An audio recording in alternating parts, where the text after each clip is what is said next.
principalities. There's so much fire inside me.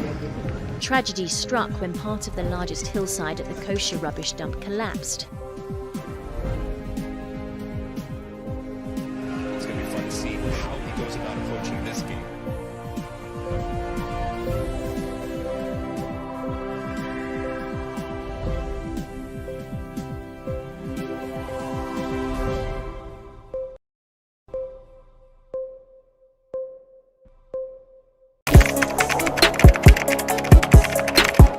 We table issues relating to the arts and entertainment for a riveting discussion, of course, without fear nor favor. The question the presenter asked them was a dumb question. You need to speak the part and move. Varied views. We agree to disagree. So I would disagree with everything you said. I think that he's a smart guy. I think what he did. No, but I also said he's a smart guy. Yeah. I guess that I'm waiting for the what next. Yeah, I don't think that we have to wait for what next. It sometimes gets confrontational, but that's the beauty of the game. Today deny funny face. It's not my brother. Deny funny face. I don't know him. You don't know funny face. It's not my brother. You don't know funny face. It's a package.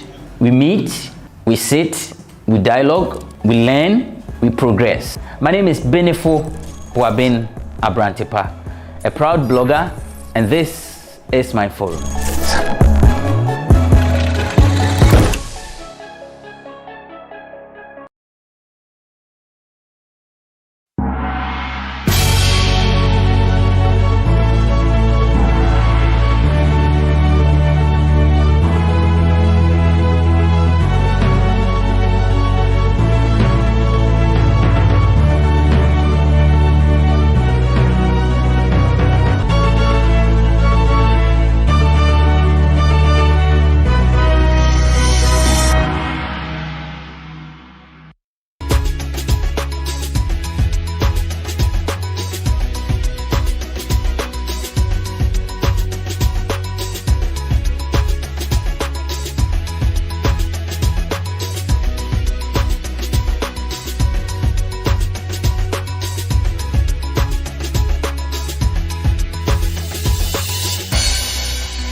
Hi, my name is Nanama McBrown. I'm proud to be part of GhanaWeb Road Safety Campaign.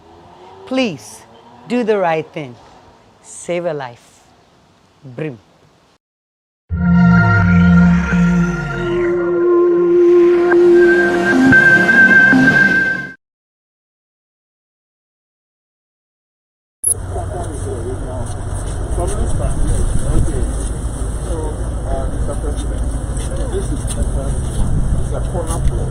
So a corner plot with two frontages. So if you have a number from here, or you also have a number from this street. But when you are moving this way, this is your left-hand side.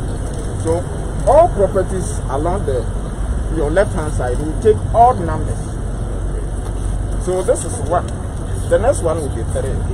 Then 5, 7. Right. Then on the right, it will be even numbers.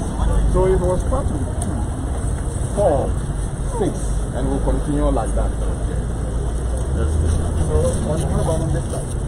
On this side, because it's a different street, the numbering will start from the origin of the street, and it will go the same systematic So order. Panel Plus has more than one number. Yes, so one of the numbers will be hidden. So this one we've given the number based on this street. For the link. The other one that should have been given by this street is hidden. There is the probability that maybe in future they want to subdivide the plot in such a way we can give the hidden number. But for now, it's silent. So that's good. And the QR code, what will it do? Yes, so that will give you detailed information about the property, who owns the property and all those things. So you sort of scan it. Yes. With your camera. Yeah. And then it will give you the details. Because you can't put all the information here. On the plate, but you put it digitally on the QR code. So not everybody who scans it will have access to the personal data. But when you scan it, you have access to the information that is on the plate. Excellent.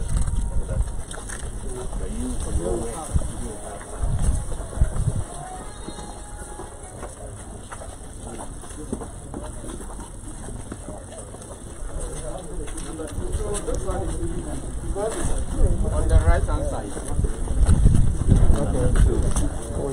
Yeah. So that is on the right hand side.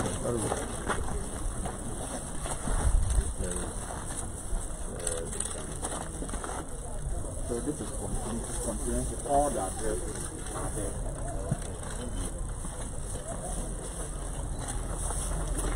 Okay.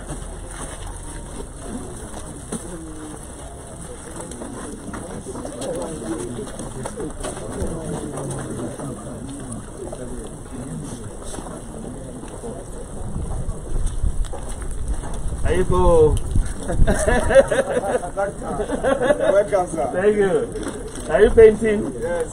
Well done. All right. So before any street, the properties are numbered. First of all, we need to determine the origin and the destination of the city. Where do you start? Because somebody could be coming from this direction, and to the person, this would be the left, right hand side. Exactly. That's true. So you determine where its origin is. Okay. Very good. But the other end will have a different street name. Yes, because the difference will go in this direction. So this one will terminate at the entrance.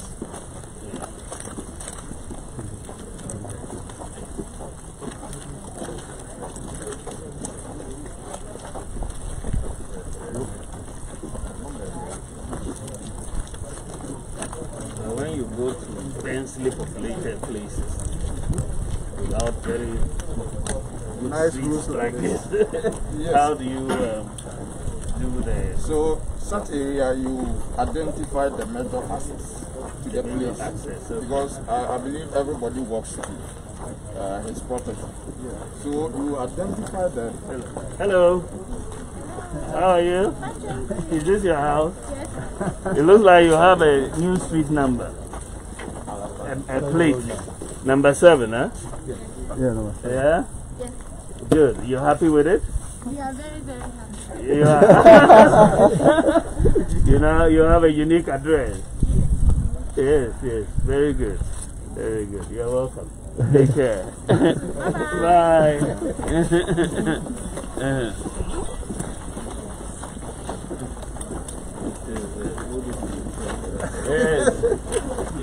This is number 8.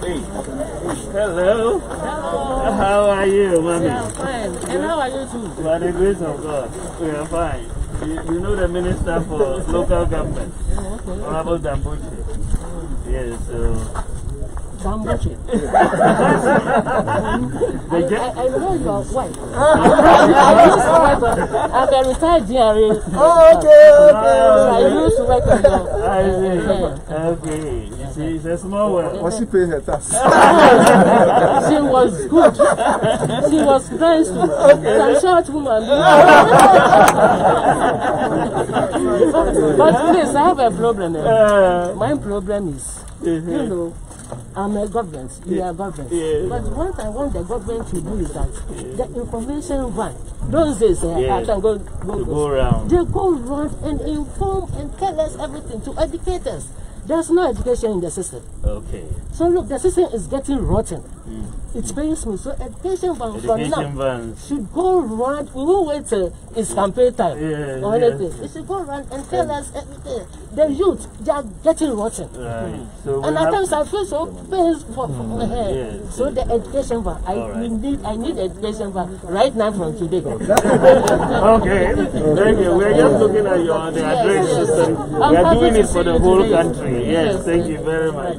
You know, so you're welcome. Thank you very much, Mami.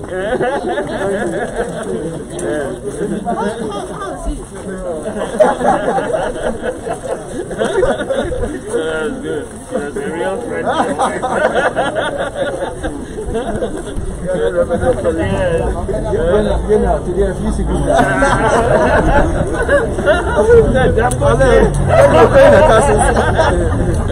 Yes, you know. Yes. Very good. Yes, so you're moving to the first phase, which is about 4 million.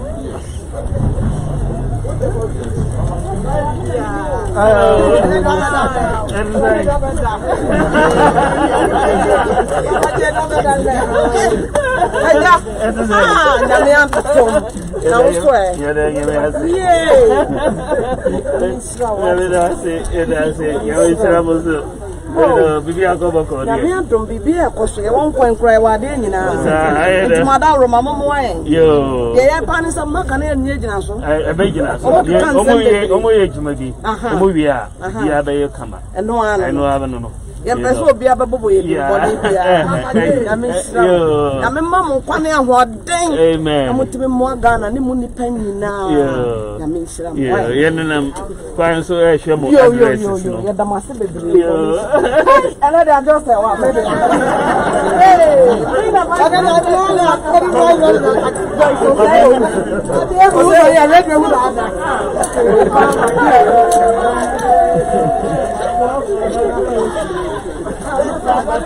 Number 12 miracle. Oh, that is good. That's good. Welcome. You're very welcome. You're very welcome. You know? What's your body? Welcome, Mr. Vice President. You're not fun. Is it The amount of adrenaline. Yes. You want a video? Thank you so much. Sorry, I'm not wearing my mask. No problem. Welcome, and we are very excited. We are happy that this has happened. Yes. And you promised and you have delivered. Thank you. We are excited. We're doing it for the whole country. Yes. Thank you so much. Thank you. You're welcome. Have a good day. Thank you. Bye.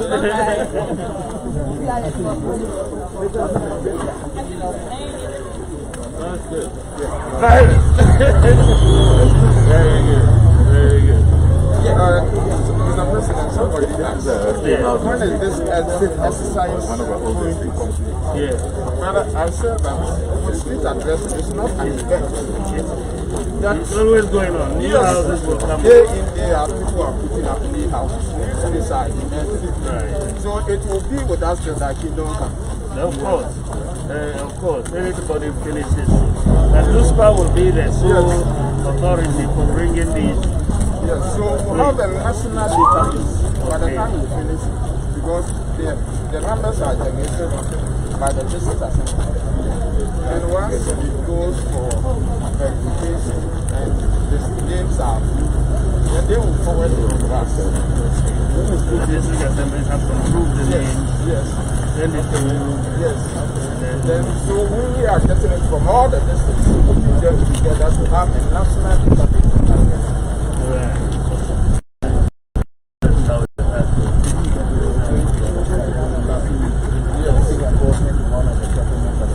Okay. All right. Are we driving or walking? I'll take it.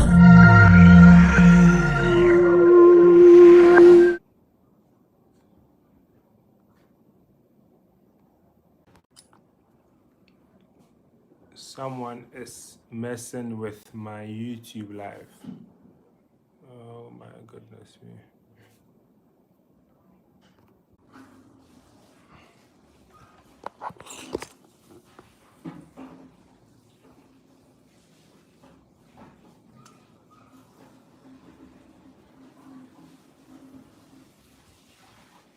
Can you hear me speak? I don't know if there's anyone, what the year has been so far, beginning of year to March, end of March. It has been some way for many people, but God being so good, we are still alive. So that's the most important thing. You can also leave the chat here, and I'll also respond as well. But basically, what I want to hear from you is 3 things. And the first thing is, how has the first quarter of your being year be? Your first quarter, January to March, how has it been for you?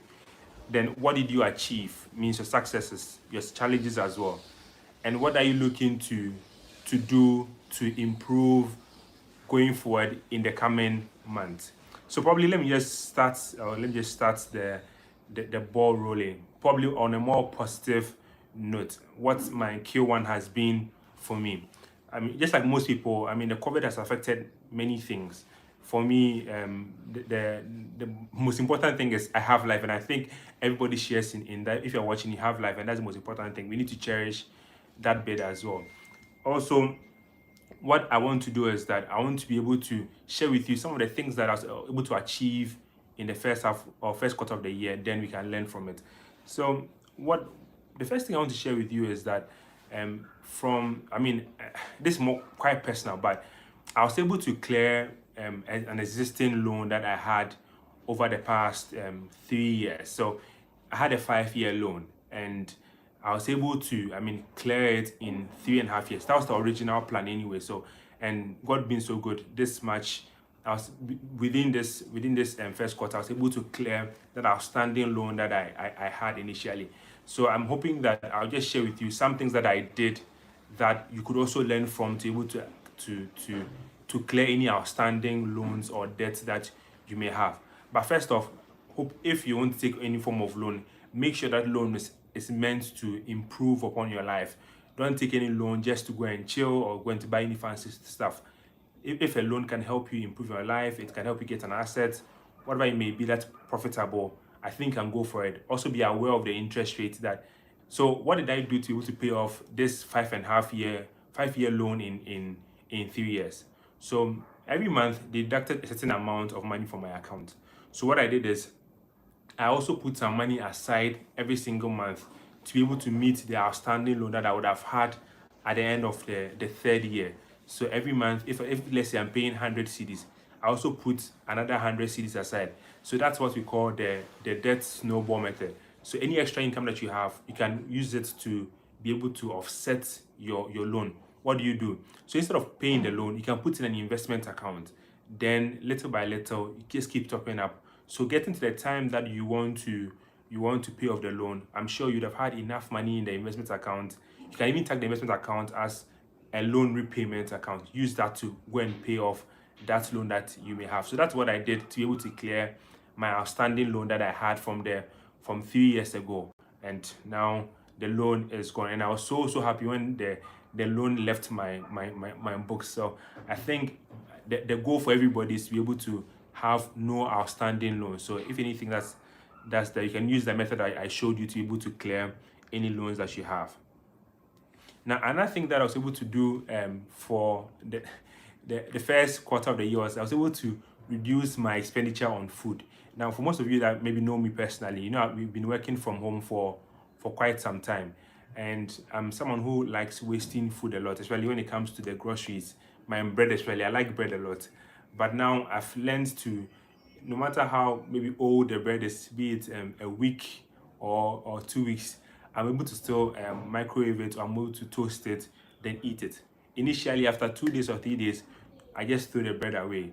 But now I don't do that anymore. And also I don't stock my fridge like I used to do, because I realized that if I don't stock, I'm able to cut back on some of the expenditures. But initially, if you come into my fridge, there are so many items that are in there that I won't use, then to go bad. But now I've cut back on the grocery spending. I've made sure that I only buy the items that I really need for a given period and I keep it in my fridge. So I think that's another thing that, I mean, it may be small, whatever it may be, but it saves you some money. In my area, bread is 9 cedis, now 10 cedis. So imagine if every week you're buying 2, that is 20 cedis. But now I buy 1, and for like a week and a half, it can still stay in the fridge and I can use it. So that's another thing that I use to be able to make sure that I'm cutting back on my cost. So that's another positive I wanted to share with you. The another thing that I was able to share with, or I was able to achieve in this quarter, is I was able to speak on a lot of platforms about finances. I was able to speak about finances to many people, and the good thing is that some of these people paid some honorariums or something small for me, and it was a chance for me to get something back. So I'll say now I'm getting some form of a little income. It's not much, but I got something little from my talks with people. I was able to work with the AU, with the West African Union. I was able to work with UNICEF. I had a program for the AU volunteers. I was able to speak on that as well. And it was quite insightful as well. I received positive feedback as well. So that's some of the things that, and again, it's about finding the little things, and I find little things that can help you get some small money coming in. Like I mentioned, let's make 2021 the year of the side hustles. Let's get something doing. And I think I wanted to share with you is that I was able to register for Uber. So very soon I'll be using my personal car as Uber. Maybe in the evenings or something, I'll be able to drive around and get something small. I just want to experiment it for, let's say, a week and a half. If it goes well, then I can make it maybe more permanent going forward. But that's some of the things that I was able to achieve as well. Another thing I was able to do is that after the 3 months, I raised my hands. I defaulted once in my budgeting. That was February, and I'm sure that was a positive for me. I was able to, I mean, January I stuck to my budget, March I stuck with my budget, but February I wasn't able to stick with my budget. And I think it's something that we all can learn from. And the main thing was some expenses that I didn't plan well, or even if I didn't plan really well for them, came up in February. So it's important that we use this also as a platform as well to educate people about, I mean, we are fallible. We don't say that once you draw your budget, you have to necessarily stick to it. If you stick to it, it's fine, but it's also okay to default in your budget and learn from it. That's the most important bit. Learning from whatever mistakes you made, and how you can also improve on that. So that's another beautiful thing that happened to me in the first 3 months of the year. I don't know if I'm still clear. If not, I don't know if someone can put on the chat whether I'm still clear. Just let me see so I can know that I'm being heard loud and clear. Okay, so let me just go ahead. Another thing that was a huge positive for me in the first quarter of the year was that I was able to avoid buying things on impulse. Now, that has been one of my serious challenges. I always, when I see something that's really nice, I want to buy it. But this year I stuck to the 24-hour rule, the 10-day rule, and the 21-day rule. So I think it's the same thing that could apply to you. If you see something that you think that you need, you can sleep on it for the following day. If you still need it, you can go ahead and buy it. Also, you can use a 1-week rule or a 3-week rule. I mean, many of you know that I've been dying to buy the PS5. But again, I mean, in as much as I want to buy it, I still feel that the prices are still high. So, I mean, I still don't want to buy because I feel that the price will still keep coming down a bit. I've had instances where I nearly bought it, but I was like, let me sleep over it again. When I slept over it, and I was like, nah, this thing is not that's of a necessity. So let me just wait on it a bit. So I think having rules for your life that, okay, now maybe a 10-day rule, a 24-hour rule would help you avoid impulse buying, because I think some of the things that really eats into our income. And I think that I should share with you in terms of my progress in this year is that my accountability partner that I also told you guys that you should find one has been really helpful in terms of decision making. I always tell you guys that get that person that you trust. If you have any question or if you have any maybe purchase you want to make, you can discuss with the person. How is this? Or I want to do this. What do you think about it? let the person give you a second opinion about it, and to help you make that decision. Okay, then really, I don't really need this, or I need this. And to help you, and the bottom line is find someone that you really trust that can help you in that instance. And I'm hopeful that if you don't have anyone, you can just always hit me up. As always, just hit me up. You pay something small, like 2 cedis or 3 cedis, and I can help you be a accountability partner for, let's say, a day or two. Anyways, and another thing is that one thing that I should also say is that the first quarter I was able to also invest all my windfalls. Now, what are windfalls? So these are monies that came in that you didn't plan for at the beginning of or when you're budgeting. So if any extra income came in, I was able to invest that money, and that's what we call windfalls. So not the 200, not the 100%, but majority of the income, whether it's 70% or 80%, I was able to invest. I didn't blow that money aside. I just made sure that if it's a windfall, I invested majority of it, maybe the 80% or 70% of that particular money. So I've shared with you a couple of things that are in quote my successes for the first quarter of the year. But that notwithstanding, there has also been some challenges, and it's important that I also highlight some of these things for you. And I even spoke about one that I defaulted in the February budgeting, and again, it's supposed to help you know that even if you default, you can always come back on track to be able to progress or move forward. So that's the first thing that happened to me. And also I was hit with some expenses that I really didn't plan for it. Some emergencies that I had to cough up some monies to pay up. So that one was part of the reasons why my February budget went astray. So that's another thing that I should probably point out, that no matter where you are, there's always that expense that will come on board that would, I mean, you can plan all you want, you can plan everything you want to do, but that expense will always come. And that's why it's important that we have a buffer, that in case that thing comes on board, you have something that you can rely on to be able to sustain you. And that's why I always preach that everybody should get an emergency fund. Get something small, even it doesn't have to be much, but just something that if anything happens to you or anything that situation happens, you're able to rely on it to be able to get your way out of that situation. That is good. Another thing that probably I'll put it this way. Another thing that I didn't do well was that in January I wanted to invest in Bitcoin, but I didn't. I mean, I don't know what happened, but I didn't invest in Bitcoin in January. And I think I wanted to do that. I think I have a video on Bitcoin. So after that video, I wanted to invest in Bitcoin. I only just put something little in there.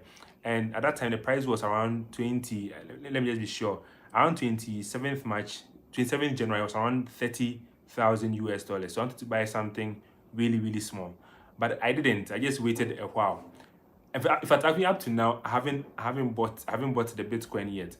But what I regret is that now the price has jumped from $30,000 US to now, as at 4th April, was around 58,000 USD. That's almost 100% a very long-term investment. Don't see it as a short-term investment. Say, okay, I want to buy like 1 weekend and get some quick cash. It could go in favor of you, or it can come against you. Like I mentioned, at one particular point, it was $60,000 US, and it dropped to $42,000. So if probably you have some quick, if that was your intention, maybe you'd have been demotivated to not invest anymore. But over the long term, I think it could be a good investment. But if you're only a risk-tolerant person, then you can go for the Bitcoin. But I mean, I think that maybe I'm just hoping that the price comes down, because I think the price is a bit on the high now, and I'm hoping that it comes down further. Then I'll probably buy something small that I can afford, in quote, I can afford to lose if you should go south. So if you also are a risk-tolerant individual and you want to, I think you should watch my video about Bitcoin first.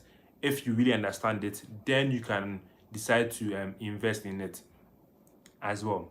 Now, another thing that I should also, Sylvia, I agree with you that it will come down. I mean, that's what I think it is actually, and that's always been a dynamics. It will go up, then at a point when it comes down drastically. So people should be on the lookout. Again, don't treat it as a get-rich-quick scheme. It can fail you if you treat it as that. if you can afford to lose whatever you can put in the Bitcoin, that's up to you. But for me, don't invest in it if you are not a risk-tolerant individual, and that's just my personal opinion. Now, what is the way forward? I mean, but before I go into that, I also want to learn from you I've shared my successes and some of my challenges that I faced in the first quarter of the year. So I also want to learn from you. What have you succeeded at, or what have you achieved this first quarter of the year in terms of personal finances, and what are some of the challenges that you faced? And just type it in the comment section, or just send me a DM on Twitter or WhatsApp, and I'll just read it so that people can also learn. Most importantly, what we have learned. I'll come to my learnings, what I've learned so far. I'll come there soon, but you can also share with me what you have learned so far. Then we can also make progress as well. So I want to see maybe some comments either in my DM on Twitter or on my WhatsApp. So just probably give a minute or two for people to just type in what they have succeeded at the beginning, from beginning of the year to this. Yes, Sylvia, we will do another session on Clubhouse. So Clubhouse too, I have a room on Clubhouse which is called Your Money Matters, where I'll be able to get feedback from you as well. So after this session, we can also go to Clubhouse. I'll host another room.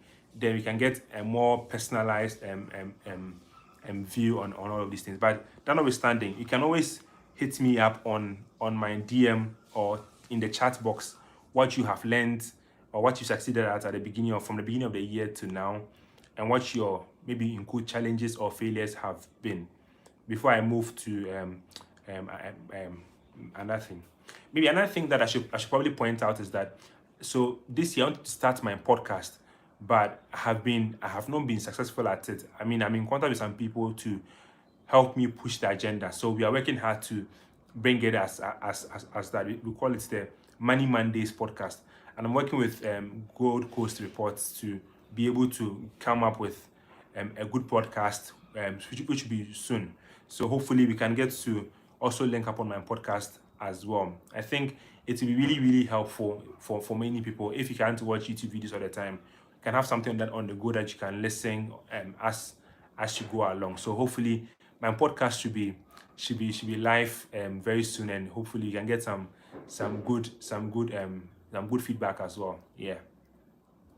But guys, again, the most important thing is I want to learn from you. What have you done at the beginning of the year to now?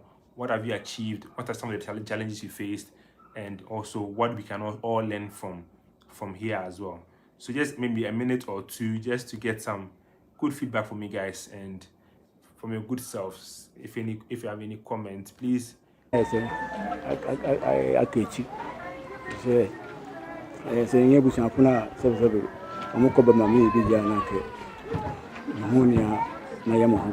na baby I would die eja o si den gate crown down no o ye den no some da lambra madama da chi mini maswa we film se when ji ye dwumadi na se onyanka crime check abusuako no a ye se o subscribe na se o subscribe wi a adoma bi won chen mi aso se ne be ya dwumetie biara ye de beto ono onsabeka na wo so betimi ahwebi etiefo a make trading enterprise and saso aka wo hu biomo se ope provisions niama emo anwa esichiri chese adibia ye dibia a make trading enterprise benye biamo enye no nkwanso se ope semina ye di siniama ne ye di gware anampo se ope se uto de kwache obi enye tutumrikai na kwa a make trading enterprise na kwaje wodie niama ne boye for na Accra price and so hwehwe won e kire kwan e wo Kaswa Old Barrier ubetimi afa won e wa homatri for you so 0545 822-773. And make trading enterprise and now customer satisfaction is our priority. You are here for yedemo ko Gomua Abase na Gomua Abonyi wo Central Region. Eyi na enem Crime Check Foundation yidwumedi a yedi de aboa yenuanamo a sebio de omo bedi ayeden. Na sa ye village charity series ye de aboa enkura bebre. Emprepie no koho na utie asema omoka na wabisa ho se ei ene medie nyankopon aye bia ma me pa na aya de bi ne mo kan se aden na ye de ya ba wiase na ye brese na ebi ne mo de omunya bibia so easily na insemini bi wo ha enye ye ne yebeka na eno na ebi ne mo ha so de on sika nye papada ese obi a ne ho kire ne bia no bia bone bi ne wakodi ana wa mo na brabo yi enso enye sa na bible e ka kire yen enye sa na Quran no e ka kire yen enye sa na nyamesom e kire yen na enne enam ya dofo bi ada Roma sika won e de brayen ye de se sika ya keka bom e de ko gomua abase ne gomua abonyi na ye de akoboa woma wo mo ho e kire wo ma ye sister Amina wo UK sa wo hwen ya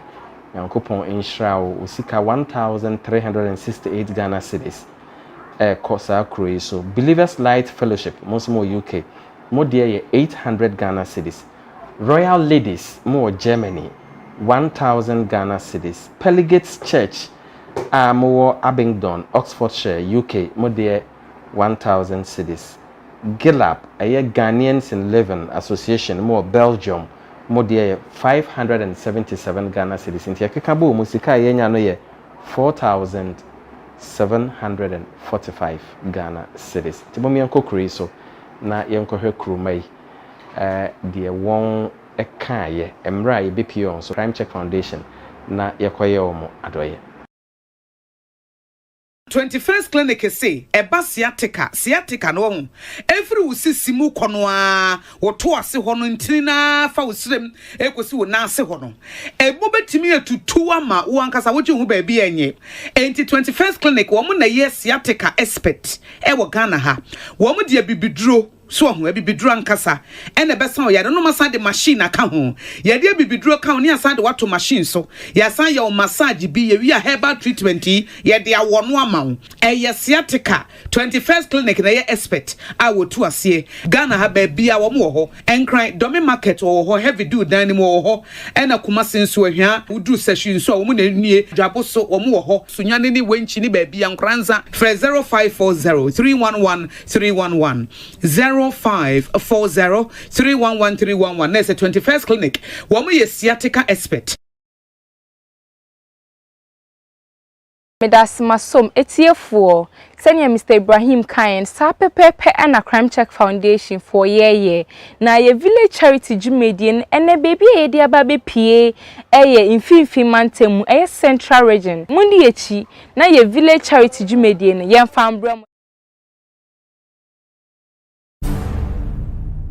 Jo ebusiafo na Crime Check Foundation ye village charity na na yegusu a je de ebramo no eja na etisen na mpacha fa sen mpacha o mpacha ai kujesen na mpacha on so e den de kwesi akase okay and brokojo na etisen sen na brabo ni mote wo ahanum se krase hanum se ihu finzama abuna ai dinama pa o na tubu na me bia ma eza ebusanfa wo himaka na eza na mpa na ye bae hu se sebi wani na ye wo ya eba ne sen sha se sen mani no me ye fumu juma ti me ko fumu bae na wasimeni ba ko aye kokko ya me ko hospital sa fi oban se no ho hwi se me ko hospital across na no ko iskuma ina international say wani ni amfa wo David I am friend she's very 3 years 3 years ni na shase na o ma waware na ware ma wamba inumukra na ye ba ye hu se baby awuti ahomete ye nyanti enso se odan no so kra pa na condition ya wo mi mo ben na unye free abusuan nchen ene oyo no oyo no man na wa hanum sei ami de oni hanu de no baby na mo na ya no kama me ba hanu Now condition say na ebusuafo boa wo hanum say. Ebusuafo de mo boa me toilet ko ne me dwane ne su gwa na nda man interesse na nda me ina lo mo bom pa pa nya go. Mo bom pa. Yo. Na wo hanum say ne da na ye ma oreho. Yo ho kam say mi hu isam sam yu kase mi hu. First, into move go 2 steps back, crampo. Now, from Babenton, I'm one. My brother and I catch you. Saying, you shall put a several. I'm a couple of mammy, be Janaka. Monia, Nayama, I'm a kaya. You're welcome. Oh. Iji di se be ye. Na me nyaba ma so ye fa saying. Kwesi akase. Si akase. Na woni ye bra nete. Menenete ano ne dan ne na no so medie ni. Medie na ye gina akire. Oh, okay. Na say na brabo ni mutima ye ba nante kra hu say ye de ma woni so ha na how. Say na ekrase ha brabo na etima ho. Ekrase brabo na de ye de. Because me too me come me mama mo na okoba na me bibi se ne me di cramp na ye de me adwuma so nko ba bia metumi kwenye se metumi akogya menan na fe metumi so kwa sori eno no metumi bibia bi na weni na hyase sen ye de wo me fiti me nkwala bremu metese menianom bi no aba radio so a na amobon nyum ediase a ehye me nkran bebre o ka se yenianom a wonso wotese niano wo so wani hunade no oba radio so na mo be ye niama amameneji afese kwa sore na wodi ase a na mete ntwene achi me bo ameneji pa yo ya boafo adarom a omusi yembrɛ mu 400 cedis ntinie then na mo beka kire aboafo mo ye momwawe na mesha ase afimi bra pani so nyara kan se yankopɔ na yɛde de hona asankasa sɛ samuwe me ba han binsi na kwamida sɛ ndɛ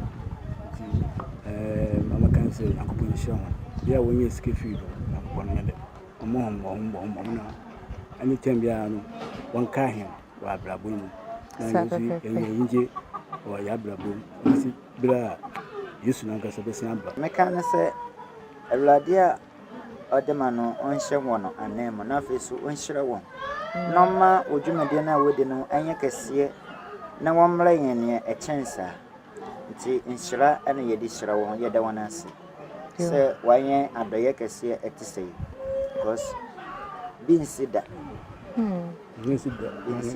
ye ba bonya because afranse krampo ye koho wa manya hwe wadi yakukam ye kubua nsuo krampo wa manya bi krampo ye no se mo benya do ye kese a ene nhyira na ye abo ya bi yanta se do ti ye da mo ase bebre nyame onhyira mo ti akokobon a ne yaka na se awlade onhyira mo onye mo kese ontra mo amen na mo wetu abani akopon nhyira mo no mo wetu abani ba ye na awlade nhyira mo nsanyi mo nko onye mo kese onye mo yo ebusiafo na nia ye nua be ma mo e ka ne se nyankopon ensure bibiara se mo aye won adoye etise yie hwese sika ye de mom e de enigie ne serious no nko aba won enim ye be de obi bia se mo koso a mo so crime check foundation fo emu ye da mo ase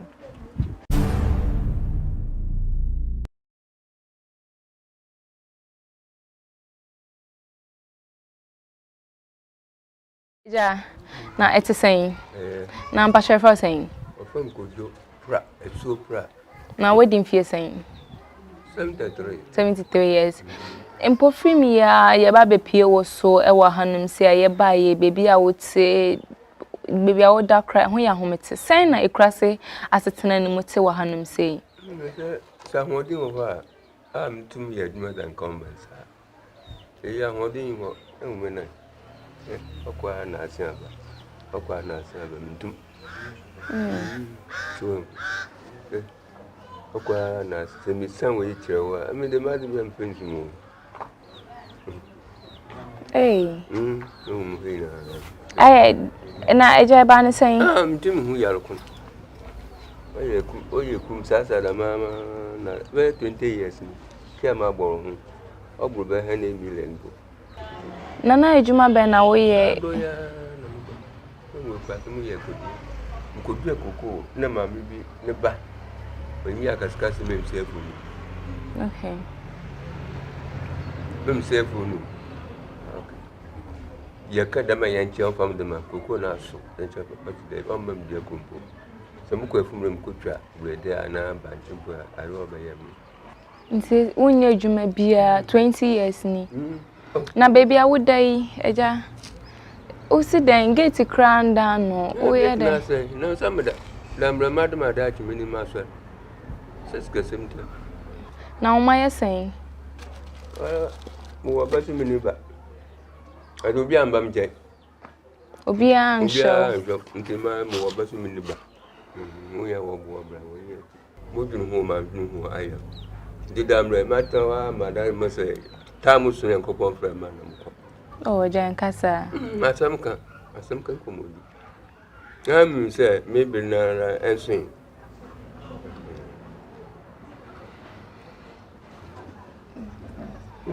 Yo, Ejana Crime Check Foundation ya boa for adaroma abraye hu nia wuko mu ya ba beto so e wa hanum se na enwo se yeto ajeje mu na aboa for adaroma nti omo se yembro 4 million. Nti amaka go ran there. Me dey ba dan wase. We duma wo be yara. Me fintim don tun. Obiara. Be won sempa bo me. Dem am so sempa me we be omama ho. Say just kai de na wani nda so bra kapre. Le mara impo. Ri o wa mte se menya hodi.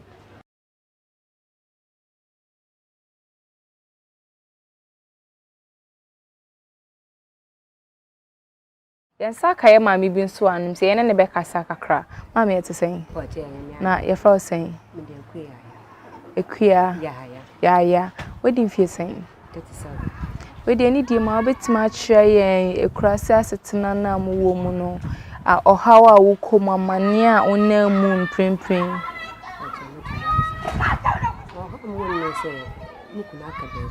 Number 5. Ma ho tire mu wo kola hweme so ya dey mami. Sisi ase na se me sisi amete me obi a botumi abo na ma me papa wo. Nti se ma na wanum na ameketo sisi ano. Ma nko pai na ma nko nsu pai. Ana se ma nko Addo wa pai a memma homo didi. Ma nko obi na do pai ma nko fa so na se dade anko bi na fu ma nko do pai a memma homo didi. Se mba no sisi homo nko sku anko chiri nti ma 5 no bi anko sku. Omuni na ufi. Na okwa Addo pai na se na wonya. Ade me ko be sesa na pa me kwa na pa sesa mbe me sesa. Tansi. No passes. Mrs. Tansi no homo de mami. Na me bia ko twa yo no ko na ho ati. Okodwa kosi enyume na ama 10 series. Nti da ma nya Addo pa no so mo kun so dwan ba kwa. 5 cedi. Na no usi da ndi hwe nkola nnum nya. Ma kwa sa da na ta da na yendidi. Me na mba ne ya se ye buada. Se ye buada. Nti se akoro osi so so ne be ni mi twa ni misika. E be ma untwai. Omo ye tre nya mi twa. Okay, na say enye pa wudi a nka adwuma bi ani ho no ma. Ku condition na den na ma re ho. Ni na ka ya me da me ho. Ni me ko afuma. Me je afuma na o hwe atumi. Ba de say wie ketekete say. Na nyem na na mko. Ni o pemfo ba de sana me gina wie na me do. Na afi na o hwe atumi. Gama me ro ko pa o ma se na me da. Na baby awuti ukunu ebusuafo ne ukunu ne jama wana na no we you know na sa da me matena me ba detia me matena ha Minuanom mati asem dey enne se ope asase ana edan ato amansun biara eni ho a eno ane ejare real estate na sa ejare real estate won wo kasoa ofanko baby a aban akosi senior high school ni high court fefefe no wo firi ho pe na ura ejare real estate asai tie ani jeseme anwea ene ebo a wode besi dan no ebi wo ejare real estate fo na de san ma eye ahomeka ene se woto asase na ejare real estate wo betwa so fe edi amaw edi odin aye pillars edi esi ho land guard asemo de eno de emamu kura na sai tie ani jeseme san wo ho bi me ensu a wode besi wo dan no eye free na document asem de eye tatahwe woto wasase anase wo dan a na yede ahye wonsa etika ho na frɛ ejare real estate na ansa anyawo Mami, skawe ekitami 4 million. Skawe na mami, then abeka kire aboafo a omsi emphasize skei mawo. Osuma aboafo mesona de san mami. Na mi hira ho. Na obi obo hwe mama hawa amowom. Na watumi we di amanam. Ya mi hye na anam. Momo nkoso a mombo a momo ayawa ho kyerem. Ya mi ngusu ya dai. Won hye ho anam. No we be fambo a hemo so a ye ni bi no. Na mama wakase wuni ahum kande na yeyo.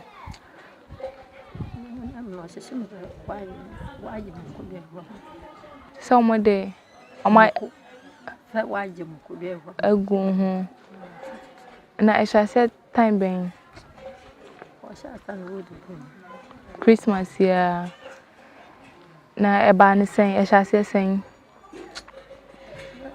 meda na mo sisi esa tere muntu esa tere mission muntu mo sisi ako hospital ko muntu ni store na ade ko de baye doctors sponsor cash insure mo ko ya dia no cash na wachi we do mama oh na is it say bibia one so wana iya mimi na dumpa kama shada neno se shase sen ndo abahache na adana ye no ka say ase o ka se mo kra popo mami sama hacha bibira mami nyamu kenti tena ye house ano na yaba ye hu se yete efri nkrofo ho se odan so na apei na we jare kitchen na se se woda na ba ni se na odan so pae ko cho no da no do pa mfa ensu na otare na ide no pa na ba ni sa no ukunu eni ho no ukunu aka baby ko cho mu kuna efi we film na ba ni sa hina na eso mu kakra wa hanum sei mana mi ede mana mo go mo hade semi yo bwafo me yo bwafo bobo mutuna mutwana o mai na yesen ami ensu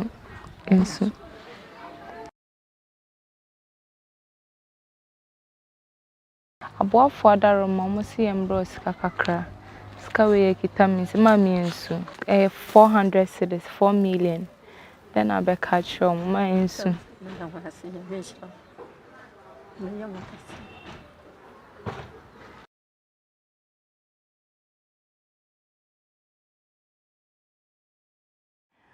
Brono a impremprenya ye wo so abonyin na yensa ka yenia bema bi a yena ye beka se ye ba a akole sebe mpenifo ama ya te ase ne papa ma ya nyanenti ye se akole ye wo no ontena aseda gina so a ongina hoda na pesanka wetimi mpo aka se o move ne body ne nsanso ya na aye titiri na chese ne nsanso ontimi mfanye hwe yanko ne papa nche no onchechwe mu se ne ekobaaye eja etisen ayo na we do betimi a kire yen obey ne condition se ne e sha ase baaye nya ni se ye wo no be 2 months na nka wasa akwala bia o sha ase ya otentra ho no 2 months ni du ho no ne ye hwa mu na emre nti wo ne tra ho a enye yi nti onye 4 months niso saa te ye twanya kosi 8 months the 8 months na anya de obetumi atena ho je ne ko duakwa duakwa na ho na omo si omo ye saa nkwala no ho ayi ho de ne ko no omo je no de omo ma no konwa bi otrem nti omo si otrem ma no mu no ba ye de nso otima na wapa konwa no ma asa kwa ye ofro ndi ma twen konwa na ma akoma mensa ani na no 8 months no odi na ekodi odi na ye ne ko ho no wakọ ha say when you 7 years. Okay. Still nti nanka hwa na nanka omo but cover ne buy no na mo se omo ina mo refi te omo buy na asa omo nsa omo nko bi mu na say na ne nan no ontimi ngina ho nom kra da bi ne nan no so be gina ho ade se wo de sa ayi na America no ebo ne nan na ansana wo de na gina mbo be so no mu ansana owe gina ho nti omo wo sa ayi ho na sa na omo ye no nti wo de no ayi ne bobo ne nan na o gina ho na wo so ne nsani mu sa gina ho ba say 1 hour ansana omo ajai na nensa so aye nensa no aye bawe titiriti ana say ontimi ntanu nti kwa de obetumi akon mat enye soft ti say dia wo tumi dandan wo dia no ko ba bia no ntimi ya nse dia aye sa ndi sa wa wo tinti medro na pa bia na pa ne awie na de na sana wa ye sa wa anya ano obetumi alok kra je say enye engina bo father romantino omsi embra mo 4 million bo fasi se omotumi akaye bi nkonfo mo tisa aso bi se de bia no ye bo empa ama se nkoso anye adoye na bia ye bo empa ama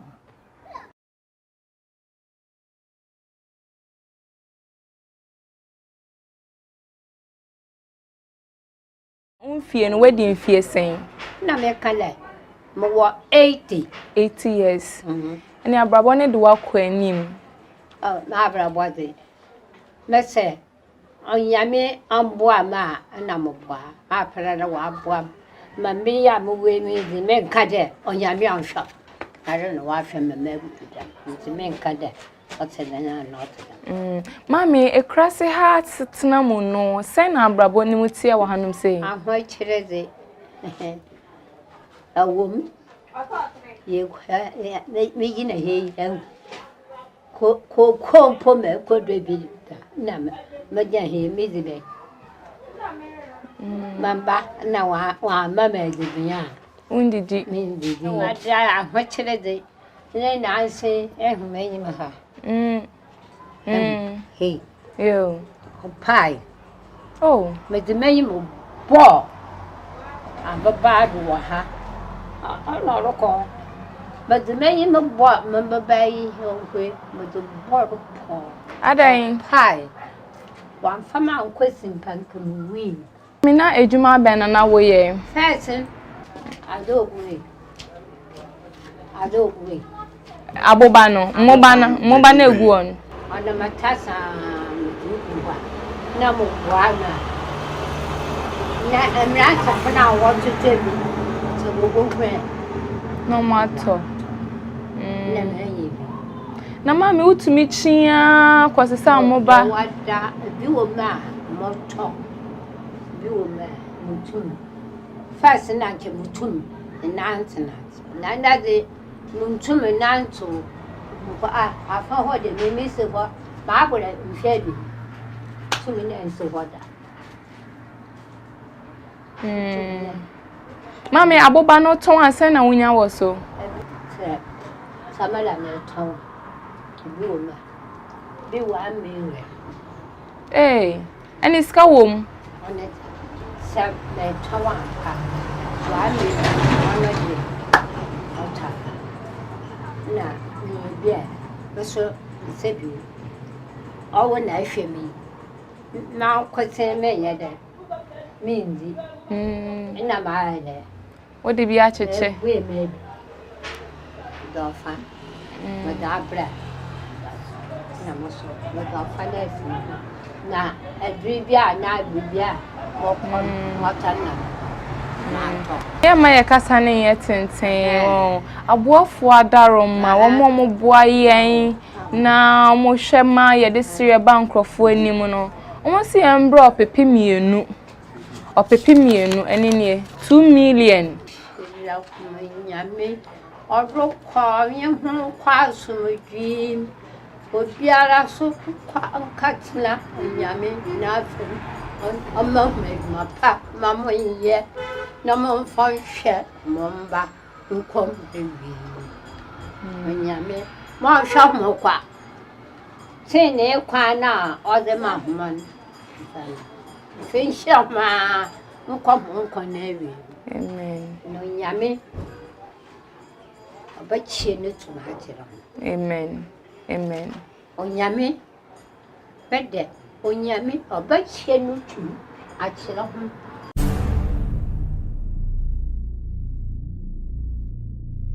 we de yin na ye hu eye enije sami na ye behre obiara wo hwen se ejumadi a ye di ne nkrase no wo pese won so be kan ho na yetima koboa ye nuanom a ohia emene wo mo no ma empopoti ene ye nkasa edamase basene nyankopon ema ho kwan a ebesan aba mo nchen bi it is our who be abo amine wami womra metiasi ye wosika ye mfam watiasi fo na sabodi atumi nyane awufo ya wadaja ye nyama atiasi fo na ye nyansi esa ye na daje we yasi misoni pe yamwa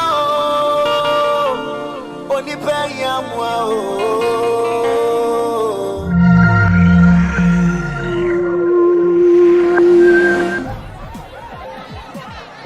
powers and principalities.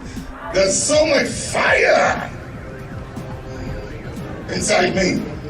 Tragedy struck when part of the largest hillside at the kosher rubbish dump collapsed. It's going to be fun to see how he goes about approaching this game.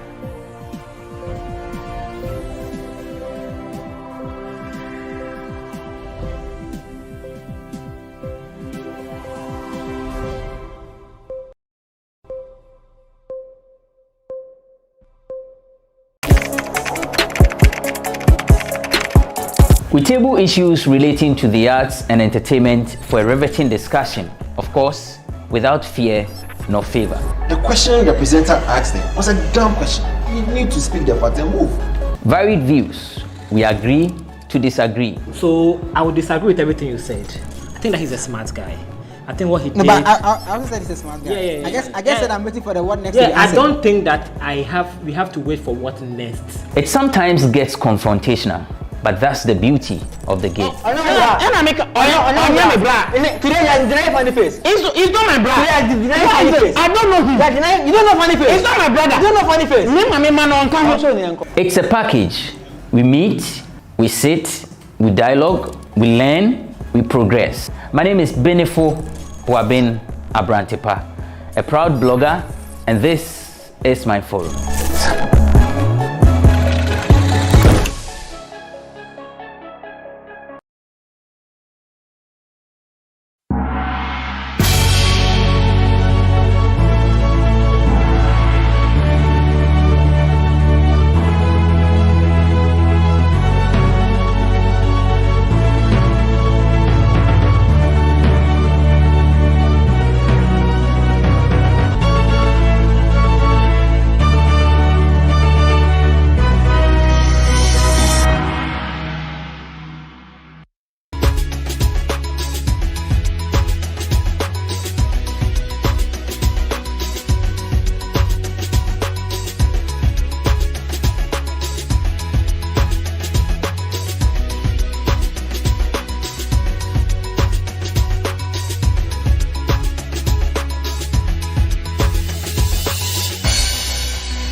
From the dawn of time, people have engaged in several businesses. With the onset of technology and innovation, life has relatively been made easier. By using debit or credit cards, mobile banking. Thank you. And your favorite, mobile money? Tech has indeed married business. On BizTech, we spend time with faces behind known and upcoming businesses in the country. Learn more about the new technologies and innovation, as well as find out about the trending issues in the world of business. Join us as we serve you with a variety of compelling interviews, projects, and others right here on GhanaWeb TV. Hello, this is GBC News and GTV. My name is Sarah Furi. Buckingham Palace on Friday 9th April announced the passing of the Duke of Edinburgh, Prince Philip, His Royal Highness Prince Philip, at age 99. He was married to the Queen, Her Majesty Queen Elizabeth, for 73 years. Since the news of his passing, tributes have been rife across the globe.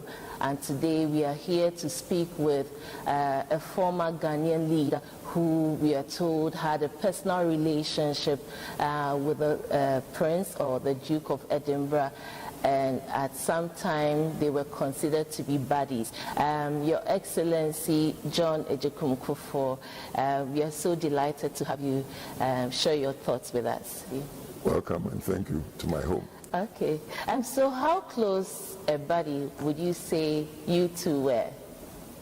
Buddy might not be the right word to use, but I would say I was honored to be an acquaintance, especially when I assumed office as president of Ghana, because of our membership of the Commonwealth, and also from the many international occasions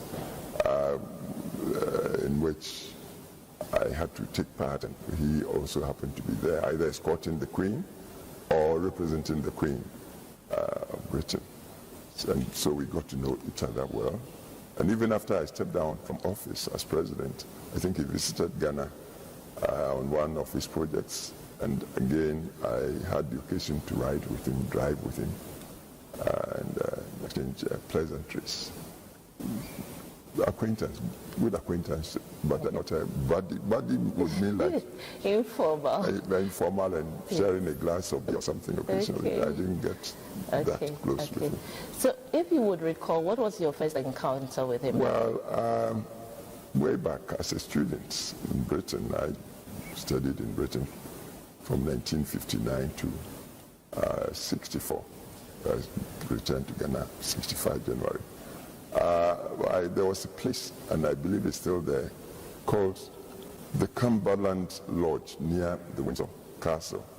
This place is an old palace or castle in the Windsor Great Park, and quite close to where the Duke used to play polo. I remember in my student days in London being invited in those times to the Cumberland Lodge for a weekend. And on one occasion, I think the Duke's team was playing polo in the Great Park, and we were invited to go and watch. And that was, I think, my first time of seeing him. That time, I was a student, about 21, 22. So that's when I saw him for the first time. Of course, I was impressed with his skill as a horseman and also a polo player. And then along the way, it took quite a while though, I came into politics. I became the Deputy Foreign Minister of Ghana, 1969 to 72. And I had the privilege of also seeing him through the Commonwealth Organization. And, but still, he was a bit high up. I was just a young politician, an upstart if you want to use that word. Then eventually I became president of Ghana. And 2001. So I attended the Commonwealth meetings, summits, I think, during which he attended with the Queen being the head of the Commonwealth. And any occasions I think we attended the summits, he would escort the Queen. Occasionally, but I would say very occasionally, when the Queen perhaps could not make it, it would be the Duke representing her. And so there we met, and he was that type of person, not too formal. He didn't stand to ceremony too much. Yes. He would walk to you, ask you how you're doing, ask about your country and that sort of thing. Yeah. So we got talking. Yeah. And then eventually, I think in 2007, I got the invitation for a state visit to Great Britain. And when we landed in London, there was an honor guard for me at the Horse Guards Parade, which is right behind the Prime Minister's 10 Downing Street area. That's the former place for the honor guards being stayed by the Queen for visitors. Soldiers, and the Duke of Edinburgh will be the man who will take him forward to perform that duty. Very close to here, the greatest tragedy in the history of the band occurred. It was playing in the Guards Chapel of Wellington Barracks when a German flying bomb hit it. Over 120 people were killed, including the director of music. Bands played all over the world since 1945.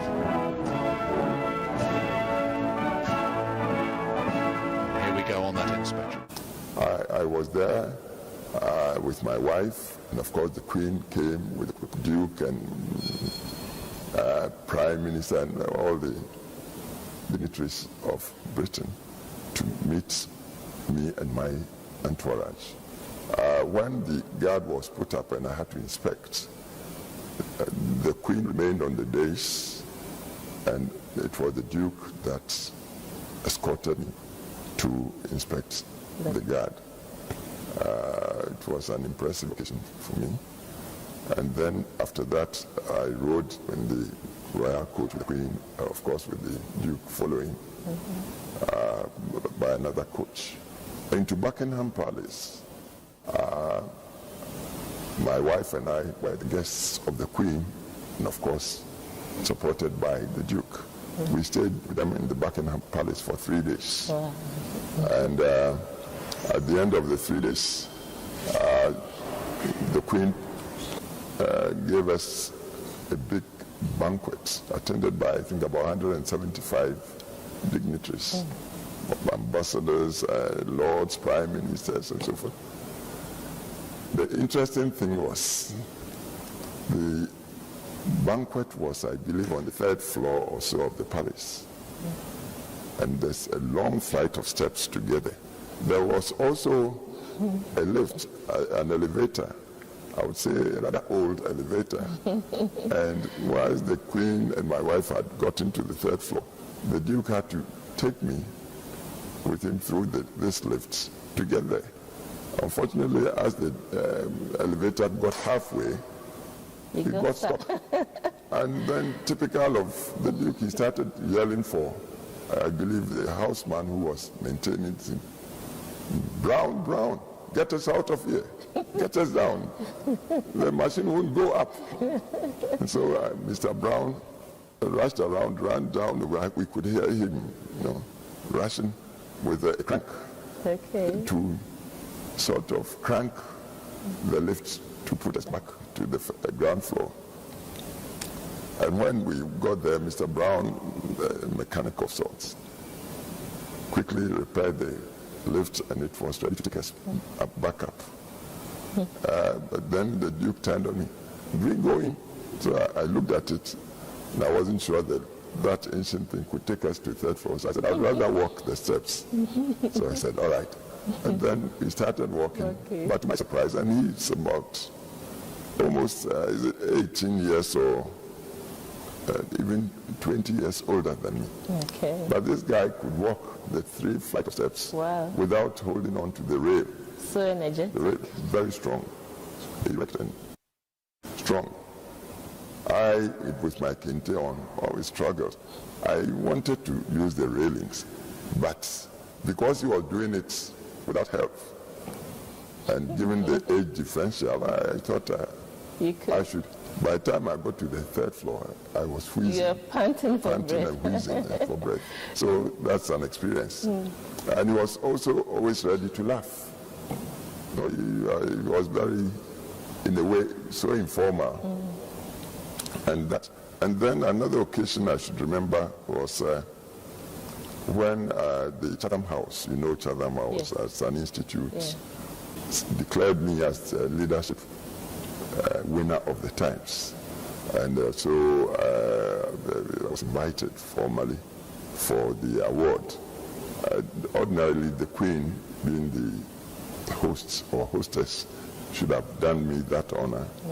But rather, Queen couldn't make it, so it was the Duke that presented the award to me. And I went with my wife.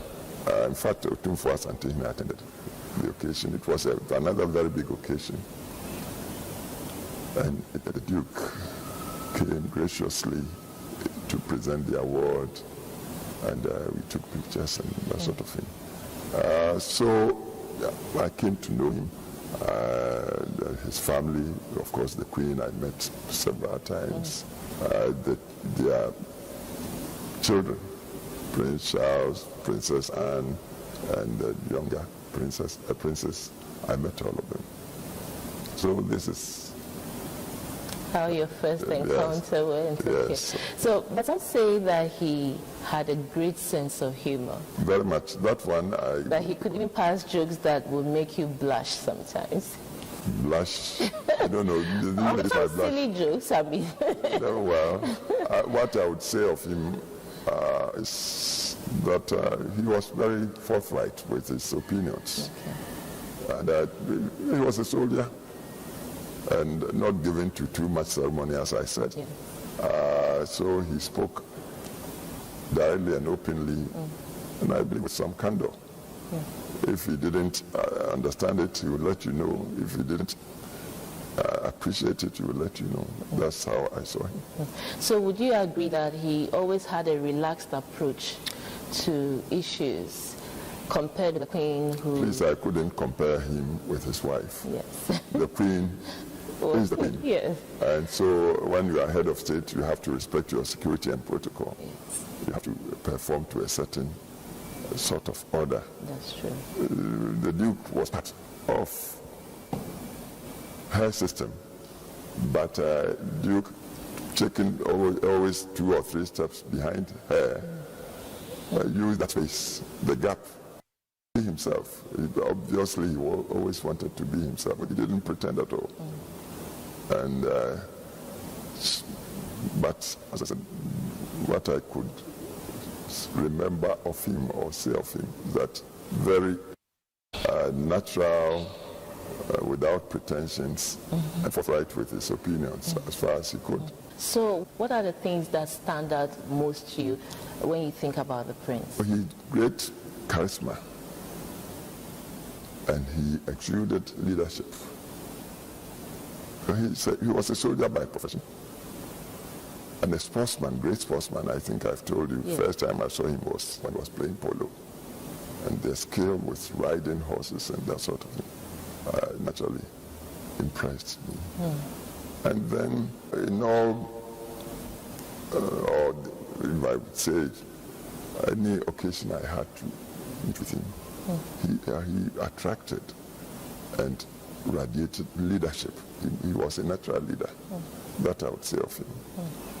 And he was also blessed. He lived to a great old age, just 2 months short of 100 years.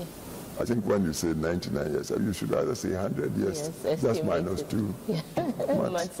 And the last time I heard on the news of him, just about 3 weeks or so, when he was released from hospital, I believe the media people were particular in saying he walked out of the hospital into his car. Yeah. 100-year-old man walking out when much younger people would need to be helped. Yes. So that was Duke of Edinburgh. How did you take the news of his passing, and how do you think it will impact on the Commonwealth?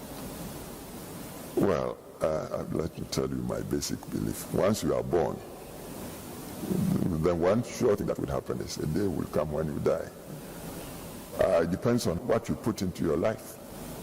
If you lived well, related well with mankind, serve the community well, and you pass, naturally, then you'll be mourned, you'll be remembered. That people feel the loss of your going. Yeah. So I would think, given the length of service he rendered to his family, to his nation, Britain, and to the Commonwealth, and also to mankind, because he traveled the world over. Many people would miss him. There would be a gap.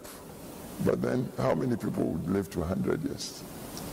So naturally, the time has come for him to go, and we are sorry for a man like that to go, for us to miss him.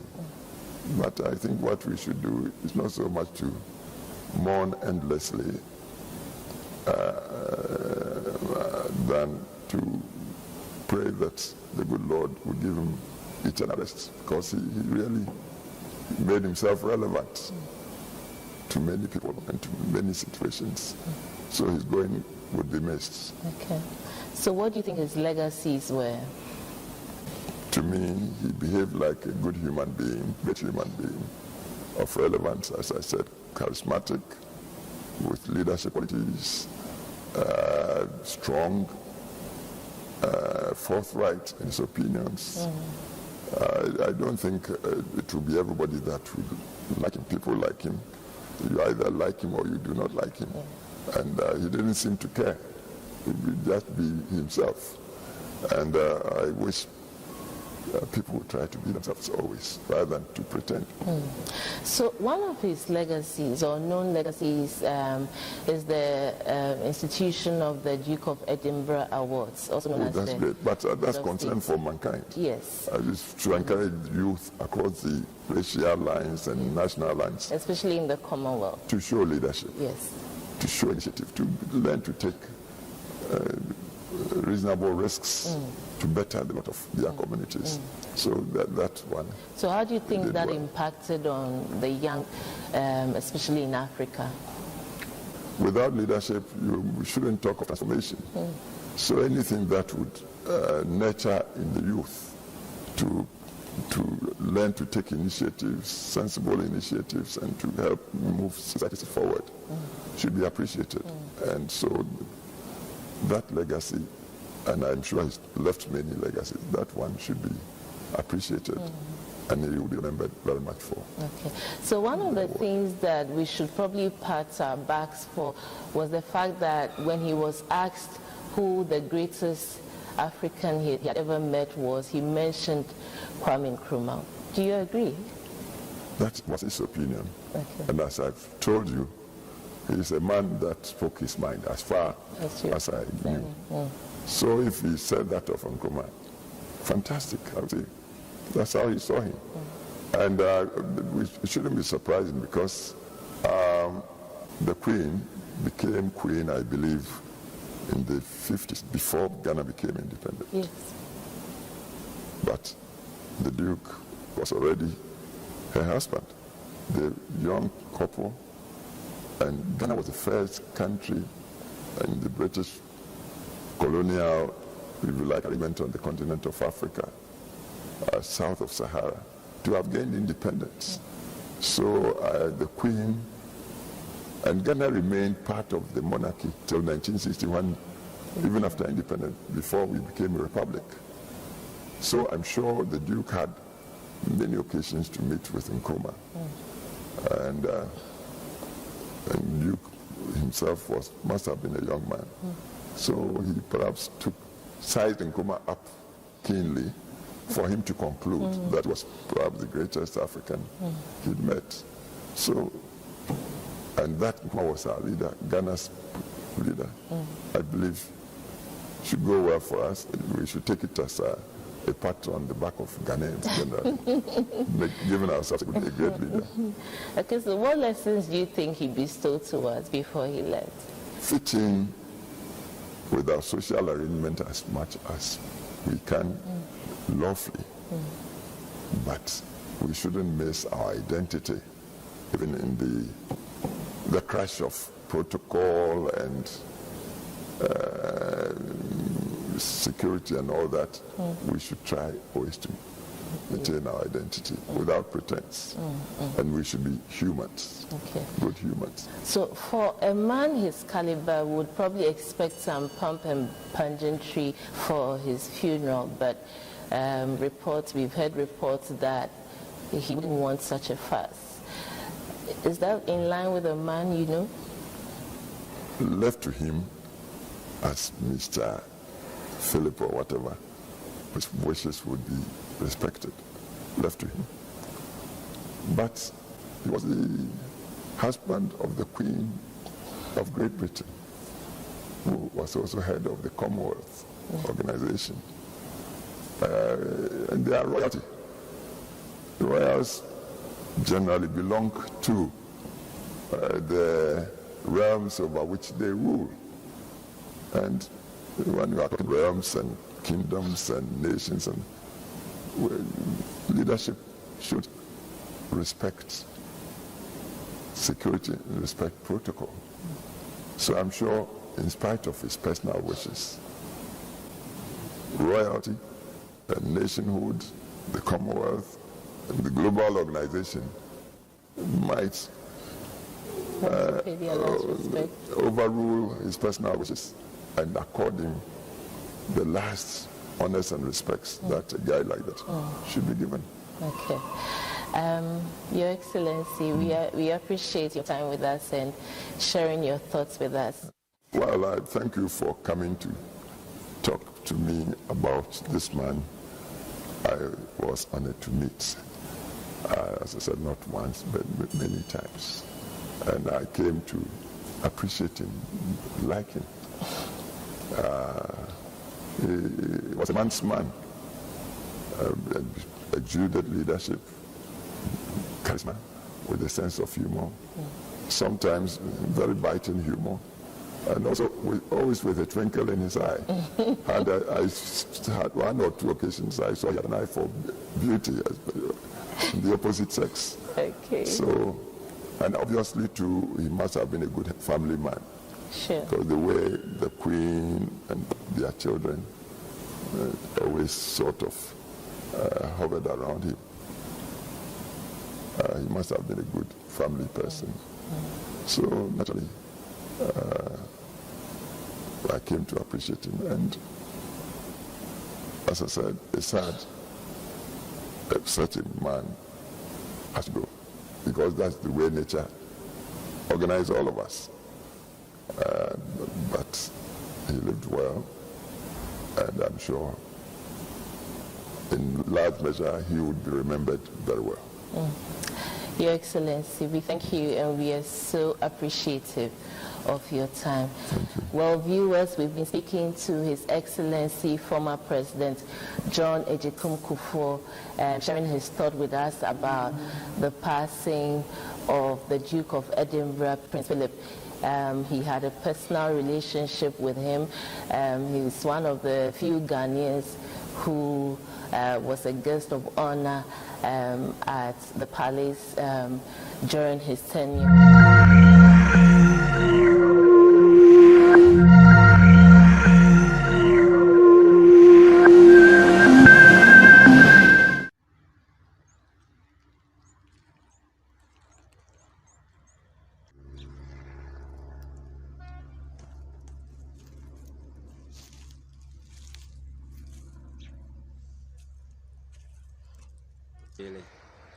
We are suffering for water because this is our dam. The dam has finished. We don't have anywhere to find water to drink again. 5 communities. Damankoele, Nyeshi, Dungu, Wayamba, Soashi, we are suffering for the water. Okay, for the dam there, we are suffering for it. When this dam has finished, we don't even have anywhere to get water. Unless we look for motor kings, they will go some place and get the water for us. When they come, we'll buy the water. We'll buy the water. 1 gallon is 8 cedis. One drum is 8 cedis. And we are buying it. And we don't have money. But because of that, we'll suffer and get the money and buy. Because without water, we can't live. So that's why we are pleading. Those who can help us, so that we can see what we will do, and our dam will come okay for us. My name is Humo. I come from Damankunwili. Honestly speaking, we are facing a water challenge in this community.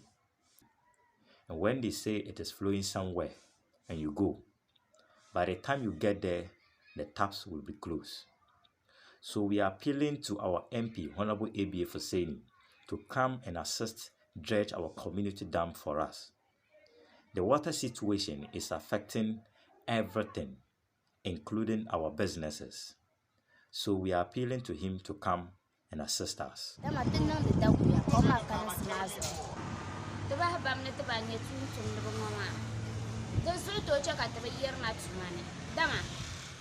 To get water here is not easy, especially we those who are workers. The water challenge sometimes prevents us from going to work. Getting the water for our daily usage is a challenge because we don't even know where to get it. The dam was our reliable source of water, and now it has dried up and the pipes in the community don't even flow. Even occasionally when the pipes open and you go, you don't even get to fetch some. Now, we depend on motokia operators to get water, and sometimes it takes them 3 days. So we are appealing to our MP to come to our aid.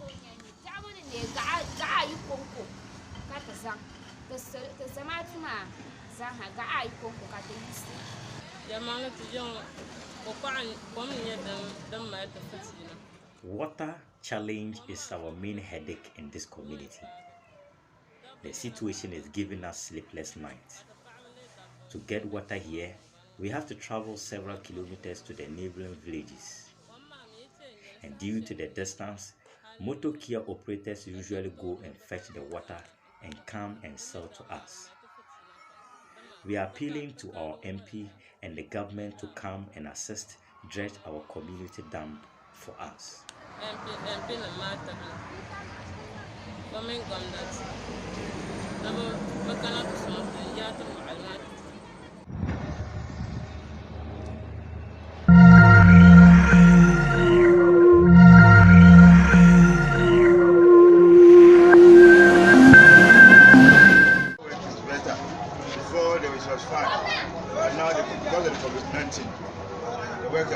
Small, but how we are in dry season is better than the rainy season. So pure water demand is really on the high rate. It's on a high increase due to the weather. March, April, pure water demand is really high due to the climate change, which is the weather. The sun is too hot. It's not really our custom. We should not buy food that price there exactly. There have been a lot of people around. Especially they can move away the markets around. They also come to market to buy their to do their shopping. They also come to buy their water. As compared to February, March, April rather. Now, we used to buy about 20 sections, but now, January, February, we used to buy 10. But March, April, we are now buying 2025 as compared to the previous month. The weather is really awesome. The weather is really hot. Due to that, people are really drinking water.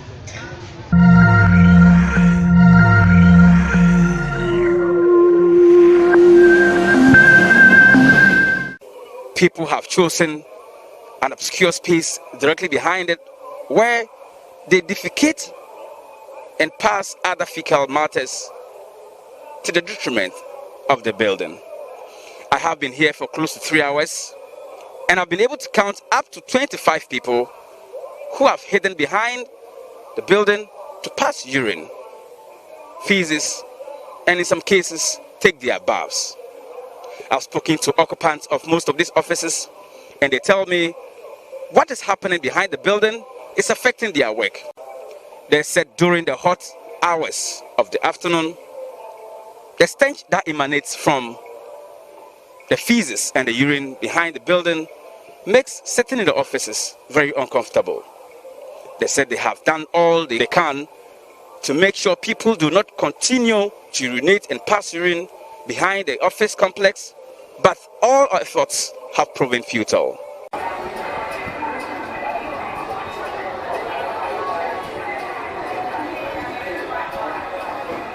Concerning behind the building, we are actually worried. We can't actually sit here when, especially this particular season, when it's hot and when the wind blows, the scent that emanates from the back there into the offices, we can't actually breathe. Sometimes we go out to sit under the neem tree because of the scent. We actually tried, organized ourselves, made up, we clean out that place, but tried to keep people watching the place, but we couldn't because we will always be there. People come there to bath. They have been pouring dirty water at the place, especially those that cook within the station. That is where they dump their dirty water. And the drivers, all of them urinate there. People even defecate at the back there. I think when your cameras go back there, you will see how the place look like. It has been very bad. We can't breathe sometimes. It's because it's still morning. The weather is still cool. That is why we are able to sit in the offices. So we are very grateful that you are even here to also find out from us. We have complained to the assembly. They have actually come there to have a look of the place, said they will work on it. But we actually haven't heard from them yet.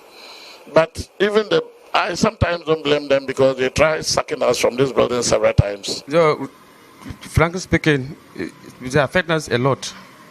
As we have been standing here, you can hear the scent.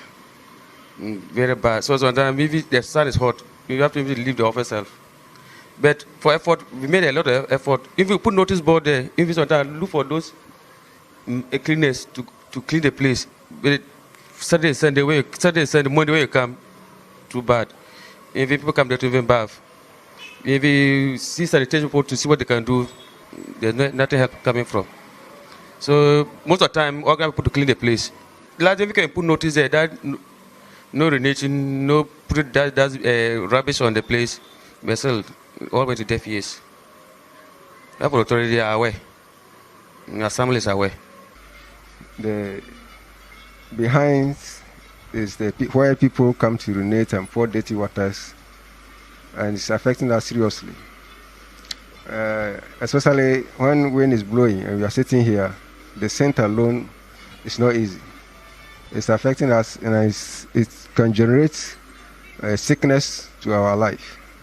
So this is, I went to some of those who are pouring water there to ask them to stop pouring water, the urinating and all those things, but no results has been yielded from it.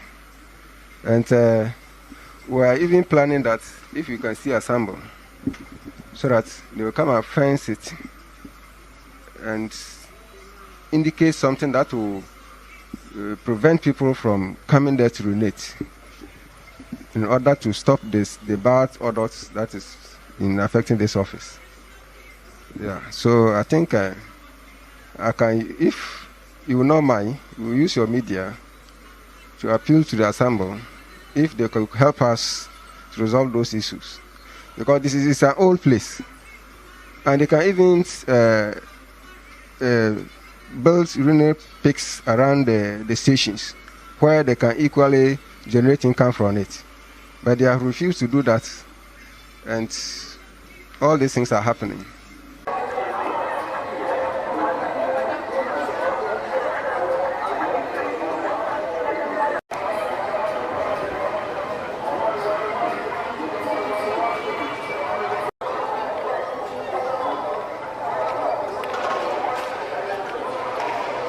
They said they have reported to authorities, including the municipal assembly, about what is happening behind the office complex, but nothing has been done about the situation. For GhanaWeb TV, my name is Wiyala Castro, reporting from Navrongo.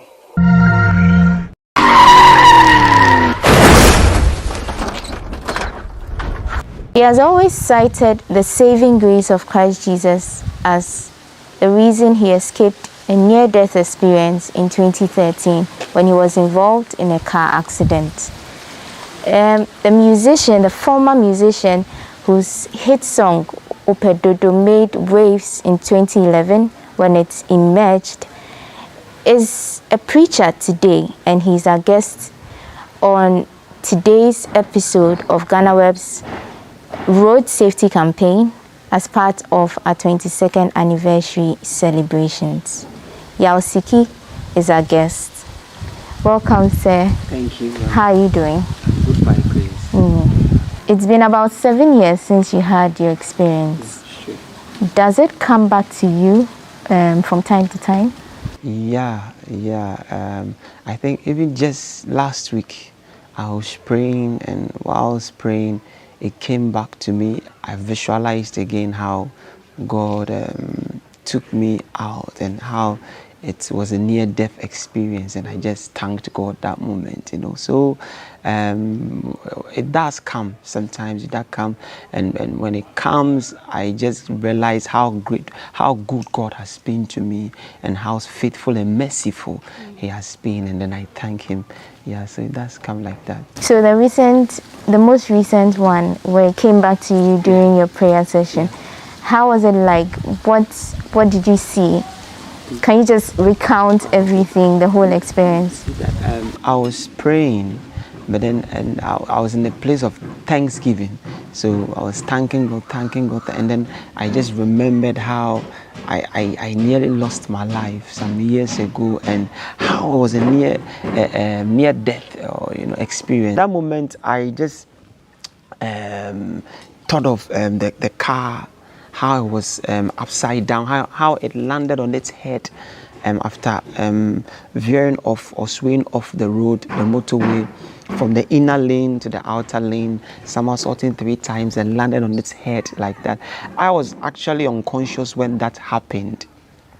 And so I always, whenever I remember that moment, I always try to imagine how it was like, because I didn't see it with my physical eyes. I was told, I was dozing off when that it happened on the road, when the car got off the road. So I didn't see how the car turned and all, and I heard, and in the process my head banged, and I got unconscious, so I didn't know where I was, and I was up and bleeding. So that moment when I was praying, I was just trying to imagine and visualize that moment, because that was a dangerous moment for me.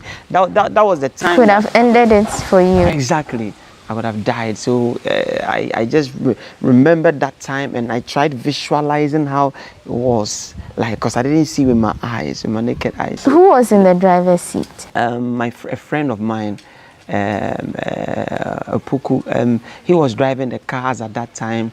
It was his car, and I was in the passenger seat. We had gone for a meeting at the Accra Mall, and we were coming back, and he was driving. So when we got to the toll booth, I was a bit tired, so I laid back like that. I was in the passenger seat and closed my eyes. I dozed off. After some time, I heard his voice. I heard him saying, complaining, "This driver, why did he cross me like that?" And so without opening my eyes, I was like, "Oh, don't mind him," because I was sleepy. So no mind. And then everything just went off. I didn't know what had happened. Everything went off. I was shut down, off. Total blackness out. So the last thing you said before the blackout was no mind them. I see. So, and when I woke up again, I was laying on my back like that, and I was in so much pain, my head and my neck, my arm, and I was in tears and complaining, wailing, and there was someone beside me trying to console me. It could be cool down, and then everything just. You know who that was? I'm suspecting it might be my friend. Yeah, because the pidgin language, Yeah, because we know that's at that time we use a lot of pidgin. When boys we made like that. Yeah, so because it was a pidgin language, it could be cool down. It could be cool down. So I knew definitely it was either my brother or my friend, one of them. You know, so but because I couldn't see well, my eyes were open, but the vision was blurred and dark. Because I think as at that time the blood also had covered my eye, because I had to stand severe head injuries, deep cuts on my head and my arm, and I was bleeding all over. And so my eye, I saw a picture of me with my face covered in blood like that. You know, so I'm now, after seeing that picture, I'm suspecting that as at when I was on my back, after getting conscious and wailing with someone beside me trying to console me, I'm suspecting that at that time I couldn't see well and the vision was dark because blood had covered my eyes. So my vision was dark and blurred. The blood had blocked my eyes, you know, my vision. And if you were in the passenger seat and this happened to you, what happened to your friend? Yeah, God be so good. Nothing happened to him. You see, he was on the wheel, behind the wheel, and the eye conscious. And when he knew, he told me that when the driver came from behind, overtook him and was in front of him all of a sudden on the motorway in the inner lane, he was also speeding, top speed, and he wanted to swerve because he feared that even if he hits his brake, there might be a head-on collision. So he wants to swerve out into the outer lane and then carry on. And so in the process of swerving the car, he lost control.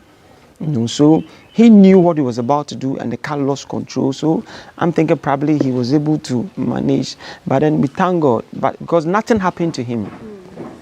He sustained no injury.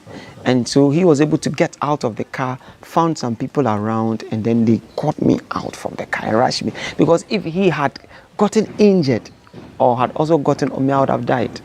Because I was bleeding massively. I was bleeding. If you see there are pictures of me that I was seriously I don't like seeing them, and so we've not given them out also. Yeah, it's really, really unpleasant. Bloody power, and I would have died. But I mean, it's been some years after the whole incident. Before that though, were you in a seatbelt? Yes. God being so good, we're in seatbelt. And you were that injured even with a seatbelt? Even with the seatbelt. I can only imagine how bad it would have been. I would have gone through the shield, the glass of the car. I would have gone through it, or I would have been somewhere else. Both I and my friends were in seatbelts, and because we're in seatbelts, when the car somersaulted like 3 times and landed on its head, it was upside down like that. Because of the seatbelt, I was hanging like that. So imagine, and even with that, I had sustained serious, head injuries and arm injuries, and was bleeding badly, and was off. And they had to rush me, if not I would have passed, gone cry, So without a seatbelt, I would have gone through the windscreen or gone out of the car or something. Yeah, something worse. And did it leave any scars that you look back on and like you just feel pain, or it's like a constant reminder of that incident, like a broken arm or a broken leg? Or obviously my neck. Obviously my neck, because if I turn my neck now, it's not as flexible as it used to be before. Even though I'm a living testimony, I'm God's handwork of His miracle. I'm God's miracle today because I got healed by miracle. Doctors played their part, but God healed me. But even though I'm healed, when I turn the scar, like when my stature now, when I stand, my posture or my stature, you can see that there's a difference in the natural. That's not a natural way. There's something that will tell you that this guy has been through something. And so it's a constant reminder, and it's humbling, and makes you remember how far God has brought me also. Yeah. Looking back, what would you have done differently if you had the chance? pertaining to the accident. Yes. Yeah. With the accident. Yeah. What I would have done is, when we're leaving home, and when my friend came for me, and we're leaving home that day, I remember my mom saying, "Yo, don't go." Okay. That was the warning. Yeah, my mom was like, "Yo, don't go, don't go." But I was chasing after money. Because it was a contract. It was like they are coming for a meeting so that we'll go and perform somewhere and make money. And I'm young and I need to make money so that we can carry on to invest back into the music. So I was like, Mom, I was like, yeah. I was like, she gets worried sometimes too much. So she leave us for us to go. But if time was to go back, I would have listened to her. And also, apart from her, when we got to the Tema, that day when we left home, and we got to the Tema toll booth to enter the motorway to come to Accra, when we got to the toll booth, deep within me, I felt something bad might happen.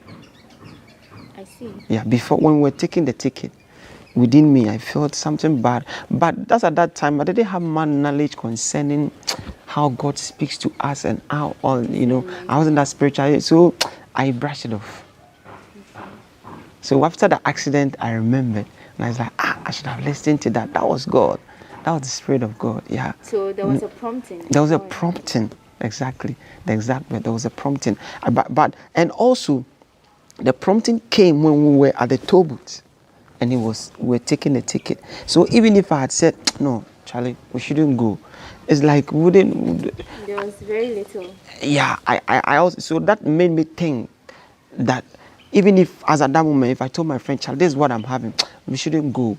I was thinking, we are in the lane, people are behind us, and the motorway is, and we are at the booth, we are taking the ticket. So at that moment, it would be inconvenient for him and all that, for him to, so I was like, let's go, let's move on. That also added up to it. So for us, for me, allowing for us to go ahead, so we went ahead. But then after the accident, I was like, if I'm to go back, I would have listened to that prompting and I would have stopped it right there. Or even my mom. When my mom said, I don't go, I would have listened to her and it wouldn't have happened.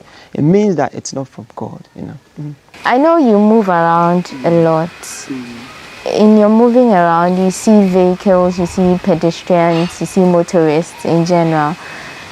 From the time your accident happened till now, do you think anything has changed significantly on Ghana's roads, on the part of all the stakeholders, to help curb accidents on our roads? Yeah, I think that the media has been doing well in promoting safety on our roads. For that one, the education has been going on.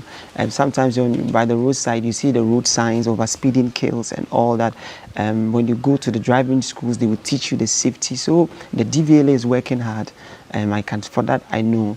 Myself, I went to the driving school and I realized how hard they are working to keep those who come to the road, who use the road, disciplined and drive safely. But yet, when you're on the road, you see lots of indiscipline because people are refusing to change and people are refusing to go by the rules. People are refusing because they are in a hurry to make money, especially the commercial drivers, especially the trotro drivers and the motor cyclists, those who drive the motorbikes. They especially, they are so much in a hurry. They are in a hurry to make money. They are in a hurry to pick passengers. The trotro drivers want to pick passengers. Each one wants to get the most passengers, so they make money. They make money, and so because of that, they race. I mean, it's like a race on the road. This one wants to get ahead of this one to pick the next passenger. So it makes them run at top speed sometimes, and it's bad. And also the motorbikes. When you get to the traffic lights and it's the red is on and it's at a stop, we all stop, but you see them passing by still, not abiding by the rules, ignoring the light, and they just go. And sometimes when it's green at the traffic light and you're moving, you then notice a motorbike from the other side whereby they've been stopped by the light, but yet he will break that rule, break that light and come through. And if you, the driver, if you're not careful, there can be a collision or you can even hit him. And just recently, last week, I went to a lady that I used to evangelize to. and pray with them. I went there and I got the information that her husband is a motor rider, and he got hit by a car and died. And so they relocated from there. And my heart was saddened. Someone I evangelized to, and he has kids. He has kids with that, and they are young. They are not even in their 40s yet. But the guy just died like that. And I think if we are disciplined on our road, all these things can be taken away. It's indiscipline. It's still there. People are refusing to change because they put self first. Self first. I'm going for that money. I need to get there in time. I need to, put in what they want. Thinking, caring less about others and those on the road, other people using the road, caring less about them, thinking of self. They place self first, and so other people end up dying, and it's bad. So please, we need to be disciplined, and we need to put that first. You've identified a lot of things you're seeing wrong with our system, and that are encouraging a lot of crashes on our roads. I want you, just as we wrap up, to tell Ghanaians what you think we can do to change the narrative, to help save lives and to help deal with the menace of road accidents on our roads. My advice to the motorists, pedestrians, drivers on our roads today is to be patient. Patience. Even the Bible says, let patience have its perfect work, that you may be complete and perfect, lacking nothing. If you have patience on our road, be patient enough to cross the road when you're about to cross. Be patient enough when you're driving and you get to the zebra crossing. Be patient enough when you're using the motorbike, when you get to the traffic light. Be patient. Be patient on the motorway. When we are patient like that, we'll get to our destination safely and we will lack no one. We will lack nothing. We will lack nothing. No soul will be lost. No life will be lost. Don't let someone's divine purpose come to an end. Don't let someone die prematurely because of your impatience. Please, let's renew our minds and be patient. My name is Yaosiki. Do the right thing, save a life. Yaosiki, thank you so much for sharing your experience with us. We are glad you can sit here today and actually tell the world what you saw, and advise others so that they do the right thing and save others from going through what you went through. We appreciate your time and we thank you for speaking to GhanaWeb. He has seen it all and you heard what he had to say. He says you should do the right thing and save a life. Our guest today in this episode of GhanaWeb's road safety campaign has been Yaosiki. He has been sharing his experience with us. You can also join the conversation, make it bigger, let's spread the word. Join us on all our social media platforms, on Facebook, Instagram, and Twitter at the GhanaWeb.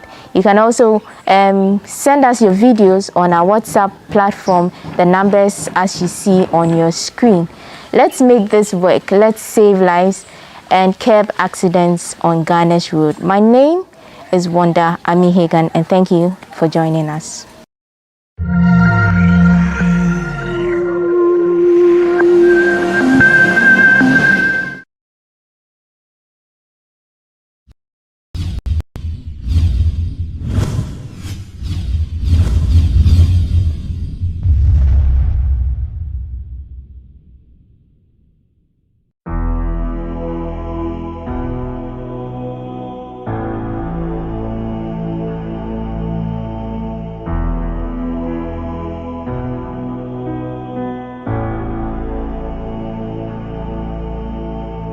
For persons living with disabilities, especially in our parts of the world, one of their biggest concerns is acceptance.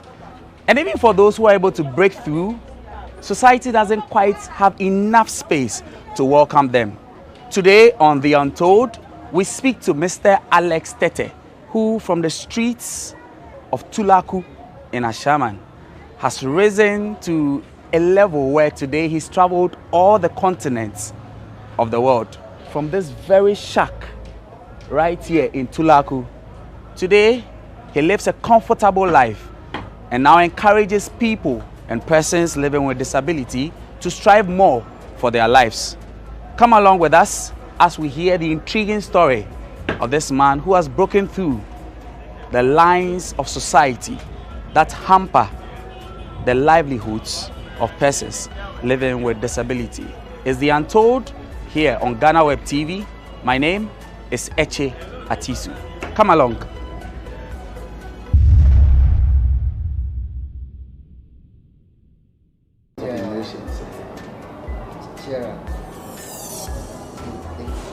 It's God. It has not been easy. We give thanks to God.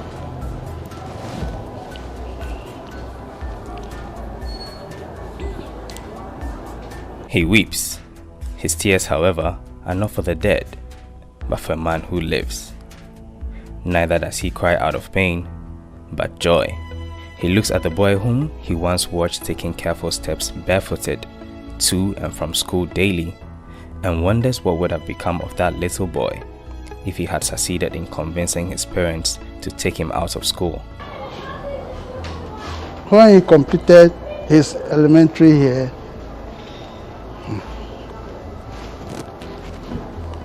he was not satisfied. He edged on.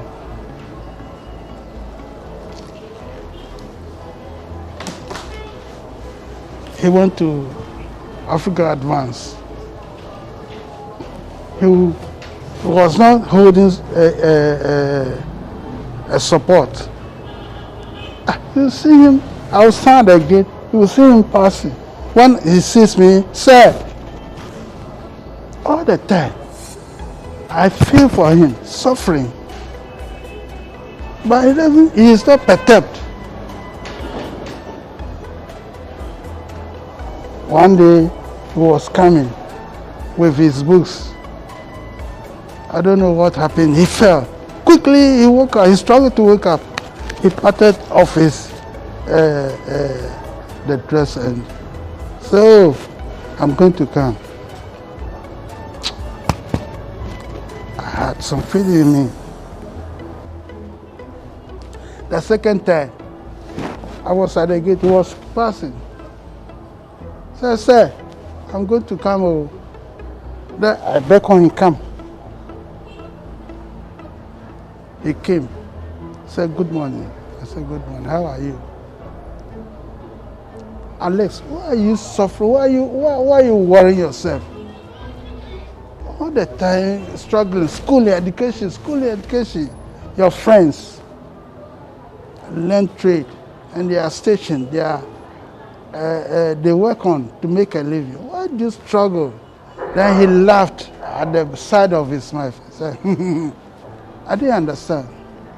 So I will say, I'm going to school and come. He forced, and today, I've seen why he did so. But that boy holds no grudges because he believes Ifo Ime's attempts to end his education was out of sympathy and not hatred. Told my mother that, why do you worry your son to walk in the rain and in the sun, go to school? Get a kiosk for him, get some shoemaking, and let him sit at one place and mend shoes for people. That will be more fulfilling than the way you let him stress. Because sometimes every day I sit by my house, when I see him pass by, I cry within me how he suffers, go to school and come back home. Then my mother said, no, it's only education. This thing will not take him anywhere. He can't marry out of this. You see, he has to go to school. So I was not worried at all. Each time I pass by the man, I greet him. I make sure he sees me going. Even though I go through that pain, the goal ahead of me didn't allow me to be discouraged at all. I was so determined to be able to make it. Alexander Tete's determination to complete his education was born out of his mother's words to him the first time he told her he wants to quit schooling. My mother told me that the state in which I am is only education that can make me strive, because always my mother says that I want to put you in a position where when I'm no more, you can fend for yourself. and it is only through education. So reluctantly, I go to school. This wooden structure in Tulaku, a slum in Ashaiman, is a place he called home until he got married and moved elsewhere with his wife to start their own family. Though he lives a comfortable life now, he returns to this neighborhood today as he recounts his life's journey. He's still standing here. Yeah. And you know, it goes through, sometimes it's wear off, they replace it. Yeah, they replace it with other wooden, yeah, but this is the room where we lived. And you lived here with your parents? Oh, with my parents, so my siblings were here. We were five siblings, and we even had other family brothers and sisters who were living with us. My mother's sisters' children, and yeah, all within this. But what happens is that because you know we are within the vicinity, sometimes we don't sleep our room.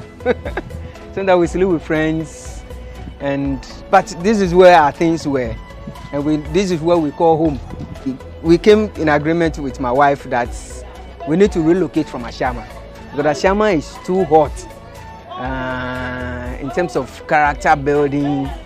If you don't have the resilience and the capacity, your children will go wayward. At a tender age of 6, Alex Tetet contracted polio and became crippled as a result. Believing it was spiritual, his mother moved him from one church, prayer camp, or shrine to another, hoping her son would be healed, but his condition remained the same.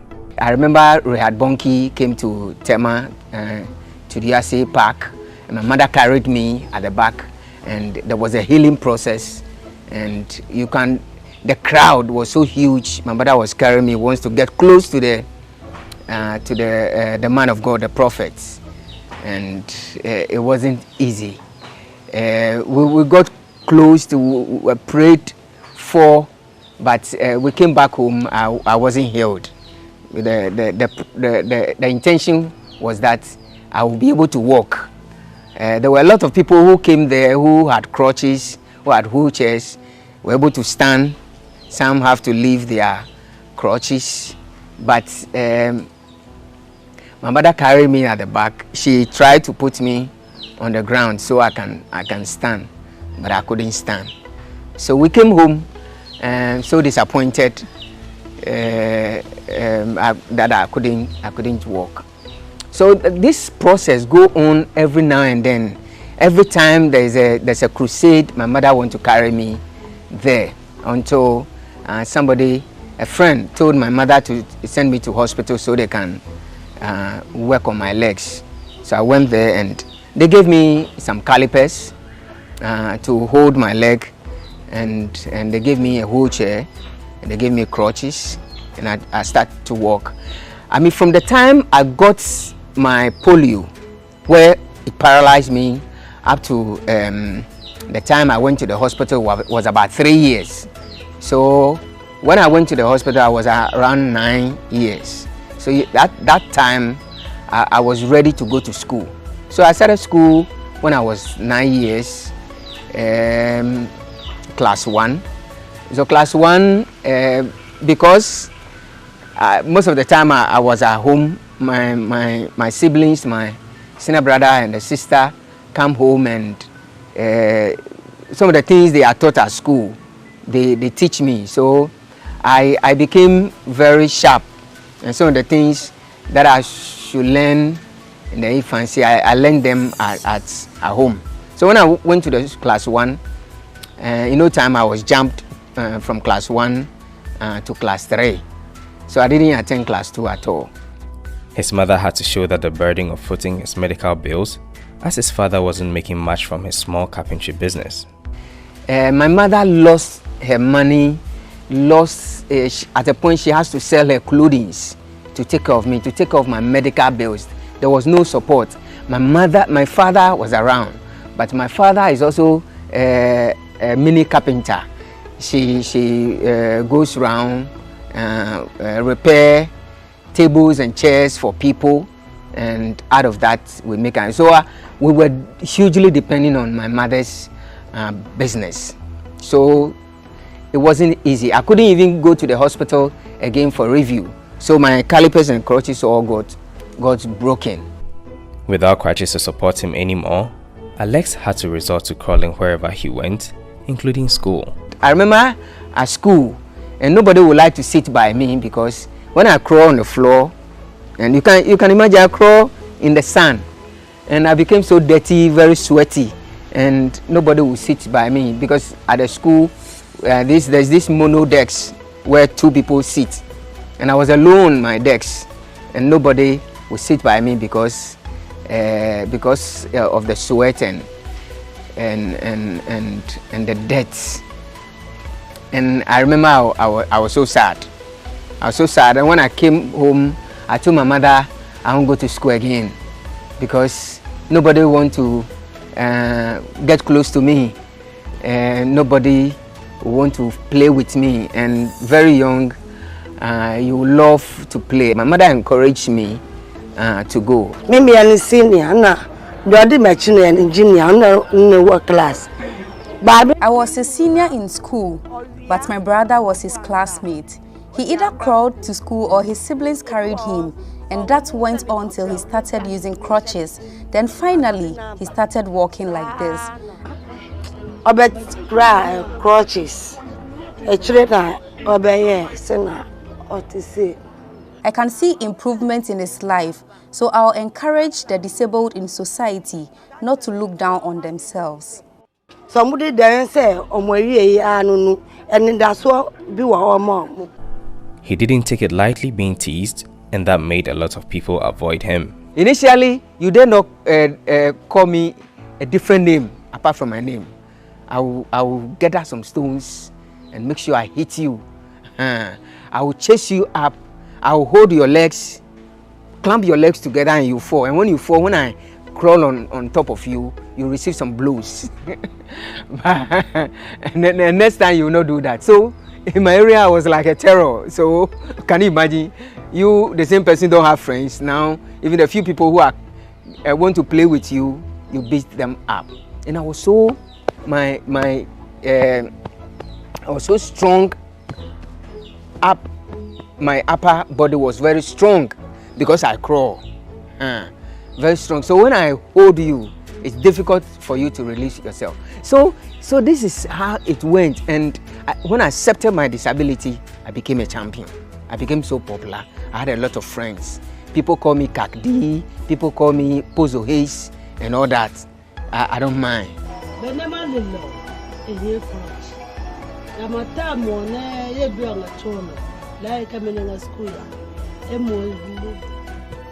He went to school with my daughter, and I knew he walked with the aid of crutches. He was very aggressive at the time and even fought with my son by a gutter. I asked my son why he fought him when he knew about his condition. The young people were always teasing him, and in retaliation, he threw stones at them. He's not a bad person. We never expected that he would get to this point in life, and even expect that someone could fall in love with him.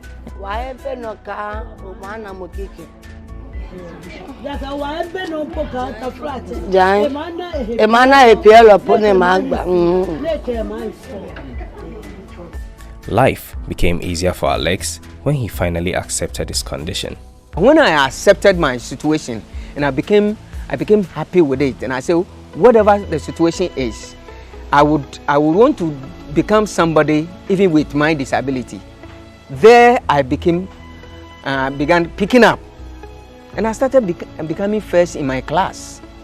And so there and then I began gaining friends because I started teaching them mathematics. I was very good at maths. I started teaching them some of the subjects and things. So I became very popular, had a lot of friends. People call me names, and I give them more. I receive the morale and all that.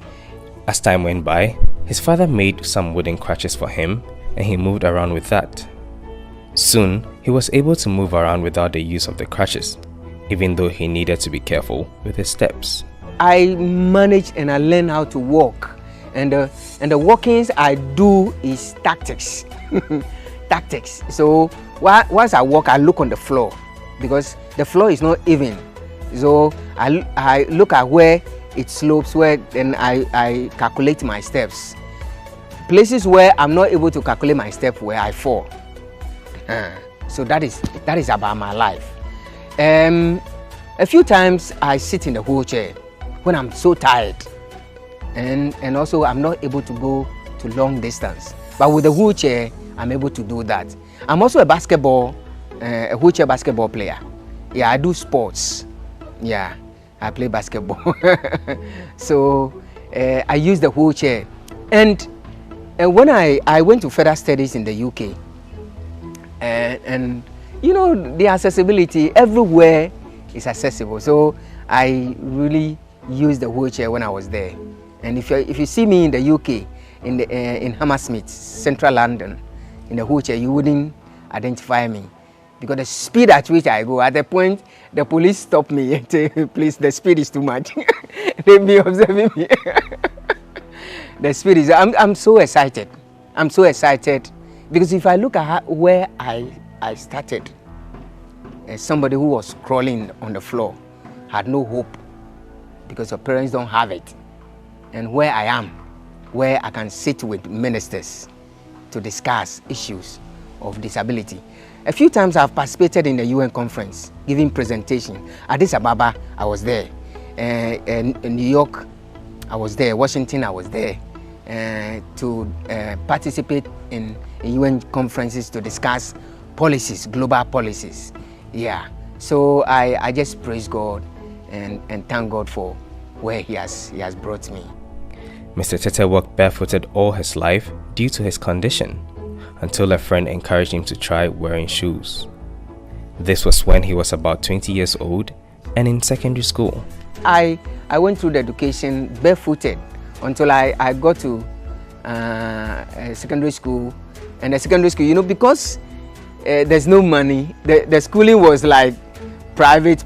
I went to Snaps College. And the Snaps College, I did accounting there.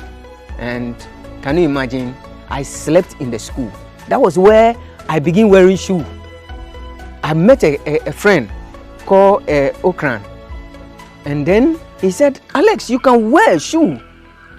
Alex, let's go to Kantamanto. Let's give it a try. I said, I don't believe I can wear a shoe. So we went together. And the friend, we got some shoes. Let me try. And I tried a few ones which fit my leg. And then the friend told me, he called Samuel Okan. He said, today you wear the shoe from here to school. So can you imagine walking from Kantamatu to Asalam Down, Snaps College? Formerly that was where it was. And I walked. And when I got to school, all of my legs got bruises. You know, when your legs look fresh. So when you put on that thing, I things. And for 3 days, I couldn't move. I have to remove the shoe and get the wound healed. But when the wound got healed, I put it on again because I said this thing must stop. I have to be able to wear a shoe like anybody else. So after 3 days, when the wound got healed a bit, not totally, but when the pains came down, because when I got the bruises, it became like a small balls around my feet. So when I got healed, all got best and got healed, I wore it again and started practicing, started walking gradually, and then all my feet, that area got hardened, and then I was able to walk to today. It's so amazing how I'm able to walk, wear a shoe, and now I can move to the shoe shop and get a shoe to wear.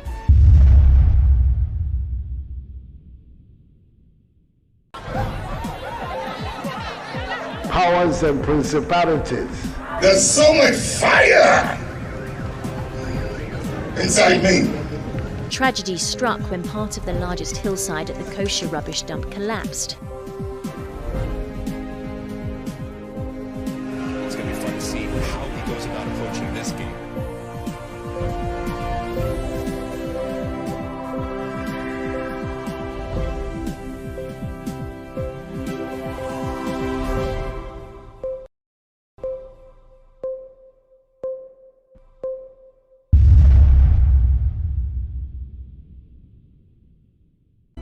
The owner of the property where Snaps College was first located recounts some memories of Mr. Tete's days at the school.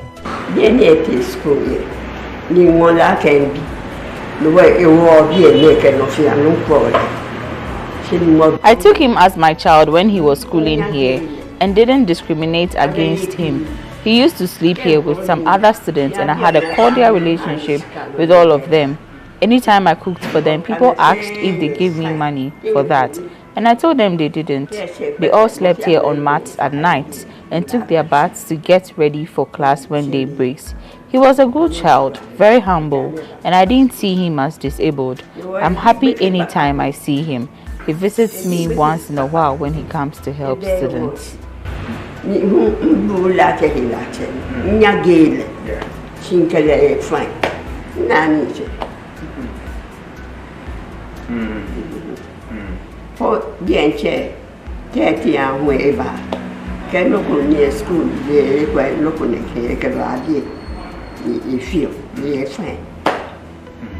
went on to get his HND in accounting at Accra Polytechnic after completing Snaps College, but almost gave up on his education again one rainy day. All this time I've been moving from Ashama to Accra for lectures. Moved from Ashama to Accra for lectures. And there was this time, in the morning, the clouds look like it's coming to rain. So I got an umbrella. And when I landed at Tema Station, walking, there's a route from Tema Station to Accra Poly. I was walking in that lane where now AMA has built their offices. There's a lane there, people sell. There's a market there too. And so the rain started with strong wind. And I decided to open the umbrella because my books, I have a bag at my back and walking. I walk the way I walk, swing myself. And then before I realized, the wind entered the umbrella and pushed me. And in fact, with my books at my back, I was holding onto the umbrella and the wind was also blowing the umbrella to get off my hand. And I said, no way, I won't leave this umbrella. We were all on the ground in the rain. In fact, it was one of my saddest moments.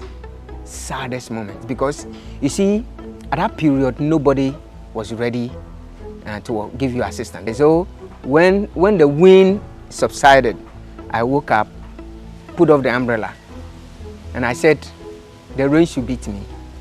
It's okay for the rain to beat me because I'm already wet and dirtied myself.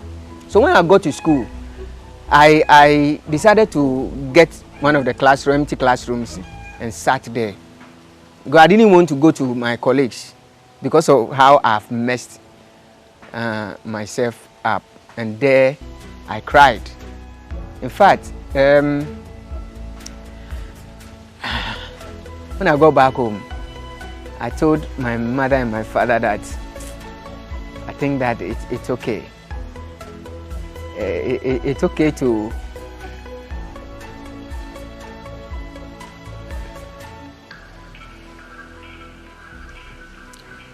I told them, why am I going through all these challenges?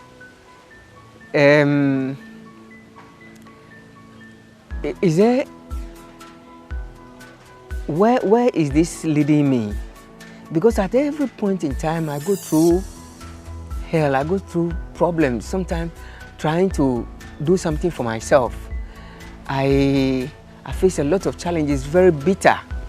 And today I couldn't even go to lectures, even though I went right to the school, I couldn't go to lectures because of all this, all that has happened to me. So I don't think that I want to continue the school. My parents cried.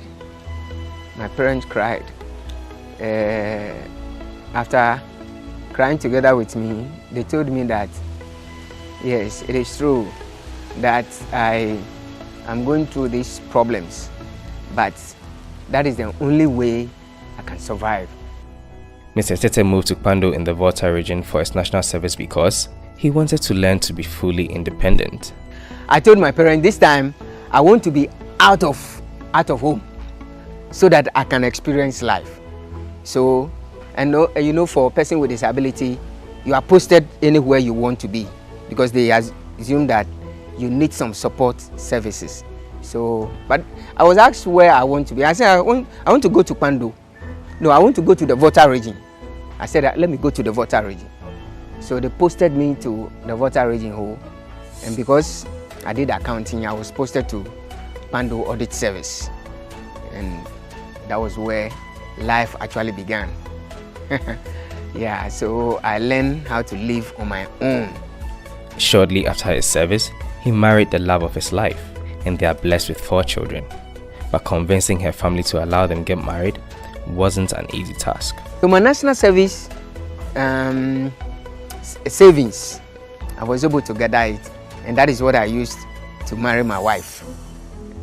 But during the time I was schooling, I met her at church. I attended the Church of Christ at Ashaman, Accra Road there, and that is where. And I'm a very strong Christian, and because and in all this I'm saying that Christianity has actually made me who I am. Christianity, because each time I go through challenges, I go through the stress and the problems, I look up to God, and I said, God, I know you are there for me, and I know you'll never leave me until I achieve my goal. So I met her, and she, when I proposed to her, she was confused. She was confused because we were very good friends, and she asked me, how about Kojo? I'm a Monday born, they call me Kojo. In a house, I'm called Kojo. He said, oh, Kojo, is it a joke? But we are brothers. I said, oh, what? We are brothers. Are you the second born of my mother? I'm serious. So it was so many years, but I mean, I kept on because I attempted a relationship before, but the family, I got to know early that the family wouldn't accept. Because what happened is that lady, sister, also married a disabled person. So the mother says, Abba, is it a taboo? That is it a case? That all my 2 girls should marry disabled people? Why? As for this one, they don't agree. So I said, no problem. No problem. I married my wife, even though there was a few resistance, and my wife's mother's family, because the mother passed on, so the mother's family were not agreeing to it. But the father said, this young man, I see in him a very good husband, a very good in-law. So for me, he can marry my daughter. I had a lot of support from him, and I married my wife. That was in 1999, 5th December 1999. I married my wife, and we are blessed with 4 children, 2 girls, 2 boys. The first 2 are in the university. The first one, Major in Tete, is at Tech. He's doing geography. He's in the 2nd year. And the second one, Rose Tete, is at Telecom University. He's doing computer engineering. And then the third one is a boy. He's at the GHS 3. And then the last one, class 1. That's the pension baby Elom Tete. So life is about how you make it, how determined you are. And if you are determined and with God's support, you can actually make it. After his national service, he got his first job as an accountant at Sutrek Meets Ghana Limited. From there, he moved to the Ghana Society for Persons with Disabilities as National Director. Today, he runs his own organization, Center for Employment for Persons with Disabilities, and has 3 permanent employees. His aim? To reduce the number of persons with disabilities begging on the streets. So I'm an employee of the local government service where I am posted to the Tema West Assembly. My organization, I volunteer for the organization. So I have staff that I've employed three staff who are every day in the office and they work. And because I also work, I don't go there. I receive reports of their work, and also we have meetings to discuss activities of the organization. Basically, the organization is a non-governmental organization. It's not a profit-making organization. And what we do is to empower persons with disabilities in Ghana through vocational skills, employment, and livelihood support. And so we collaborate with other agencies and other government institutions. My work at the Assembly is also enhanced by the work that I do in the disability organization. I'm able also to mobilize disabled people within the Tema municipality and the metropolis, and we're able to embark on a lot of activities that improve on their lives. He has traveled to at least one country in all 5 continents of the world, a reality he never dreamed of as a child. I've traveled to participated in conferences and programs because of my advocacy for persons with disabilities. From this shack? Yeah, from this shack. Yeah. So all the continents of the world? All the continents. I don't know. I've been to Asia, I've been to America, I've been to Denmark, South America. I've been to Nicaragua. You know, that was in 2005. It was the longest journey, 13-hour journey crossing the Atlantic Ocean. It was so tiring. Yeah. And so that has been great, and I was awarded, including other people. I remember Roland Walker was one of the guys who was awarded on that day. Yeah. So, and so people in Ashaiman, the youth of Ashaiman, recognize my work, even though I scarcely visit them now. They recognize that I come from Ashaiman. And just this week, one of the guys in Ashaiman called me that it's about time we do a homecoming, where a few guys who have lived in Ashaiman have to come together and see how we can develop Ashaiman, because Ashaiman is in a mess now. Ashaiman is in a mess now, and other people have come to live in the area and have given the area a bad name.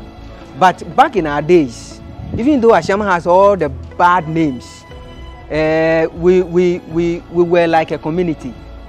You know, even though there are a few bad guys, we were like a community, and we were striving. But now it's not like that. The man who once lost use of both legs now has driving as a hobby. The fact that I'm able to drive myself was a great thing for me, because I'm able to move and I'm able to control my life. I began by somebody driving me, and it's been really difficult when every time you have to call the person and to come and drive you. Initially, I wasn't paying the person, and so it was like a kind of a pro bono service. And sometimes you can't get a person to drive you, and then you are stuck. So when I'm able to drive, I began, and I could see that I'm able to drive. I was so excited. So driving is a fun. I drive to Kumasi. I drive long distance to Ho. I drove to Donkokrum. from planes and all that. I drive to Cape Coast myself. Yeah, so driving is actually a fun. Whilst encouraging persons with disabilities not to look down on themselves, Alexander Tete expressed profound gratitude to his family for all their support during his trying moments. Sometimes we look at the challenges and then we forget, we don't open our eyes to the opportunities that are open to us.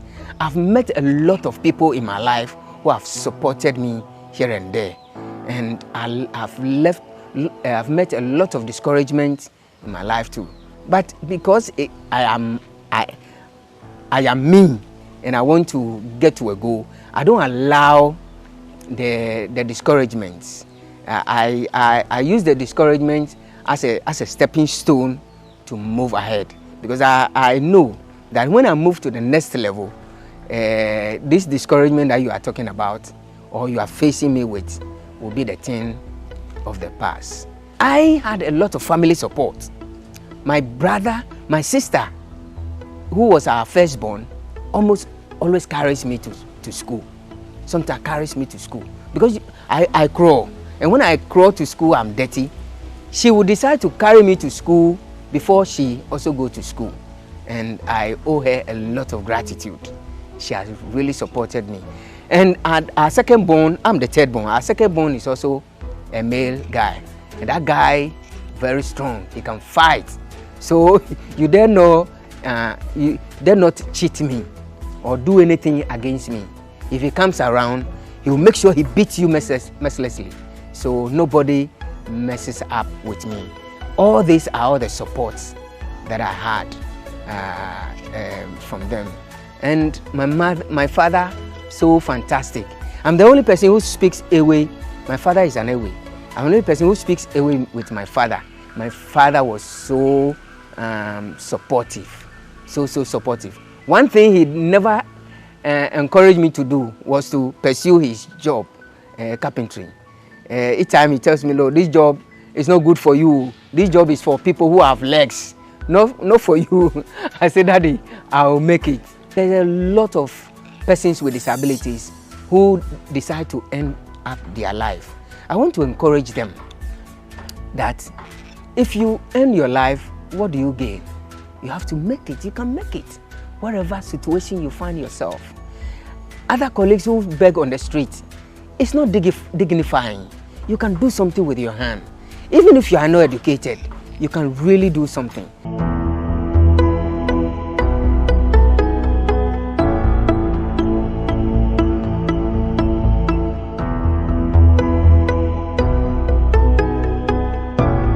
That's the story of Mr. Alex Tete, and we are grateful that you've joined us. We hope that it inspires you, as we always do here on The Untold. We hope that your lives are transformed from joining us on this edition. Until next time, my name is Eche Atisu. Do remember to follow us on GhanaWeb. Go to www.ghanaweb.com for all stories on our website.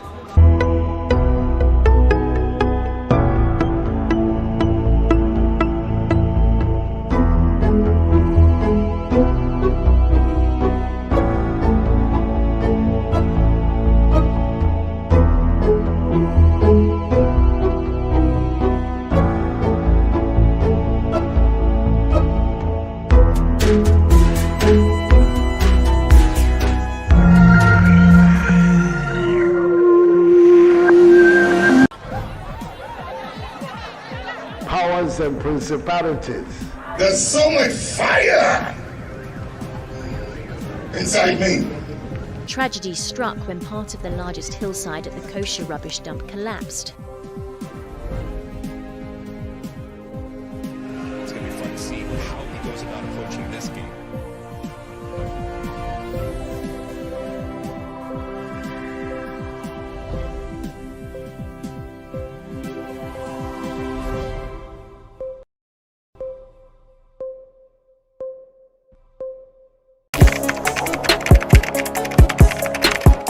We table issues relating to the arts and entertainment for a riveting discussion, of course, without fear nor favor. The question the presenter asked them was a dumb question. You need to speak the fact and move. Varied views. We agree to disagree. So I would disagree with everything you said. I think that he's a smart guy.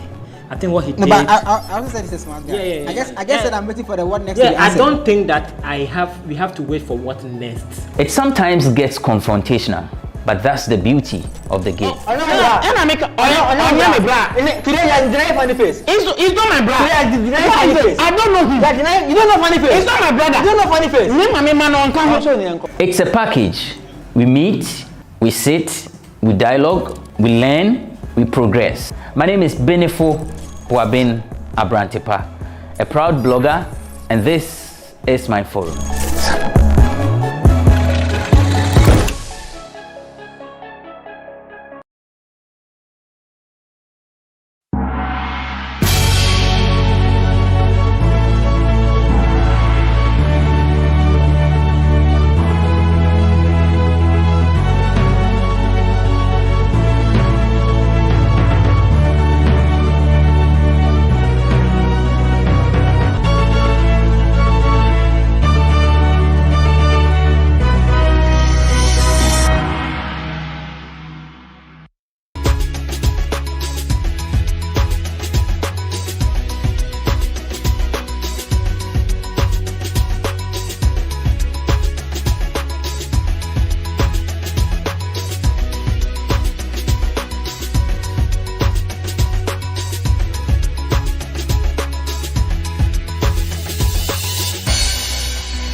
Hello and welcome to yet another exciting edition of People and Places here on GhanaWeb TV. You know, on this show we don't only bring you a blend of culture or different places we visit, we also bring you unique stories of amazing people doing amazing stuff. And today I'm happy to bring to you the story of a young chef who has been doing wonders with his organization Food for All Africa. I'll tell you all about it when we return from this breather. And later in the show, we have a surprise you don't want to miss. My name is Wanda Amihigan. We'll be right back.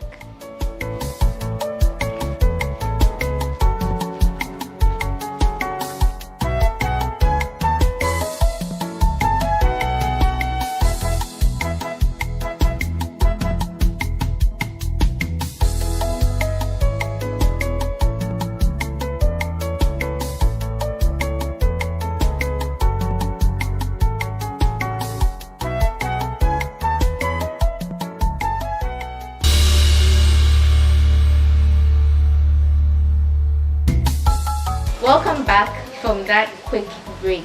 We are in a kitchen and you already see my guest. We are speaking to Elijah Amu Addo. He's a chef, like I already told you. And good morning, sir. Good morning. How are you doing? I'm okay. Yeah, you're welcome to the Kitchen of Hope. Kitchen of Hope. You named your kitchen? Yes, it signifies hope to a lot of people out there, and so for us, letting the people who work here know the importance of what it's not just food, it goes beyond it. Have you always wanted to be a chef? Well, growing up, I didn't imagine I would end up as a chef. I come from a family of 4 children. I'm the only boy and second born. My childhood ambition was to become a medical doctor. Okay. Yes, but I was very close to my mom. And my mom was a caterer, she cooked a lot. And growing up, I remember somewhere age 8, 9, what happens is anytime she cooks, because I'm mostly closer to her, I get to taste it before anybody else tastes, and I give feedbacks. So that was where my passion for food, cook, actually came from. But it wasn't until after I lost my parents at a tender age and had to look at what I can be beyond my dreams and aspirations. Which age? That's about 11, thereabout. At tender age of 10, my mom died. A year later, my dad, and we were left in the care of my grandmom and auntie.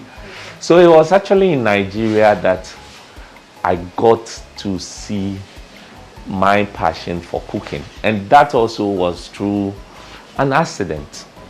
Nigeria? You Yes. grew up in Nigeria? Yes, part of my life was in Nigeria. After losing my parents, I had to go and stay with my auntie to do my junior secondary school in Nigeria. And I remember back then, my sisters were back with my auntie my grandmom in Ghana, and I was staying with my auntie in Nigeria. And sometimes my grandmom will call and complain, things are a bit difficult. So looking at what I can do as the only boy to help my sister's education, I decided to take up a job while still in JSS. I was in JSS 2 by then, so I took up a cleaning job in a restaurant called Spins around Ikeja. And usually from school I'll go clean, and then somewhere 10, 11 on weekends till 1 a.m. I close and I go home. I was fortunate to find myself in the kitchen, and I kind of admire what the chefs, the cooks were always doing in the kitchen. But one day when I was towards my final year to write my junior secondary certificate examination, as they call it, BECE in Ghana, I remember a Sunday prior to a Monday before going to write that exams. We delayed at work so much, and I had to be washing pans and loads of pans. So in a hurry to go home, there was this pan that had a sauce in it. I took it, threw the sauce away, and then washed the pan. As I was washing it, the chef walked in, and just seeing me with the bowl, got so furious. Who asked you to throw away my sauce? Who asked you to? You asked? So as he was shouting, he started throwing plates at me. He got very hungry. So when he threw a plate at me, I started crying. I was just crying. Then I busted out. Do you think if my mom was to be alive, I would be here cleaning whilst my colleagues are learning for exams tomorrow? So that statement, out of the crying, made the chef to now understand the reason why at that young age of about 12 years by then, being a cleaner in his restaurant. And after that, he had a conversation with me. Apparently, he also had a similar childhood where he lost his parents. So there was that connection. And so it was through that accident, that incident, that he became a mentor to me. At a point, he opened up his kitchen for me. All he needed to do was tell me what he wants to prepare. And when he tells me, I want to do mayonnaise, the next thing, I'll pick up all the ingredients he needs for a mayonnaise.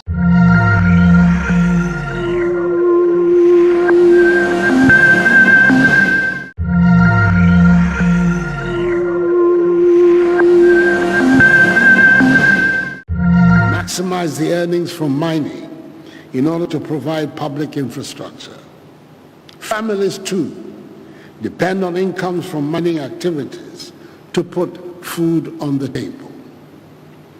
Mining becomes problematic and dangerous when methods employed pose a danger to the land, the water bodies, and the very lives of the people. Mining becomes a danger to the society when, after extracting the gold, diamond, or other stones and minerals, the land is left degraded and poisoned with toxic minerals. The water bodies are turned into entities that can no longer support life, and plants and fish cannot survive in our rivers. Mining becomes a danger to the society when the sites are abandoned, leaving behind craters filled with mercury and other poisons, which cannot support any more fauna or plant life.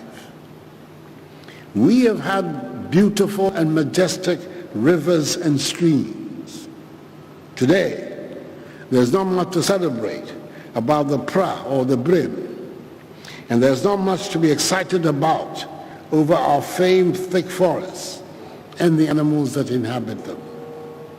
Unacceptable mining and logging practices have laid them to waste. When I called for a national conversation on Galamsey, which eventually has led to the holding of this dialogue on the theme Sustainable Small-Scale Mining for National Development, it is not because I have any doubts about the need to protect our lands and our environment. It is because I want us to have a consensus on a sustainable method of mining the minerals in our land. We cannot have one part of the political divide campaigning for Galamsey in the bush and the other waging an official fight against Galamsey in the open. We must demonstrate that we love our land and are capable of taking care of it ourselves. We do not need foreigners to campaign for the protection of Ghanaian land, our inheritance. We do not need special interest groups to campaign for the protection of Ghanaian soil, flora, and fauna. It is the land of our birth. It is the land we inhabit. It is the land that supports our lands, our lives, and livelihoods.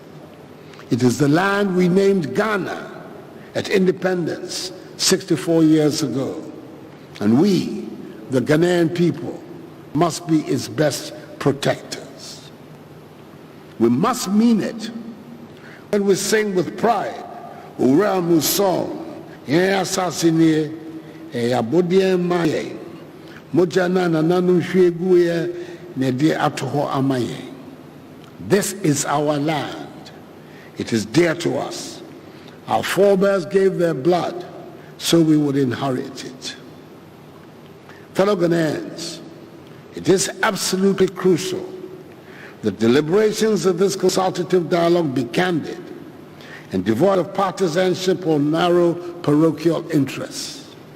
Hopefully, at the end of the day, we should be able to build a broad-based national consensus around the necessity to stamp out the menace of illegal small-scale mining and the need to support and grow responsible small-scale mining. There are aspects of our national life which are fair subject matters of partisan politics. We must, however, come to the understanding the small-scale mining and the requirement to do away with illegalities in that sector should be beyond partisan politics. Some subjects simply cannot be part of our everyday politicking. And I urge this forum to insist that illegal small-scale mining and matters relating to it should be one of such issues requiring national effort. Government has a major responsibility to this end, as we are accountable for the stewardship of this sector, as indeed we are of all other sectors of national life.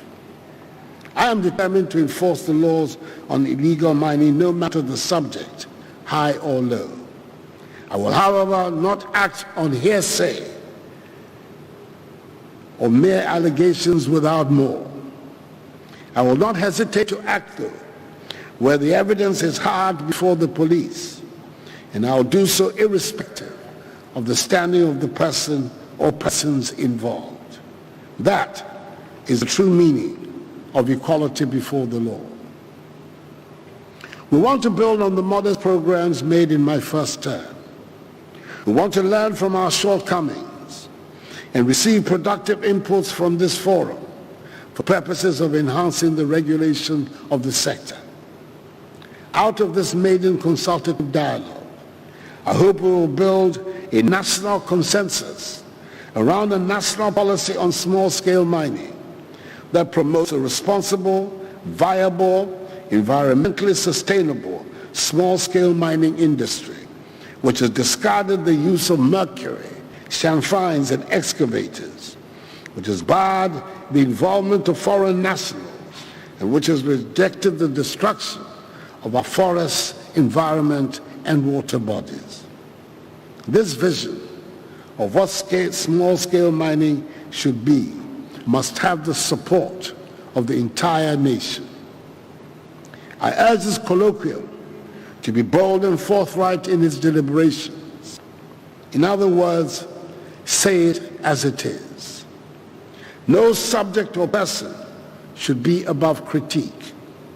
Politicians, traditional authorities, policymakers, media, so-called influential people should all not be beyond your scrutiny. At the end of the day, what the Ghanaian people expect from this process are solutions which will assist in dealing with this endemic problem. I have confidence in the integrity of the people gathered in this room, and I'm sure that out of your deliberations, a workable blueprint will be produced. Accordingly, ladies and gentlemen, fellow Ghanaians, I declare the first national consultative dialogue on small-scale mining duly launched, and I wish you well.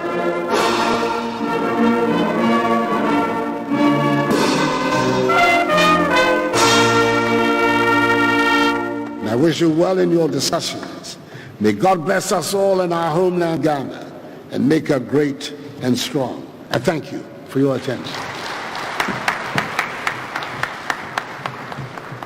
But you may another resounding round of applause.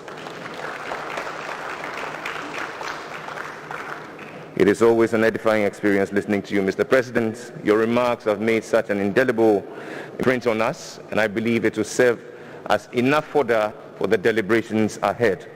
I know this all too well because looking around, I see a healthy complement of the Parliamentary Select Committee on Lands and Natural Resources. Let's give them a resounding round of applause.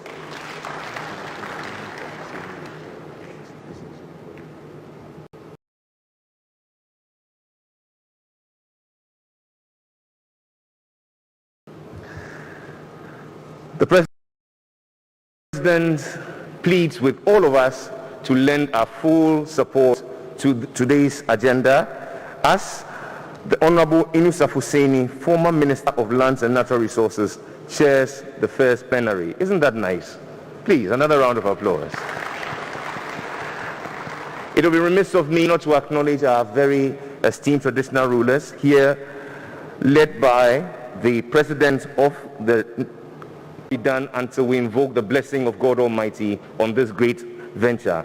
Please rise with me as we receive the Chief Imam, Dr. Sheikh Usman Nuru Shaributu, as he invokes the blessings of Allah.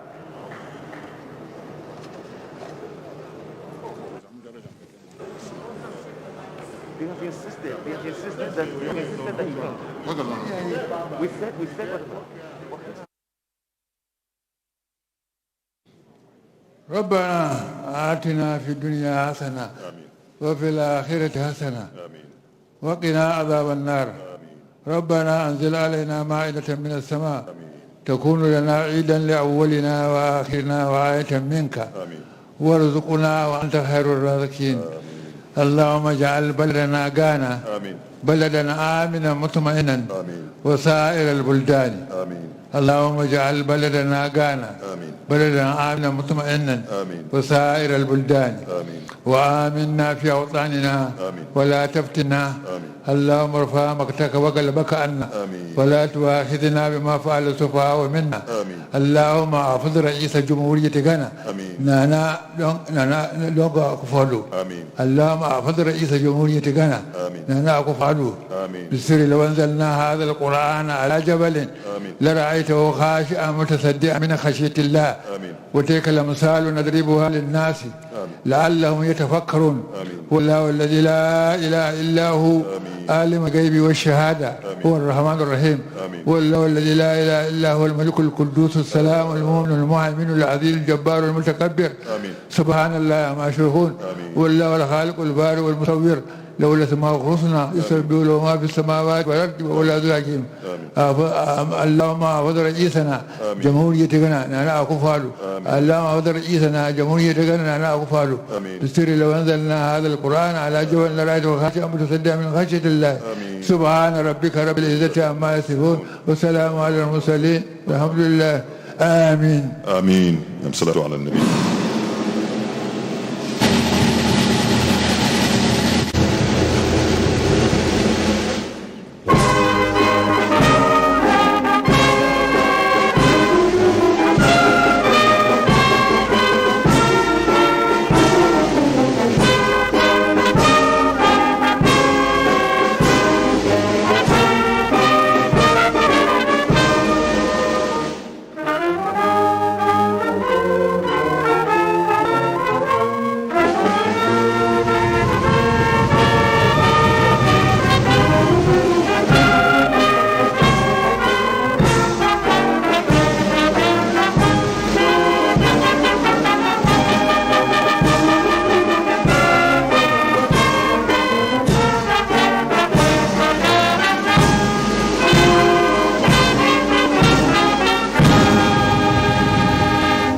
To this end, we say, may God bless you, the President of the Republic. May God bless this consultative assembly, and may God bless our homeland, Ghana, and make her great and strong.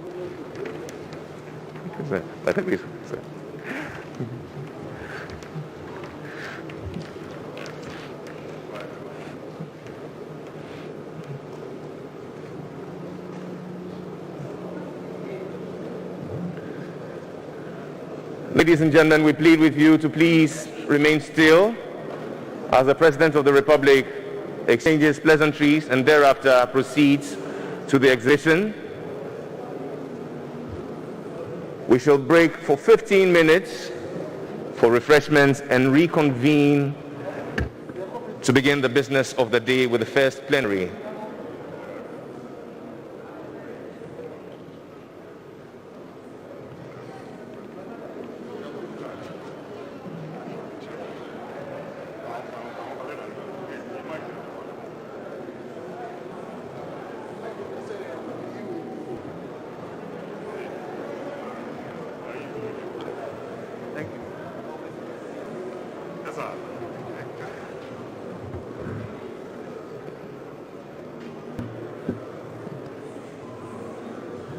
Senior.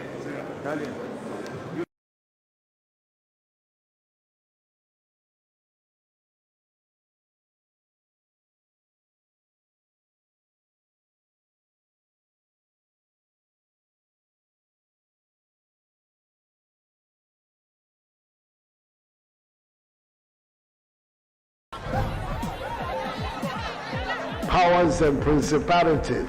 There's so much fire inside me. Tragedy struck when part of the largest hillside at the kosher rubbish dump collapsed.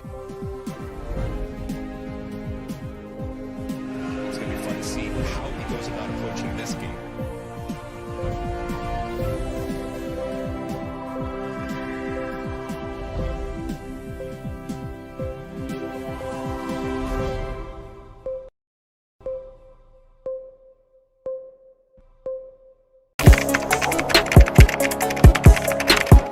We table issues relating to the arts and entertainment for a riveting discussion, of course, without fear nor favor.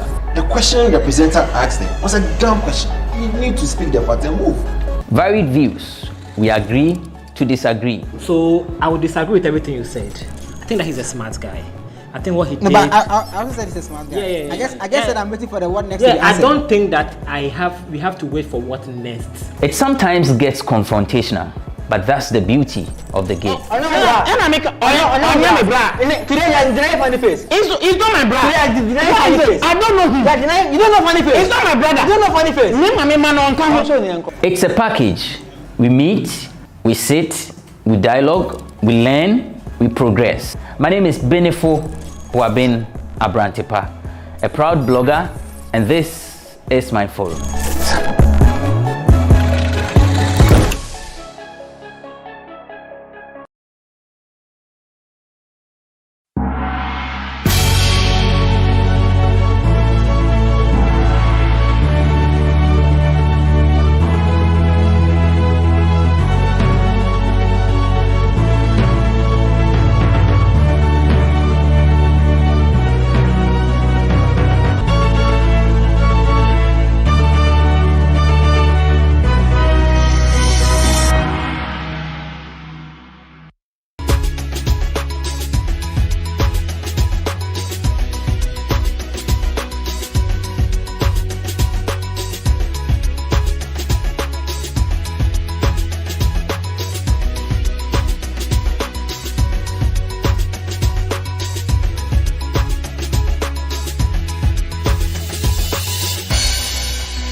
And welcome to yet another exciting edition of People and Places here on GhanaWeb TV.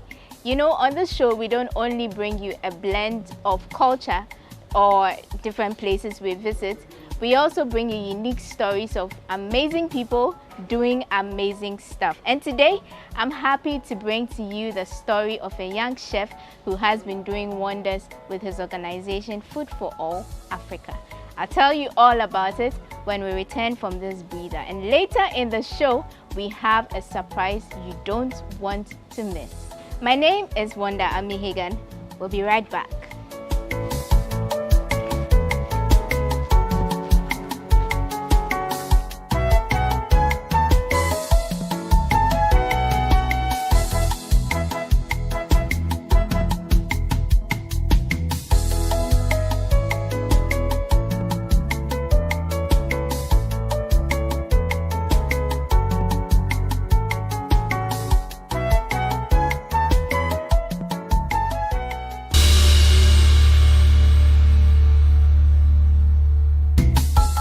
Welcome back from that quick break.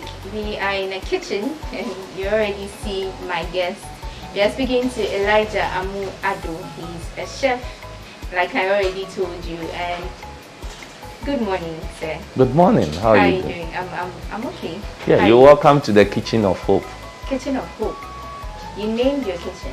Yes, it signifies hope to a lot of people out there. And so for us, letting the people who work here know the importance of what it's not just food, it goes beyond it. Have you always wanted to be a chef? Well, growing up, I didn't imagine I would end up as a chef. I come from a family of 4 children. I'm the only boy and second born. My childhood ambition was to become a medical doctor. Okay. Yes, but I was very close to my mom. And my mom was a caterer, she cooked a lot.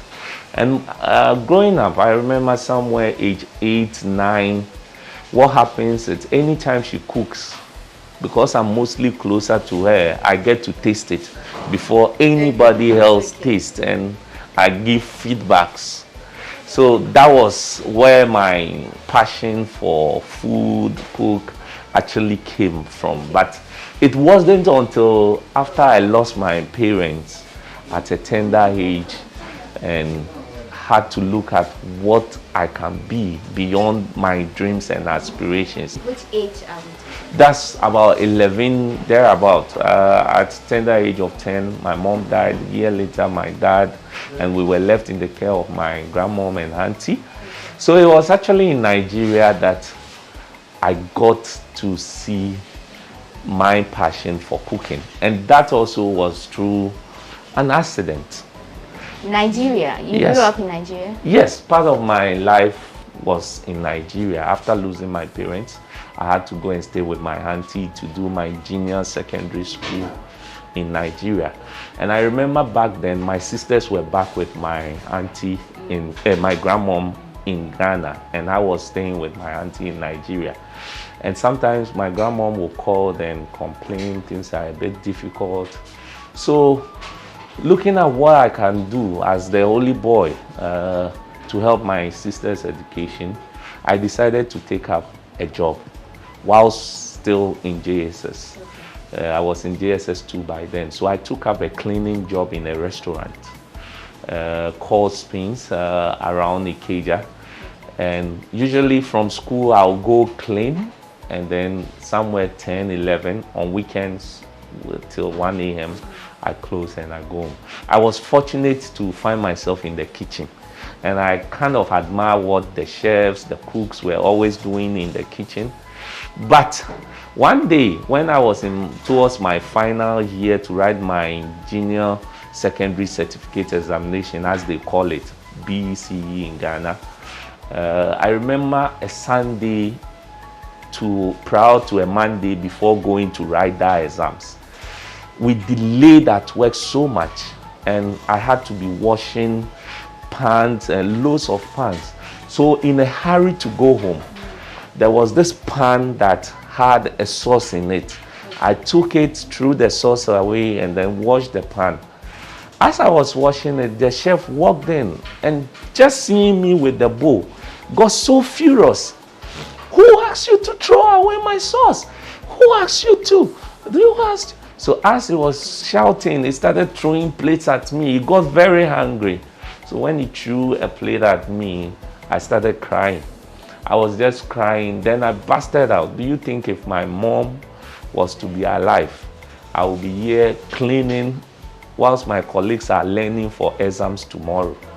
So that statement, out of the crying, made the chef to now understand the reason why at that young age of about 12 years by then, being a cleaner in his restaurant. And after that, he had a conversation with me. Apparently, he also had a similar childhood where he lost his parents. So there was that connection. And so it was through that accident, that incident, that he became a mentor to me. At a point, he opened up his kitchen for me. All he needed to do was tell me what he wants to prepare. And when he tells me, I want to do mayonnaise, the next thing, I'll pick up all the ingredients he needs for a mayonnaise onto the working table for him. And then he will cook what he wants to cook. And that was where the interest for cooking started from. That's a very interesting story. How long have you been doing this? I've been cooking for the past 15 years. Yes, because from the age of 12, I was already in the kitchen whilst I was in my junior secondary school in Nigeria. Then after my JSS, I had to come back to Ghana to come and work with come in school. So I attended St. Thomas Aquinas, Bebe, to be specific. And after that, I did general science with the hope that I will still be able to become my childhood ambition. Science, because growing up, I wanted to become a medical doctor. So in spite of all the challenges, I still held on to that aspiration that one day I will be able to become.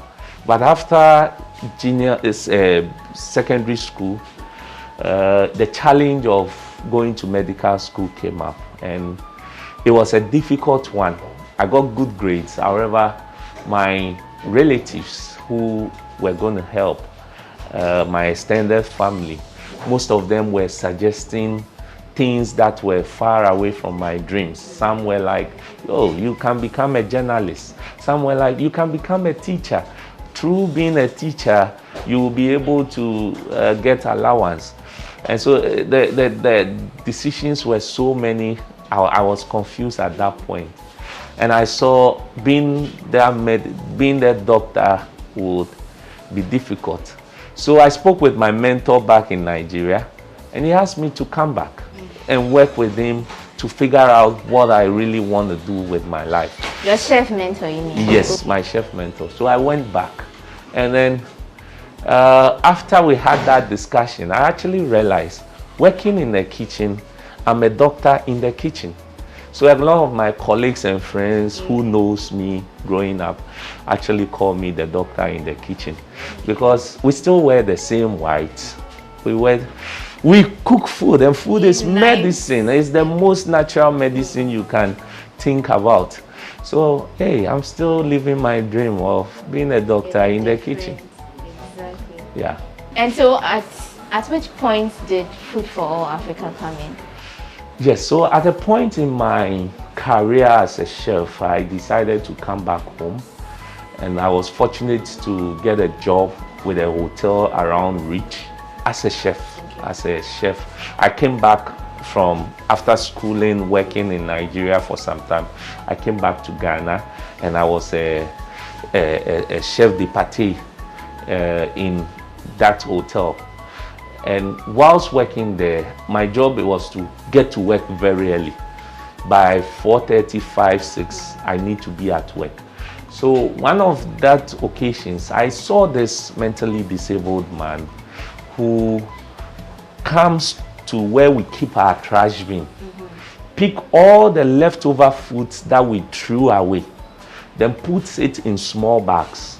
Then he goes under the Nima overhead, the bridge under the Nima overhead. He goes there, hand over the food that he picks. Because when I close in the afternoon, I still see him giving food to people. Then I realized it wasn't only our restaurant, our hotel that he comes to. He actually goes round Ridge, Osu, where the posh, the residential and then hotels and restaurants, to pick edible leftover wasted food from trash bins, and then goes feeding his colleagues on the streets. Wow. So when I saw this was what he was doing, one morning I came into touch with him at our workplace. And so I decided to ask him, Nana, Adentina, now they are comma. Meaning, why do you pick leftover foods for your colleagues on the street? And his response to me was, Semanya, why never?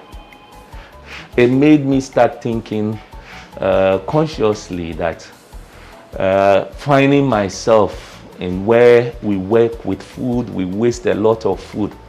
What can I do? So we started throwing away the food into the trash bin. We'd rather bag it. When he comes, we hand it over to him. When you say we, who are you talking? So myself and my colleagues at the hotel by then.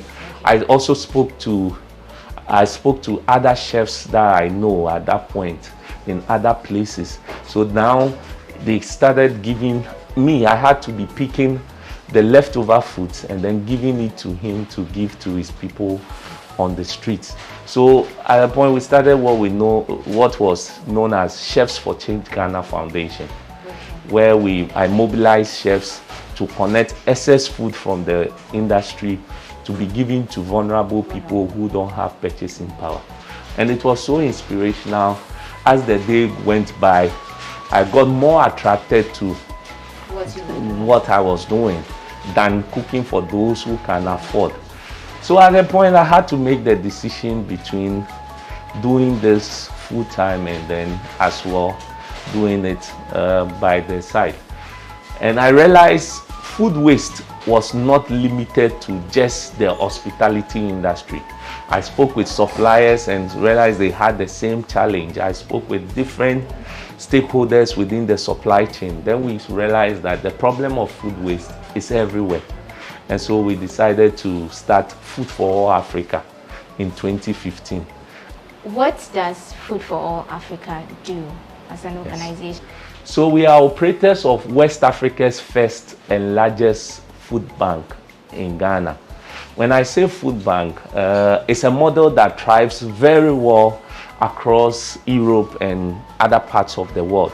Food banking is such that it is a place where food that is in excess along the supply chain, be it from manufacturing companies, be it from factories, be it from importers, along the food supply chain, due to some restrictions, laws and stuff, there are some food products that are perfectly edible.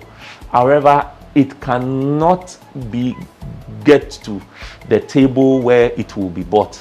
And so what happens is, most often than not, people who work within that sector have to throw those food away. Let me give you a typical example. If I'm an importer of corned beef or food from any part of the world, per the laws of FDA, if the food is coming to Ghana, the inscriptions on the can has to be written in English. But most often, the company where you are importing the food from produces for other countries, and sometimes by mistake, they will send to you in Ghana the product, but it might be labeled in French or another language. And because of what the law says, you as an importer cannot sell that food. So what happens? There's a perfectly edible food, but just because of labeling mistake, they have to throw it. And we're talking about tons of food. Take a fresh marketing company like the shopping mall.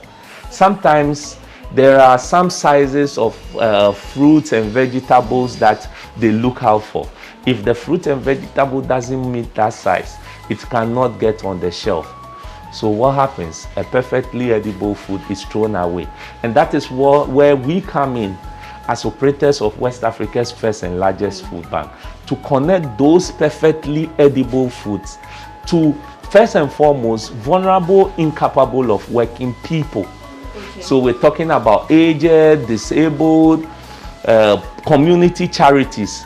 We connect this food to these people by way of food boxes, meaning we give them ingredients on a large scale to use at their various homes. Or we do what we call the hot meals program, where from this kitchen on a weekly, twice a week basis, we cook hot meals and then go onto the street and give to those who are homeless and can't afford food. Someone will say it's just food, but at the end of the day, by giving them food, they open up to us. They tell us what their stories have been, what their struggles has been, what their aspirations were. And food makes that magic to come about. And for me, it is more of a blessing than any other thing you can ask of. So we are still on the conversation, and we hit the streets with a team from Food for All Africa. And their mission is to look for the vulnerable, poor and needy who are hungry and feed them with one hot meal for today. They are serving them curry rice and egg stew, and we already have a lot of people queuing up. This is just to give our viewers a fair idea what this organization does on the ground. If we get the opportunity, we'll speak to some of these beneficiaries to find out their thoughts and experiences as far as the program is concerned. What's your first thing? From Derek. Derek had sing. Yamina Domo. What's it? I have baby. Mitikanda State. Now, oh, you're a danger man. Okay, name Yeshume Kamana saying Yama Kosonti. Yachokia Hundia Yamibeyama. Who is saying, how does it help you? Okay, Jumadino, make us a name in Kwanebua. I say, Maastricht, you know, they bring a benefit for him. Because they bring home Munya Jumaya. It is a Brianibis Basia, I'll be to me, you know, the funny margin. Like I'll be able to my BBC or man in one like a baby and someone so being in Uchino. Never in ya, say Johnny and I'll be okay, like a baby because in this year weekend, see, I'm on fire or Mubaba and my home behind there. To me, so me who can manage it coming with their food for Ghana, bet my what's it? I have it. What's it? No, one more Uswachi. You may do a boy who sing. One say, come as say, one mamma, I'm so much more problem. So almost almost most of the way. So I had a one part. And he said, in case of the motor and soon, I miss you much. The most soon to come. FME, ma. What's the habit? Matia. Where is my Jumadi. What's it? Had said like Oda. A hand at Bibia. It's the way they did it on the normal day. Say, yet, a piano for women ever buy a piano debut. They can't even do it. It's a way man of a body being a BB. Then I mean, Shrom, the Yamia said the Yomoba. And say, Lord Dan and Conomo buy. Lord Dan, you tell me let you no moba. Ubia or ba Lord Dan into no bar. Now we would debut moba. Until Yamini a bomb payas said, or more musica, no more more musica. Then here for no more blend, Bibria than Elho. Yen sign, they be a biba, they be a winnie pa, until they be a here for Soho. Until Nippo Betty being coming in February, yam work cracker. Number 1 half one coins on a belly, baby bread. I had no be to me that so you have for near higher police for high, Nelson or qua, and for no Benya Bianedi. Until higher near that a baby until a Dalmasi, so the beyond boy. Where do you live here, around here? I can sleep outside. And what do you do for a living? Me? What I'm doing? I'm doing this one, digging, stretching. So that's what you do when you... Yeah, to eat. You see my farm? How long have you been doing this for? Since 2012. And where did you come from to stay here? Yeah, from Isiama. Why did you choose to do this? Is it that you're not getting any other work to do? That's it. And how did you get to know about Food for All Africa?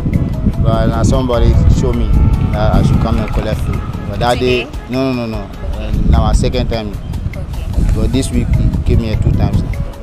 The first time I came collect some. The program is very good. Then helping people who are hungry like us.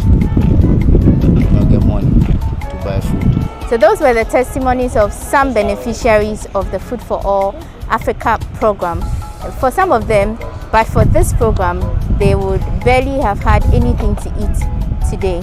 And so we'll go back to continue the conversation with Chef. We provide vocational training and support to most of our beneficiaries. School feeding in Ghana is an important aspect of improving education. But the challenge for government has been how to run it effectively. So we also operate a school feeding program for schools that are currently not under school feeding program, under government school feeding program. We provide them with ingredients on a monthly basis. As well, we build kitchens for them in their school to enable them to at least have a place within their compound so that they will be able to provide one hot meal internally from their own compound to the children. You've mentioned that people donate things that they are unable to use, which will go waste eventually. But you building for a community and getting fresh vegetables to cook, how do you get your resources, your funding? Well, our funding comes from different sources. We get some funding from grants. We get some from benevolent donations, people who believe in the work we do. And sometimes too, we get funding from people who have benefited from the work we do. Let me give you a typical example. Years back, we were providing hot meals to a group of people at the Independence Square. And there was this particular young man who walked up to us after we've given him a meal. He came back to me and was like, "Sir, can I have another pack of meal so that I will eat that tomorrow morning? Because if I don't get it, I don't know what I will feed on tomorrow morning." And I said, we need to make sure everybody gets some of the food. So unless we finish sharing and there is excess before we'll be. He turned back, walked away, went to sit in the seats at Independence, and he looked very disappointed. He was actually sad and crying at a point. So I decided, let me get this food to him. I gave it to him, and that was it. Years later, we were on an outreach when a car parked, seeing our truck, he parked, and the same gentleman walks up to me and was like, "Do you remember me?" I said, "No." He said, "After completing school and coming to Accra to hustle, I used to sleep at the Independence Square. You remember there was a day you gave a gentleman food. He came back, asked for more, and you gave it to him. I am that gentleman." Wow. I am that gentleman. Several years later. Yes, and for me, I felt the connection. This was just a pack or two of food. Yeah. But for him, it meant a lot at that critical moment, because that was what it meant for his survival. And he said, look, he understands the importance of the work we're doing. He became a friend of our food bank, and he's been supporting us. With all these categories of things you do, how many people do you work with? Currently, we have a staff strength, a permanent staff strength of 15, and we have a casual or contract-based staff strength of almost 10 people. So with 20 these people put together, what do they do? Our various programs and activities that we run, they have specific. There are those who we also partner organizations. So for COVID, at the onset of COVID, we started the Food for All Ghana COVID-19 Emergency Intervention Program. And through that emergency intervention program, we created partnerships with organizations like GIZ Ghana, where we are providing hot meals for frontline health workers. So some of the staffs on contract, for instance, help in cooking food. These are chefs who used to have works in the hospitality industry, and as a result of COVID, they are now at home. So they help to cook meals served daily to Gahist Hospital, where we provide hot meals to all the medical staffs there. So we have those who do that. We have those who source for food. And in some cases, we also have people donating for us to purchase. And so we have those who also purchase. Do you have volunteers coming in? Yes, we have individual and group volunteers. Key among them is schools. One critical school that we are so much appreciative of is Ashasi University. Their students understand the meaning of volunteerism, so they volunteer on our program. Some of their students come here on weekends to help in packing food products in our warehouse and all that. So we have individuals and groups too that frequently volunteer on our programs. Right. Let's see some of the communities you've covered in Ghana and how impactful has your work been in those places? Yes, so we have currently our operation is within 5 regions. We operate in Greater Accra, Eastern, Central, Volta region, and then the Ashanti region. When you take Greater Accra, communities like Teshi, Jamestown, Choko, these are vulnerable communities, where deprived communities as well, where we have people there. We have NEMA, we have beneficiaries in those communities. In the Ashanti region, you can look around the Efija Kwabri South area. We have some communities that we support through our initiatives as well. And we work with over 72 community charities. So these are orphanages, community groups within other communities that we also support. Some even beyond our 5 regions. We have a prison. We work with a prison in the Afram Plains. We support them as well. And most often than not, the food we provide them, be it ingredients or hot meals, goes a long way to relieve them in terms of their budget constraints, to also provide their beneficiaries with the right nutritious intake of food. We also provide them with recipes and things that makes them understand that you don't need to have plenty money before you are able to eat a healthy, balanced meal.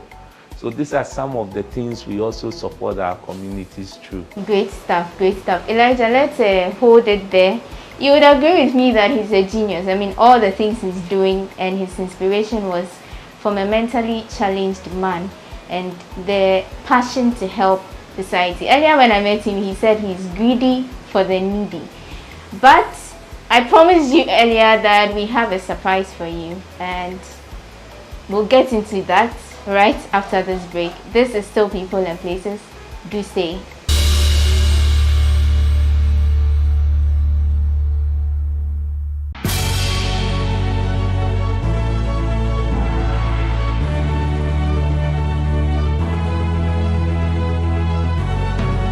From the dawn of time, people have engaged in several businesses. With the onset of technology and innovation, life has relatively been made easier. By using debit or credit cards, mobile banking. Thank you. And your favorite, mobile money? Tech has indeed married business. On BizTech, we spend time with faces behind known and upcoming businesses in the country. Learn more about the new technologies and innovation, as well as find out about the trending issues in the world of business. Join us as we serve you with a variety of compelling interviews, projects, and others right here on GhanaWeb TV.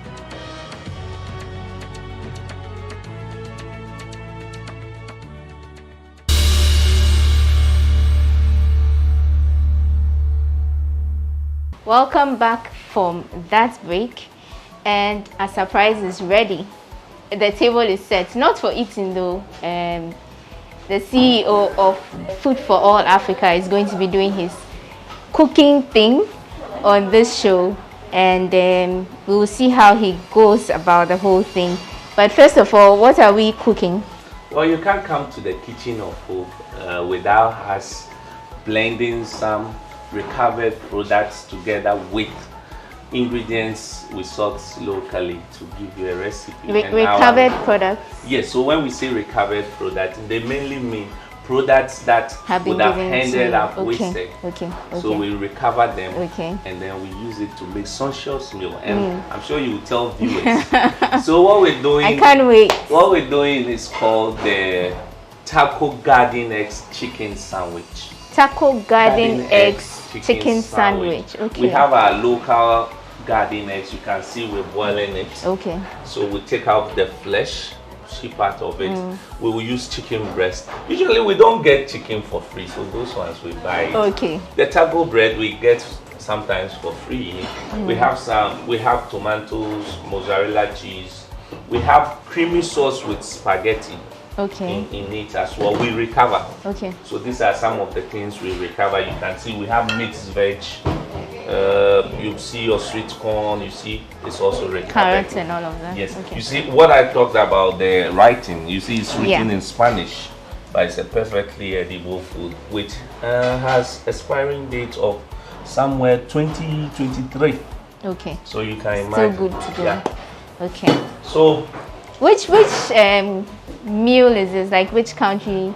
So it's a blend of North America, Ghanaian. The garden eggs gives it that Ghanaian feel. And then the taco, which is the main ingredient, which is the Mexican bread, is from North America. So you can call it North meets West Africa.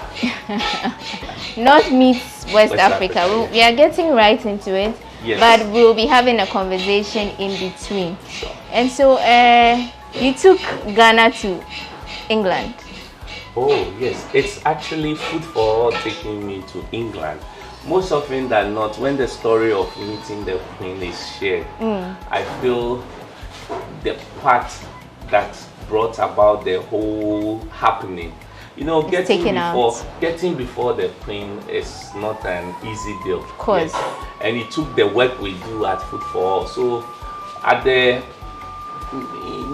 beginning of Food for All Africa, somewhere 2016, 2017, we tried to make a lot of advocacy on the economic and environmental impact of food waste in Ghana. Okay. And we went as far as starting a Guinness World Record for the longest charity table. So on the Osu Oxford Street, we set up a long table. We wanted to beat 1,000. We wanted to beat 1,503 meters. That was the record by then. Okay. But we were so close to about 800 meters. Oh, wow. We didn't beat the record though. Yes. But on that day, close. we were able to bring vulnerable people together with those who have to sit on a table and enjoy a meal together. And it was for free. And it was so significant that it also created international awareness for us. And it was true that we got the opportunity to be in Buckingham Palace. There's a program that the Queen's Jubilee Trust they do. Okay. It's called the Queen's Young Leaders Program. So I was selected.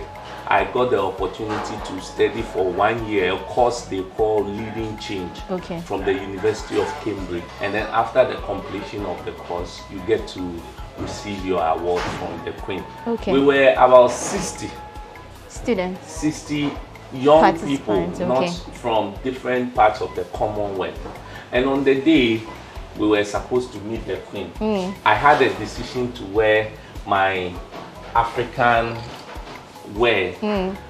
As well, I took along my chef jacket. So we were to meet the Queen somewhere early evening.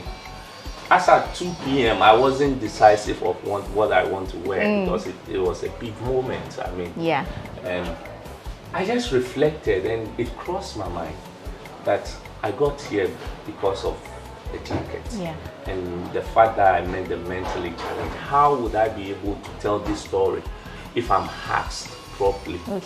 It's only by representing who I am, what I do. That's what brought me here. So I made up my mind to wear my chef jacket. Okay, so that was the inspiration behind it. Yes. The and jacket. So when I got to receive the award from Her Majesty the Queen, I was the third to receive an award. The first was from Ghana, so she was also wearing a kente, which represented Ghana. So I got to the Queen and she was curious. I'm also from Ghana and I'm wearing a chef jacket. So she was like, "Are you from Ghana?" I said, "Yes, Your Majesty." Whoa! She spoke about Ghana, Kwame Nkrumah at the time she was there. I received my award. And then after everyone has received the award, we had a picture taking session. So it was during the picture taking session that I got the opportunity to, the Queen called me again. After the picture, I was behind. Then everybody was shouting, "Where is the chef? Where is the chef?" Okay. Apparently, she wanted to talk so to she me asked again. for She asked if would I want to cook for her, and I said, "Oh yes, if given the opportunity." What would I cook? I said, "Oh, my favorite food is wache.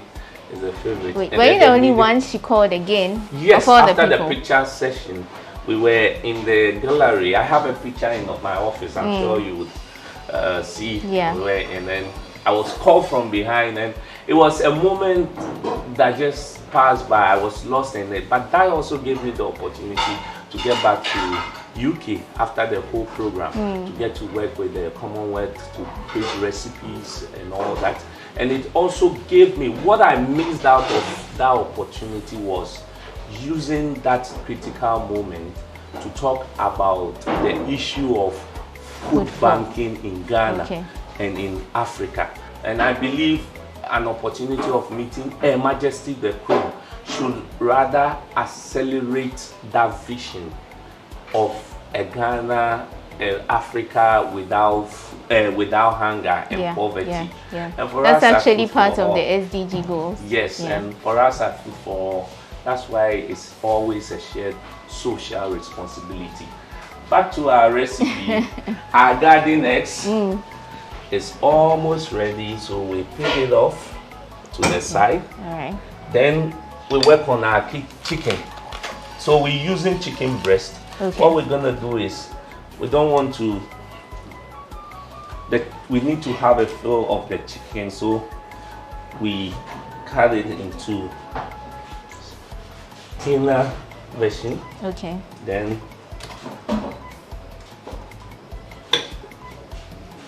you know, chicken usually goes well with mustard. We cut them into cubes. Were you the only one in an attire that was different from, you know, the formal or the African wear kind of thing? Yes, so everybody was representing their country, where they are from. And I turned up to be the holy person wearing what resonates around the work he does. You do. And you know, the unique thing too about it was that at the time we were moving from where we were to the palace, people were murmuring, "Oh, really? Going to meet the queen in a chef jacket? Yeah. Like, it looks hot."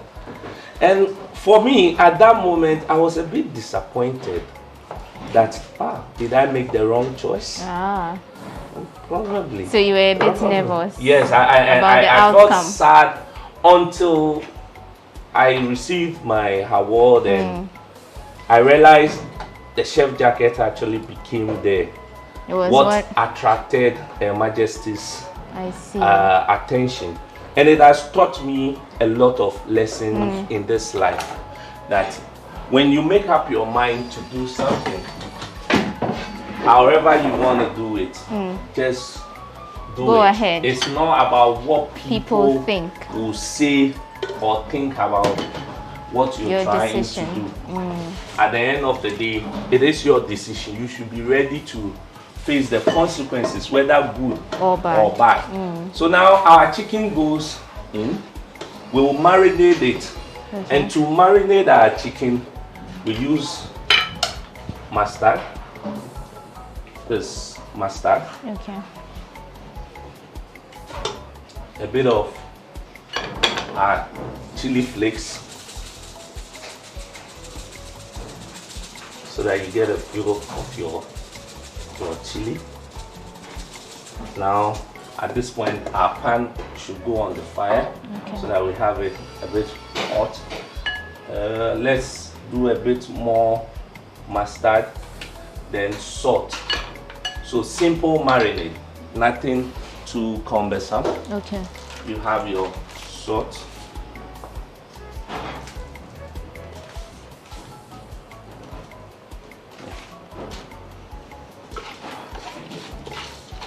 Right, so whilst you marinate the chicken, let me just ask, what did you cook for the queen?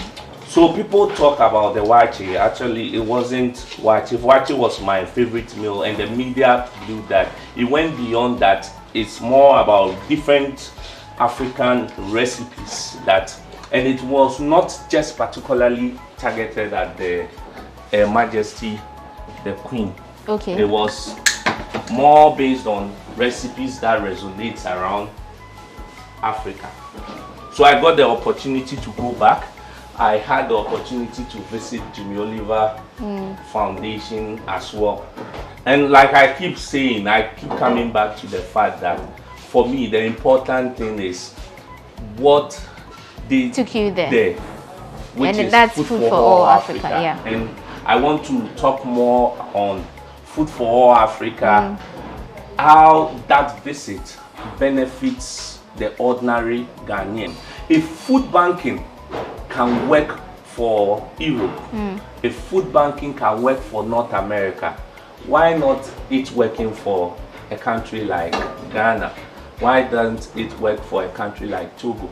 And for me, that's what I believe the opportunity of meeting the Queen should resonate more. And I'm always pushing for connecting my job as a chef, because life after all, it's about helping society. Yes. So at this point, our chicken goes in. We're using olive oil. Okay. Yes. So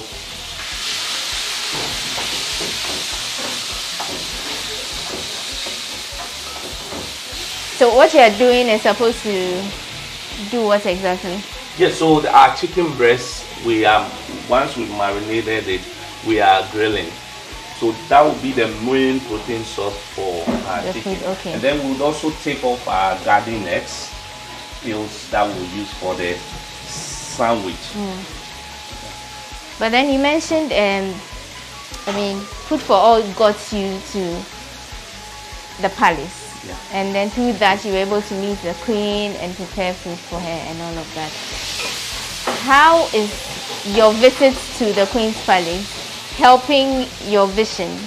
How has it helped with the progress of what you do? Well, initially it created a lot of media attention. It also opened doors, especially for us. It gave us a level of credibility. People now understanding the importance of the work that we are taking upon ourselves to do. It also increased my chances of meeting world leaders, people who really has the experience, the know-how to inform, mentor, and improve the work that we were doing. So it has been a very good opportunity that for the rest of my life I will be grateful for. And since then, what you do in Ghana, has it caught the attention of any other persons? So many countries. Mentioning a few, I've been to France. I actually have been to the French Palace before. Met the French president as well through the same work. I've met our president in France. Wait, which of the French presidents? President Macron. Emmanuel Macron. And President Nana Akufo-Addo. As at the time President Nana Akufo-Addo was at the French Palace, I was there with them as well. And I was in a chef jacket. Still quite a number of countries to share the experience, the work, and also to learn from those countries, the experiences on improving the work we do at Food for All Africa. So at this point, we'll work on our garden eggs. What we do is filling it up.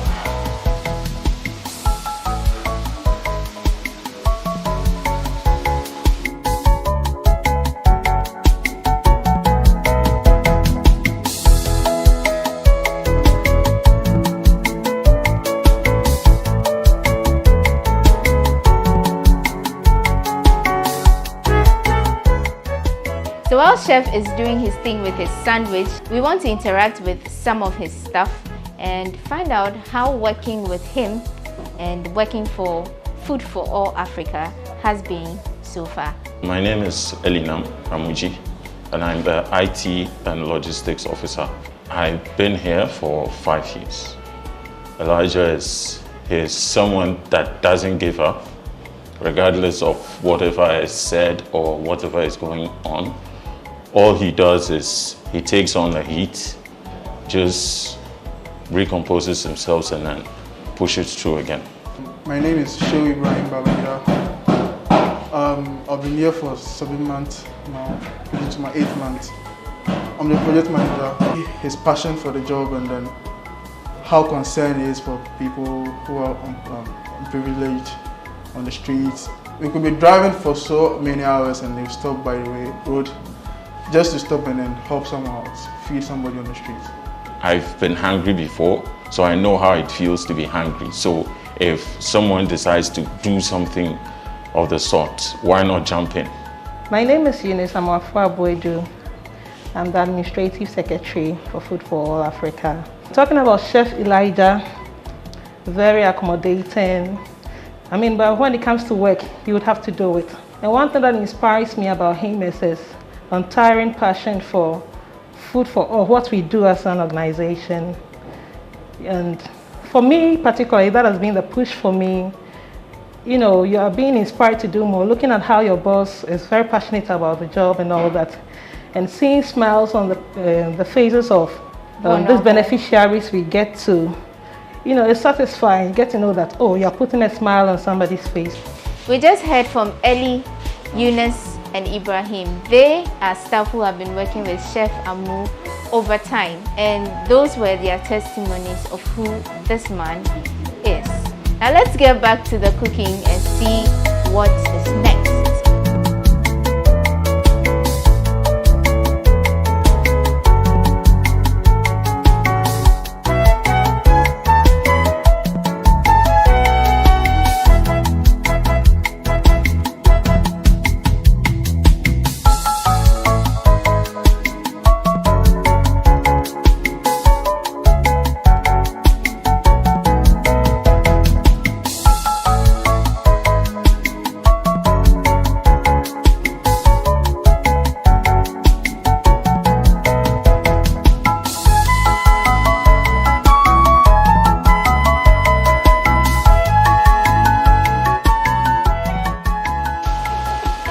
Okay, so at which point is our food now? Yes, so at this point, our chicken, cheese, spaghetti sauce is ready. We have our taco bread. What you do is you apply a bit of mayo. Then once you have your mayo in there on your bread,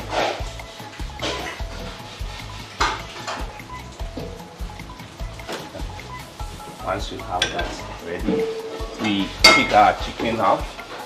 First and foremost, your garden eggs. You take some on it. Then your chicken. Also, it's the raw garden eggs. Yes, you cooked. You cooked it. Yeah. So cheese that comes in. Go in with a bit of tomatoes, a bit of green.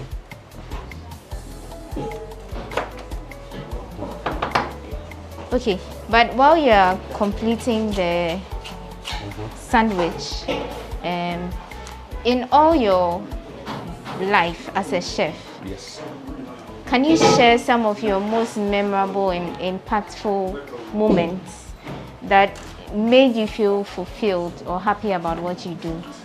Yes, there has been a few moments, most especially times where I remember we had a program somewhere at Accra Central. So before I continue, the sandwich now we grill it a bit. Okay. Yeah.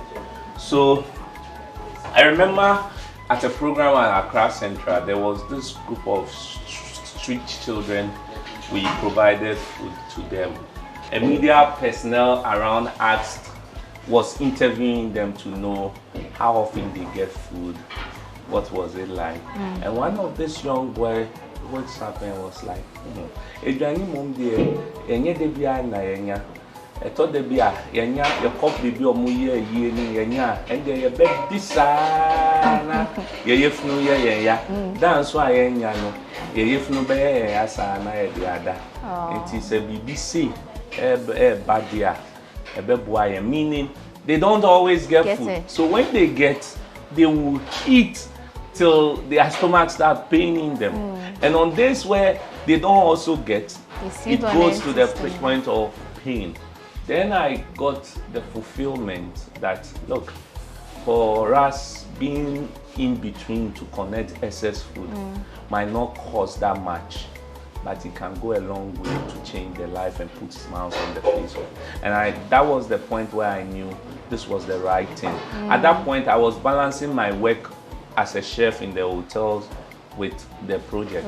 But then I said to myself, this is what I want to do for the rest of my life. This is what I'm called for. Okay, so more like your eureka moment. Yes. All right. And that has been it for me. And has there been a day you look back and are like, this day was the most challenging day since I started this Food for All program? Yes. It was when we had the longest table, beating the world record. I mean, that day was my most lowest moment, but at the same time, it also gave me a level of inspiration. Let me say why. We had a corporate entity wanting to sponsor us, and at the last moment, pulling out. At that point, we've gone to purchase loads of food, running into millions of Ghana cedis, and we hadn't paid. Okay. We couldn't break the record. So how are you going to make up for all that money? All those needs.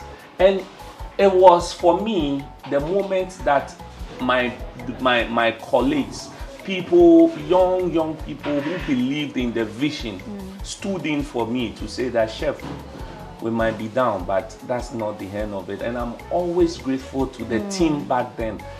They made me feel like, look, you might not believe in yourself, what you're doing, but we got you. We know, we believe in what you're doing. And even though it was the lowest moment, I cried that day. At the same time, I encourage myself, and we look back to it. When we meet, we look back to it and we laugh over that experience. I think at this point, our sandwich is ready. Okay.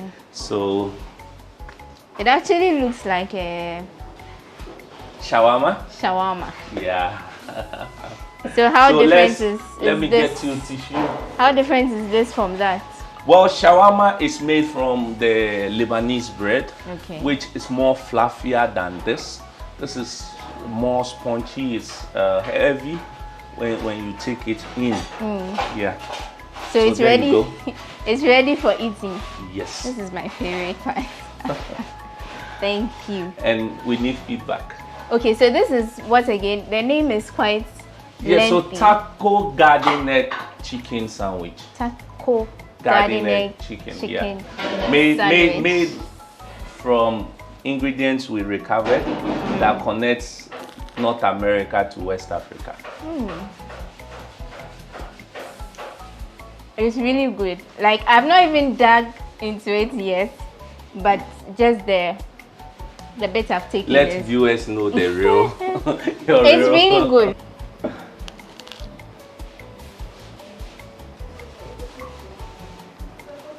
This is really good. I'm sorry you can't join me with this, but I just enjoy chicken, garden egg, taco chicken sandwich. You can mix it. It will take a while for me to get the name, but garden egg chicken taco sandwich, and it's really good from Chef Amu's kitchen. Just before we wrap up though, I'd want to know, when you talk about support system, who is your biggest support system? First of all, is my team. I have a group of young people who could have easily decided to live their life chasing other aspirations of theirs, but they've always stood behind me. They've been supportive right from the onset. We have those who have come and gone, but they still even connect with the work we do. My staff currently too, they are very, very supportive. They understand the importance of the work we do here, that for the people we provide food for, they can't pay us, and the only pay they give to us is the smiles, the love, the fulfillment. And for us, that is enough. And then as well, my mentors and board members, I have a very strong, experienced board that support the work we do. Then my better half. I was waiting for that part. She's been very supportive from the beginning of it. I'm sure if she's watching, she knows herself. Oh. Thank you so much. Right. And just before we go, I mean, the very last thing, how can I join Food for All Africa? And what are your handles, social media? How can people find you and support? Across all social media platforms, Food for All Africa, or at Food for All, the 4 is number for all GH, across all social media platforms. We have a website, www.foodforallafrica.com. When you go on our website, you see all the programs, all the activities, the people who support us on the platform. You get to donate, or even if you want to volunteer with us, it's also through the platform. Okay. All right. Thank you so much, Chef Elijah. Your story is one inspirational one, and it's really amazing stuff you're doing. We are grateful for sharing your story on this platform, and thank you for making me a sandwich. Thank you. Right.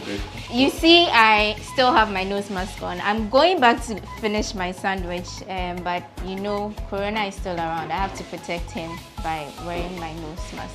Thank you for your company. This has been another fulfilling edition of People and Places. My name is Wondami Hagan, and my guest for today has been Elijah Amu Addo. He's the Executive Director of Food for All Africa. And till we meet in the next edition, stay safe and take care of yourself.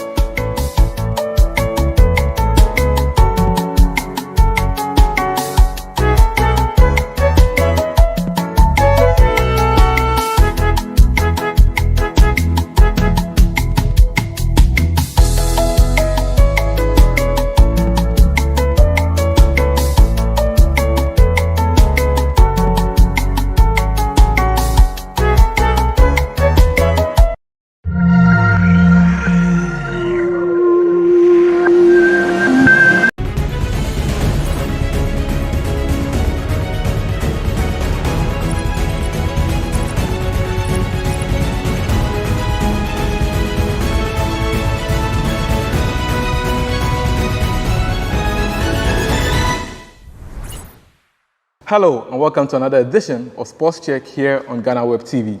My name is Joseph Adamafio, and today we're coming to you straight from the Second South Gym here in Accra. Well, our guest for today is someone who has held the IBF Bantamweight title on 2 occasions and also held the Commonwealth title as well as the IBO title. Guessing who this boxer is? Well, we are taking a short breather, and when we return, I'll introduce the boxer to you as well as delve into the discussion. Welcome back from the break, and my guest today is Mr. Joseph King Kong Agbeko. Welcome, champion.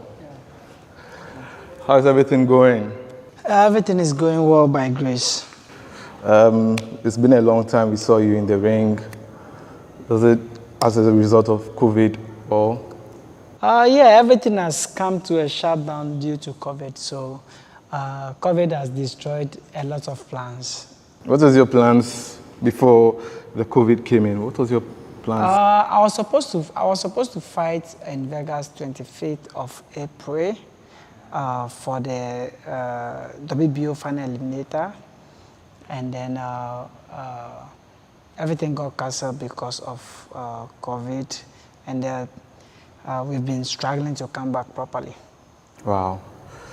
So since then, have they decided to postpone the bout, or have you heard from the promoters as well? Things are going on, we're still pushing, so yeah. Nice one. But first of all, my main point of discussion for today is, how did you get into boxing? Because a boxer of your stature, like, you know, people see boxers to be tough and all looking, but you look calm and all that. How did you get into boxing? Boxing has different weight categories. It starts from straw weight to light fly, all the way up to heavyweight. And there are people who are smaller than I am, way smaller than I am. So, yeah, so size doesn't really matter in boxing. I got into boxing because of my name. My name is King Kong. That is my real name by birth. So that was what pushed me into boxing. Wow. Which area did you grow up from and all that? I was born in Sukura, and I started boxing when I was there. Boxing in Sukura? I thought boxing was made for the people, like a lot of people in Accra box in Bukum and stuff. So yeah, so I always have to run away from home and come and live in Accra Central for some time. Then my parents will look for me, find me, take me back home. So it's been back and forth. Did they believe in boxing? Did they support you? Every African parent's mentality is to put their children into school, educate them, and grow through the way they want, you know. But I believe everyone has their secret, passion or some talents hidden in them secretly. So if they are being exposed to everything, they'll be able to discover their talents. So during the beginning, they didn't want me to be a boxer. First of all, I have to wake up early morning to go for jogging and so on, and they feel it's unsafe for me as a child. I was around 8-9 years. Really? It's too unsafe for me. And then traveling all the way from Sukura to Fire Service Training Center. Were you taking car? Yeah, I was taking car. So it was kind of tough for me. I have to run away, live in Accra. My parents will come and find me, take me back home. So it was a struggle, yeah. So who was the coach who discovered you and brought you into boxing? I met a man called Black Ome in Shiabu. So he is the one that took me to my first trainer who taught me how to stand. He's called Coach Amalai. He lived in Mamplobi. So that was where I started before coming to Fire Service. And then I started with Coach Anansi at Fire Service, and then he transferred me to Coach Pare. So from there, before I met Coach Alowe and Adamade, Coach Asari, who was our national team trainer then, still to today. So I've gone through a whole lot of process as a boxer. Wow. Do you remember your first boxing fight? At what age was it? I was a juvenile boxer. I can't really remember. I was a juvenile boxer. I think we had a fight in either Kwame Nkrumah Circle or a fight in Takrade. There was, I can't remember which one was the first one. Yeah, but I was a juvenile boxer. I've been a juvenile boxer for some time before moving to amateur. I was under the Street Academy, which is being owned by Mr. Okowata. We call him Blatter. He has the Street Academy at the Art Center, so we were all groomed under him as a juvenile boxer. Do you remember some of the boxers you grew up with?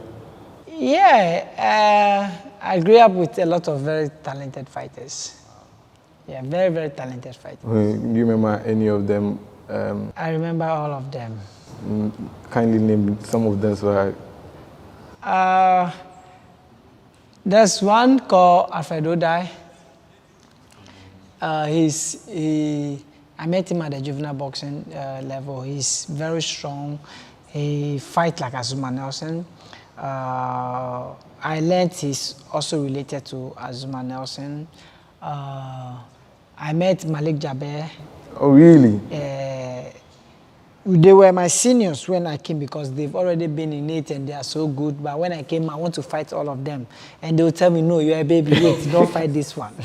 You know, I want to fight Fedoda, I want to fight Malik. They would tell me, no, you're a kid, you just can take your time. But I still also want to, so they always put me there with them and they beat me a lot. But you never give up? No, boxing is not like going to school and becoming a pastor. You know, boxing is not like that. Boxing is something that has to grow in you. It's a passion. It's a calling from God. When God doesn't call you to be a boxer, you can't do it because that passion has to be born inside you. Boxing is like very, very tough. It's a sport where you go into the ring and you don't even know if you will come out alive. It's a sport where if you go into the ring, you are sure you will definitely come out with some wounds, some bloody mouth, some bloody nose. That one is constant. I've heard so many boxers. You know, so it's a sport that when they put you there, if it's not a calling from God, if the passion is not in you, on the first day you go back home and you never come back again. But you go, they beat you, you come back again. You go, you see your blood, you still come back again. That means God has called you to do this, and you do it with all your heart. I've seen a lot of Ghanaian boxers say boxing is a crazy sport. Even Joshua Clottey said boxing can make you mad. Is it a fact? I don't agree with any of them. Boxing is a sport. It's a sport we love so much. You know, in every fighter's life, right, you can talk to any fighter who has said boxing is bad or boxing is a crazy job or boxing is this. Ask all of them. Boxing is a sport where anytime your manager or your promoter calls you and tell you that I have a fight for you in 3 months, in next 2 months, that day is one of the most happiest day in your life. Once your manager tells you or call you that you have a fight, we have a fight on this date, then you know you have a job. Then you know you have something to focus on. You know you have something to train for. That passion in you to do it, it makes you enjoy that day, makes you happy. And through that time till the fight night, you are always happy till the fight night. So boxing is a game for the passionate ones. But boxing will not make you mad? Boxing can never make you mad. Everything can make you mad. Everything can kill. Even when your girlfriend disappoints you, you can go mad, you know. So anything at all can get you mad or can kill. Do you get me? I believe as a boxer, for you to stay healthy, for you to always live your life properly, I think you always have to be ready before trying to fight. Most fighters, some fighter can go off holiday for 2-3 weeks, and then he jump in the gym. The first week, he want to spar. His muscles are not ready. His body is not ready. But he believes in himself. He feels good. He wants to spar someone. He get inside. They put him with somebody that he can beat. He beats the person. The person touches him with light punches. Even those light punches to the body is not ready for it. Those are the things that gives you negative effects gradually. So once you are prepared, once you work out hard, once you are fit, your head is ready, your body is ready, everything is ready, you can take any punch and you will not go mad. So still staying with you as you were growing up as a boxer, at what time was the turning point for you as a boxer that you shot to fame all of a sudden because you were fighting in Ghana? Then you went to the African level. Then before we saw you at the world. At what? Yeah, I never saw anything like shooting to fame to me. From my boxing career, from the beginning, people has always loved me. People has always believed in me. People know I can make it. It got to a time when it was overdue when people thought I could have made it before then. And the opportunity came around that time, and God gave it to me. I embraced it in good faith. What boxing, which bout did you think? You mean bout? Yeah, gave you the opportunity to seek a world title. No bout didn't give me the opportunity to fight for the world championship. I was already in the world rankings for some time. I dropped, I went back again. I had a fight in Vegas against Fidencio Rios. And then after that fight, I had to come home for holidays. And my manager said, no, I need to fight against the #1 contender who is holding the WBO world title, so that if I beat him, then I stand in a chance for fighting for the world championship. And I told him, no, I haven't been with my family for quite some time now, and I have to come home. So it was but yeah, so I told him, if I'm going to be a champion, I'll be a champion, not this bout, so I have to come home. So I came home. Less than 2 weeks, I got a call that the champion was going to fight someone, and the person pulled out. So they need me to cover up for the pulled out boxer. So I said, okay, I'm ready. This is my opportunity. I have to grab it. So I went in there, I looked at my opponent, and I told him his belt belongs to me. Did he underrate you because you were coming in to fight for someone? Yeah, definitely. Being an African whose name hasn't been there a lot of time, they always underrate us. So, but I was super confident because I knew it was mine. So I took it. Did you knock him out which round? I think 7th round. Just give it to him. Yeah, we went in, and that was the day made for me. So definitely I'll take it. Yeah. Which bout will you say was your favorite fight? Favorite? Yes, amongst all the boxing, fights. you can... You fought like 40? 42 or 43, I think, yeah. Okay. Boxing, you can't have a favorite fight. Because every fight, you know, when you're coming from the... like when they are building you up from Ghana, you know, sometimes you come across some fight that you enjoy it. But when you get to some level, every fight is like a World Cup, you know, because every fight is tough. Because all the opponents are on the same level, so every fight is tough. I won't, even if I'll say I enjoyed some fight in the ring, I'll say my favorite will be against Johnny Perez, part 2. We fought twice. I lost the first and I beat him on the second one. And I think that will be my favorite fight, if I want to say. Wow, wow. And who was your toughest opponent? You've always mentioned one South African guy. Yeah, there's this guy called Johannes Maisa.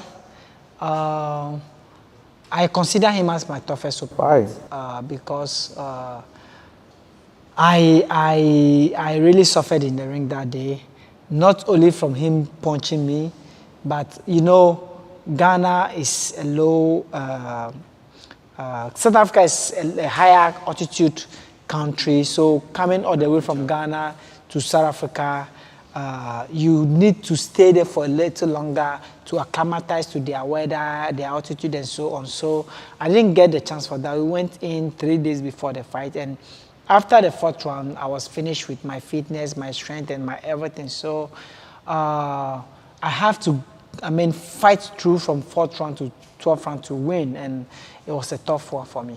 So it means a lot of fights you guys go out there to fight in abroad. It's not easy because of the temperature. Yeah. It plays a lot of role.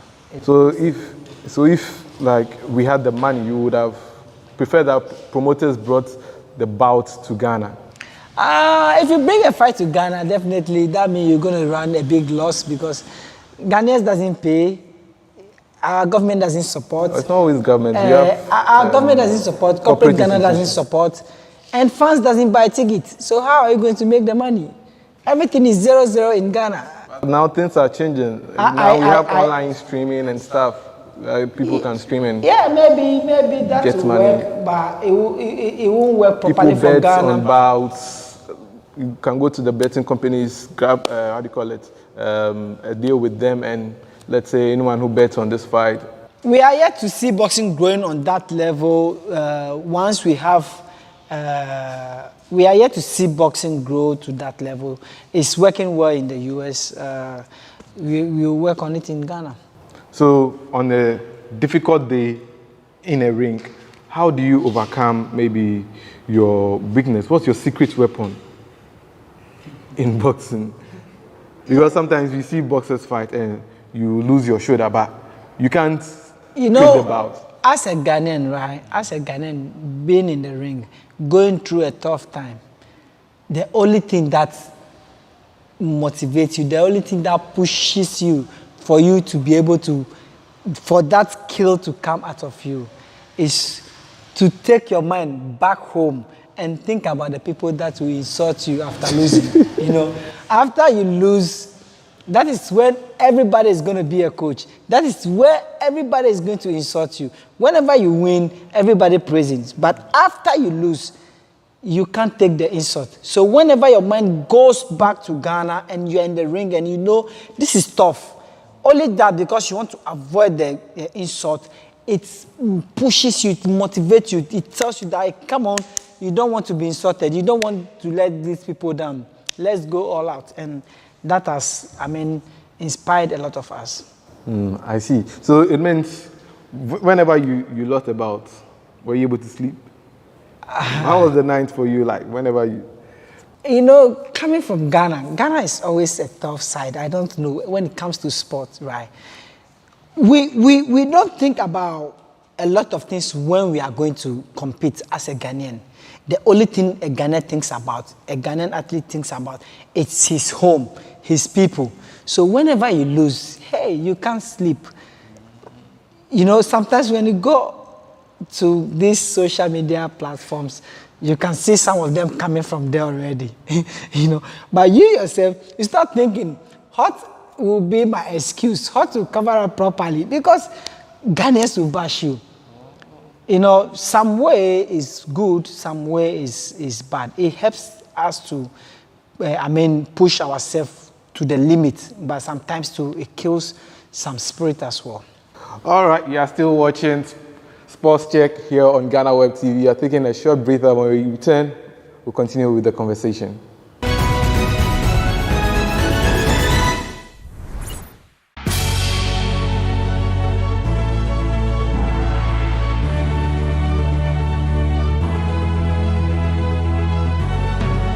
From the dawn of time, people have engaged in several businesses.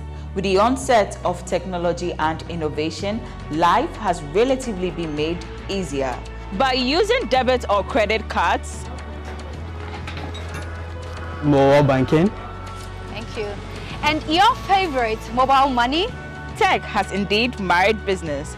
On BizTech, we spend time with faces behind known and upcoming businesses in the country. Learn more about the new technologies and innovation, as well as find out about the trending issues in the world of business. Join us as we serve you with a variety of compelling interviews, projects, and others right here on GhanaWeb TV.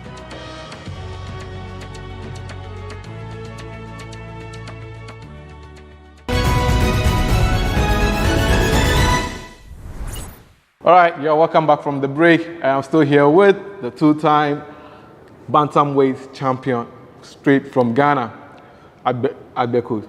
Yeah. We share the same name. I'm Joseph as well. Yeah. Joseph's special. Yeah. So let's talk about your fight against Abner Mares. Do you think you were cheated in that game? You fought 2 times. Going into Mares, yeah.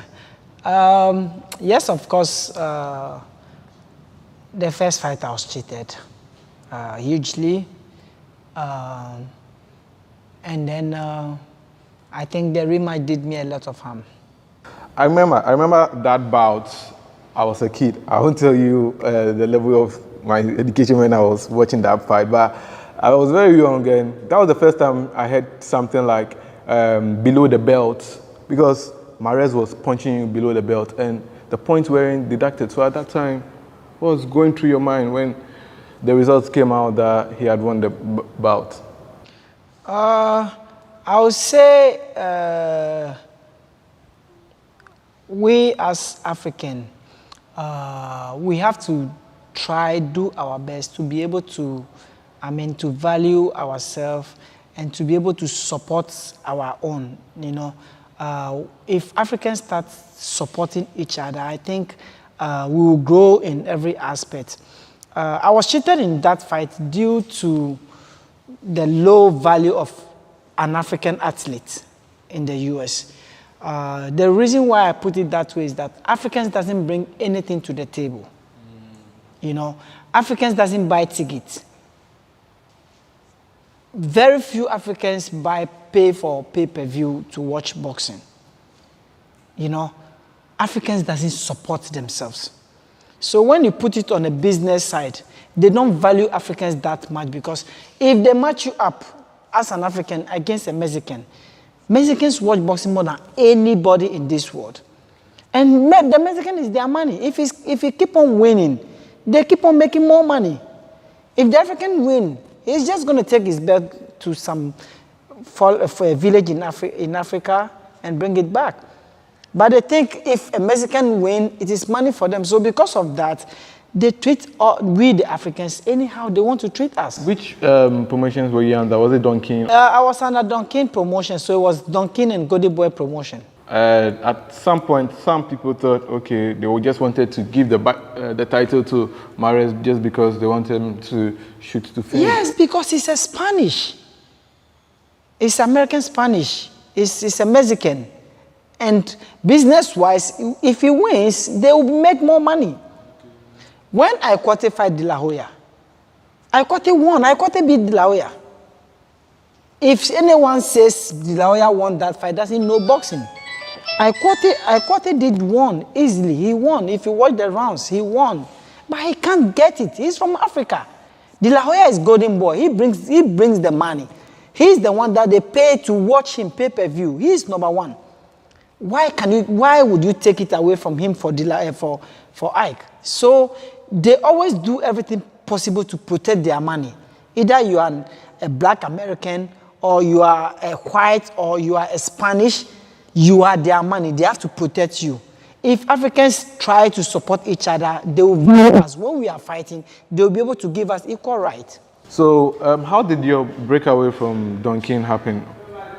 My breakaway from Donkin, it wasn't easy, you know, it wasn't easy. Donkin hurt my career a lot, you know, during my time working with him and my time not working with him. We were in court for almost like 3 years. It did a lot of harm to me. It was a struggle to break free from him. I have to go through. What was the reason for? Through the awkward way for me to be able to get my freedom. Why were you breaking away from him? I was breaking away from him because working with him wasn't being beneficial to me. Money-wise, or he was? In every aspect. So he was trying to set out bout for you just to go and lose so that, or? I wouldn't say anything like that. Yeah, but it wasn't beneficial to me in every aspect. Oh, okay. Mm-hmm. We'll leave that out, but you had a relationship with Floyd Mayweather. Tell us about it. I would say I happen to work closely with Mayweather and his family. I happen to be a family at some point of time, and it has been a great working experience. It has been a great experience around a huge boxing family. Would Africa get someone like Mayweather in future, looking at the current trend of boxers we have in Ghana and Africa? Do you think we'll have someone like Mayweather who made the call? Africa has more than Mayweather, but African, they have people who are way more than Mayweather. But it depends if they will support that person. You know, if they will support that person. Mayweather had his fan base and they supported him. That took him to where he is.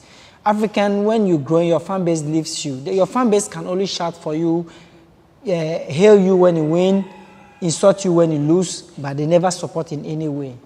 You know, Yeah, they never even look at Mayweather TMT. Mayweather made so much out of that clothing line, so that is support. Yeah.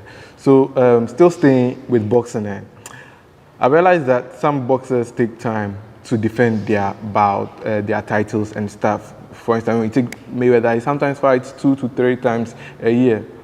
Did you have such a thing when you were a boxer that sometimes, like, you had to take a break just to? I do take maybe 1 fight in 15 months sometimes. Not by choice, you know, but maybe because the promoter wasn't making fights available for me. You know, in the early stages as a professional boxer, you can even do 6 fights a year or even 7 fights a year, because that's your baby level where you meet some boxers who are not on the same level with you. But when you get to the world ranking and you rank, it's like every fight is like a World Cup for you. Every fight is tough, and you can't.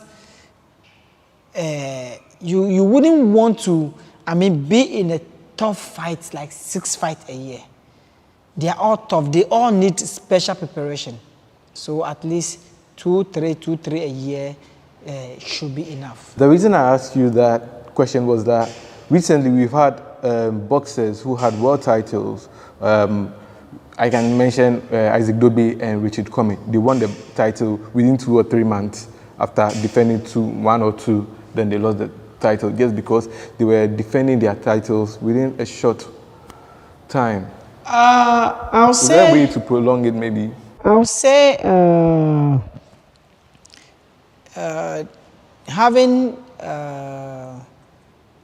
4 months in between your defense shouldn't be a quick. It shouldn't be called a quick defense because at least 4 by 3 makes 12 months. So if you making 3 fights a year, that is a normal world-class fight activeness. Because I realized that you also had to do some skirmishes just to prolong the title with you for some time. How? I don't get it. There were times maybe you had a bout, but let's say you encountered some injury and stuff. Was it a strategy just to keep the title by you for some time? Because once the title is with you, everyone wants to take it away from you. Okay, now I know what you're talking about. I was supposed to fight Mares in California, and I had a sciatic nerve. I was taken all the way. I was taken from the gym. I was picked from the gym. I had to go to training, so I was picked from the gym straight to the airport, and then I was at the airport for a long wait before taking a 6 hours flight from New York to California. So out of the plane, walking downstairs, and then my nerve pulled me, so I fell. So later, the doctor confirmed it was sciatic nerve. So I had to go through that. I couldn't do anything, and I was going through a lot of pain. And the only way for me to be a little relief was to give me some painkiller, which is not advisable for an athlete. So because of that, I wouldn't be as allowed by the commission to participate in that fight because of that medication and because of my health. So I think our health matters. It matters more than the sport. So when it comes to health issues, the sport has to be. How many times do you recommend that a boxer sees his doctor within a short space? How many times do you think a boxer should see his? Seeing a doctor, boxers are physically strong. They are always in the gym. They are okay. But you have a personal doctor, so at least once you feel something, you have to talk to him. Okay. Is boxing a lucrative sport? Is boxing a lucrative sport? In Ghana or Africa? In Ghana or Africa?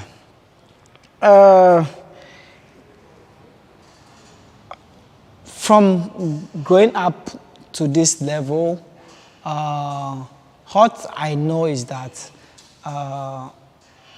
boxers, whenever there was a top boxer like a pound for pound king, like the pound for pound king, always they happen to be the richest among all sportsmen in the world. They happen to be the richest. But I think even as an ice water seller, if you want to be the richest than any sports person, if you do your package and your branding and everything properly, definitely you will be able to make money than the one working extra hard.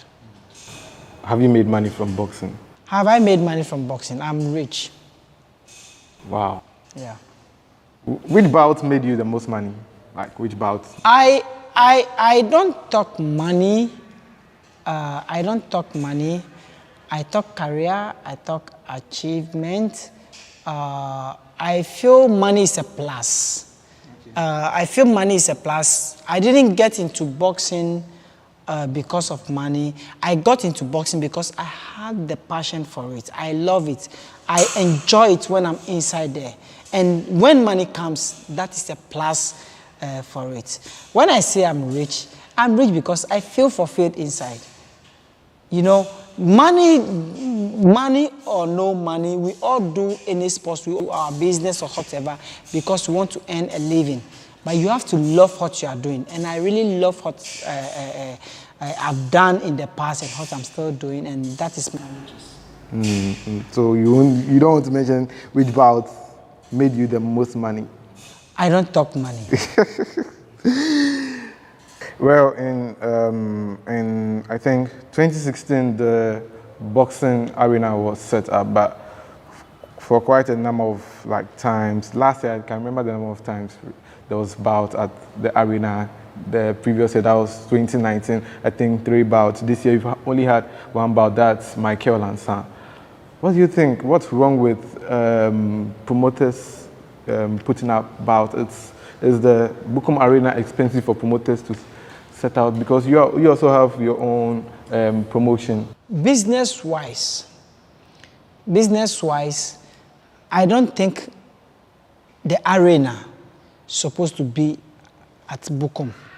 Right. Business-wise, I think Bukom is a home of boxing. They love boxing. When you go to Bukom, the whole surrounding, Bese and so on, the whole surrounding, they love boxing. You know, when I was a kid, we used to walk all the way to Accra Sports Complex to watch boxing and still walk back home because we love it, you know. But we can't do anything for the sport. We can only fight. We can't put money in because we don't have it. Do you understand me? I think if the arena should have been at a place where most people from the rich area will be able, because they love boxing. They watch Floyd Mayweather, they watch Muhammad Ali and so on. If it was to be at a certain site where it would be much easier for them to come, it will also do boxing a lot of good. Wherever the arena will be, people from Bukom, when a fight is happening, even if it's in Kumasi, they will go because they love it. But for those people who can invest money into the sport, they live far. And some of them, when they hear the name Bukom, because Bukom is a place where we love boxing, we love fighting, we are the survivor of the fittest. Do you get me? So some of them, they are scared to come close. So, yeah. The boxing arena, I would say, yes, is expensive. We've tried to promote fight over there a few times, and it's quite expensive. People are not making money from boxing in Ghana. Managers and promoters, they are not making money out of boxing in Ghana until their fighter get the chance to fight outside. If fighting outside, not one fight, it has to be a consistent fight outside before they can cover up their losses, you know. So they are not making any money, but they have to come out there, pay huge amounts of money to get the place, pay huge of money to do a lot of stuff. So promoting in Ghana is very expensive, and at the end of the day, you only run home with a lot of losses, a lot of debts on your head for you to pay after boxing, you know. So the government has to be able to, look for a way to make promotion much easier for the promoters. It's a sport that takes a lot of people out of the streets, you know, so they should, I mean, consider making promotion a lot cheaper. One of the few people, or the few presidents who has, how do you call it, who has contributed to boxing immensely in this country has been the late Flight Lieutenant Jerry John Rawlings. What do you think about him? We lost him last year. It was a painful one. Yeah. It wasn't. What influence did he have in your life? You know, we all know as a country that Rawlings loved boxing more than any president that Ghana has ever had. You know, I learned he was a boxer even at this place. He used to fight. Wow. He used to train over here. Because I knew this place as a military base. Yeah, because he was an Air Force this thing. He used to train over here. That was what I heard, you know, at this particular place. So he's a big fan of boxing.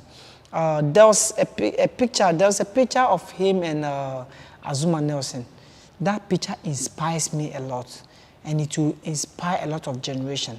You know, the president and the champion walking on the street with a title Azuma won from America. There was a time, not to cut it, there was a time Muhammad Ali came to Ghana because of him, and he also has his gloves in his place as well. Yeah, so as President Rawlings was during his time to some certain time, I think amateur boxing was getting massive support. Amateur boxing was getting massive support, you know. So it was a big loss to all of us as a country. But death is an old thing, you know. We can't take it out. When it comes, it comes. So I would say may his soul rest in peace. So what do you think about our chances of winning the Olympic medal? Because we have two boxers, that's Samuel Techi and Sako Sameh with the medal. And then this boy, Suleiman. Okay. They are three now. Even the GBF president says there could be 5 boxers representing Ghana because the deadline is not over yet, so we can still qualify. Yeah, qualifying for Olympics is not an easy thing. We having 3 qualifications are, very good, and we hope for more. But you know, I wish the fighters who are going to compete at the Olympics, I wish them very, very well, you know. But I won't be surprised if they all go out there and come home with nothing. I won't be surprised. I won't be surprised because, first of all, when it comes to history, you know, the record history in our history with Olympics Games, boxing has won the highest medal for us in the name of Agbeko Senior. That is silver medal. That is the highest medal we've won at the Olympics, and it was won by boxing. When you go to professional, boxing has won almost 10 world titles, and that is what boxing has achieved for Ghana. So boxing has done so much for Ghana that football cannot even catch half of it. You know, so, but when it comes to Olympics, these boys has been struggling on their own. These boys have been taking cars with their own money, going to the stadium every day to work, to train. Everything. During my time as an amateur boxer, the government always take us to the sports college at Winneba for camping. We go for camping. We stay in camping for long. And even, we get every benefit that a boxer can get as being in the national team. Like when you're in the blaster, there are some opportunities you get that others who are not in the team will get. We get all those benefits. Either if we are in the team, either you get a chance to travel with the team or not to travel with the team. We all get equal opportunities. They take us to camp. We go for training tours. We participate in a lot of competitions that will prepare us for the game ahead. Now those things are not happening for the boys. They have to struggle to be able to win these medals or to be able to get these numbers of qualifications. What have the country, the government, the sports industry, the sports ministry, what have they done for them to be in a better preparation towards the Olympics? Nothing. I don't think they've done enough for them to prepare for Olympics. A few years back, I was in the US preparing for my fight. I was staying in Vegas. And boxers from like Europe, Olympics teams from other parts of Europe were touring the US for training, preparing for the Olympics. And when they went to the Olympics, most of them won medals. And most of them are doing great in professional boxing right now because they came out of amateur with good Olympics records, with medals and stuff. And we are not doing any of those things. So we shouldn't expect our fighters to go out there and win medals for us. We shouldn't put that pressure on them because we haven't invested that in them. It will be a luck, or it will be their blood, sweat for them to be able to win medals for us. And I wish all of them well. They should make us proud. As you're about to end this conversation, are you still active as a boxer? Am I still active as a boxer? Currently, I'm ranked #1 by the World Boxing Organization. So I stand in the chance to fight for the World Championship next, if possible. I am still in the league against the elite fighters, but I think now my interest is growing more in, building the future champions than focusing on myself as a boxer. So you are saying you are more into becoming a coach, a boxing coach? I am still in the league. I definitely have to fight for the World Championship this year or never. You know, I definitely have to fight for the World Championship this year or never. And if that chance comes, then I will know it's for me again. You know, I will know it's for me again. But aside that, I'm working on a project, a boxing project, which will be coming out soon, which I'll be adoring to the world soon. Tell me, do you have a son who's into boxing as well, or? I have girls. I have 2 girls. Oh, and lucky. They are boxers in their hearts. They are not boxers. maybe they might be doing something related to boxing in terms of promotion, or. No, they are on their own. They are on their own. They are my children, and anything that develops in them, anything that drives them, and they feel they have passion for this, and this is what they want to do. It could be boxing. It could be anything at all. I would 100% support, give them my support and prayers for it to grow. What 5 secrets will you give, or advice will you give to upcoming boxers? What I can say is, the first advice I'll give to any young up-and-coming fighter is to always stay ready. 1, stay ready. Once you are always ready, you are never going to get ready. Come again. Once you are ready. Once you are always ready, you will never get ready. Okay. You are never going to get ready because you are always ready. When they call you for a fight tomorrow, you are ready. You are not now coming to start to say, I want to get ready for my fight. Anytime, you are always ready. And the second one? Second, I would say they should treat every fight, especially the World Championship, they should treat it as a normal sparring in the gym. And the third? I think I'll end there. What mistakes do you think? When you treat a huge fight as if a normal sparring in the gym, mentally, it takes away a lot of pressure off you. Physically, when you go into the ring, everything that is going to happen there is not different from what you already do in the gym. But because it's called World Championship, the mind, the brain, the tension and everything on it is too high. So when you feel like this is just like any other sparring for me again, when those pressure is out, you can easily win your fight. What mistakes do you think boxers make and that you saw during your era and people are still repeating it now? I would say one man's meat is another man's poison. Something could be my mistake that I made or I'm making, and it wouldn't be a mistake to another person because that person will make it and survive. So I wouldn't say there is any specific mistake going around in the boxing community.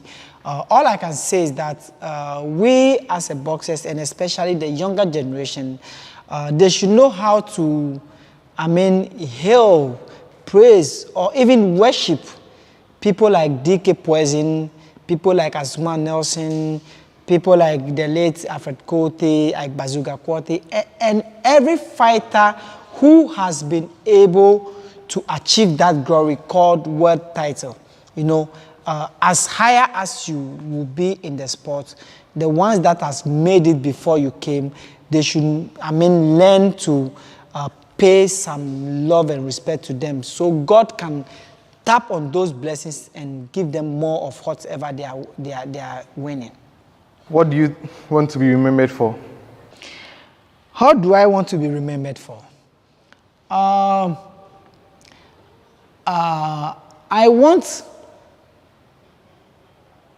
50 years, 100 years or more, when this boxing career is done, all this life, everything is done, I want to be remembered as one person that a lot of young fighters will say that because of Joseph Agbeko, I was able to achieve my dream to the full. I was able to achieve the full potential of my dream as a boxer.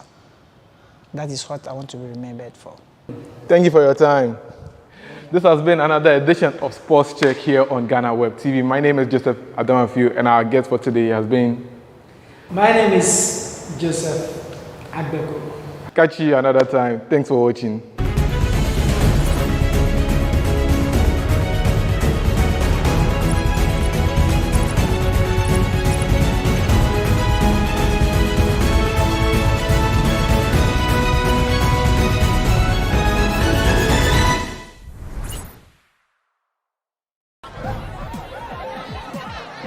Powers and principalities. There's so much fire inside me. Tragedy struck when part of the largest hillside at the kosher rubbish dump collapsed. It's going to be fun to see how he goes about approaching this game.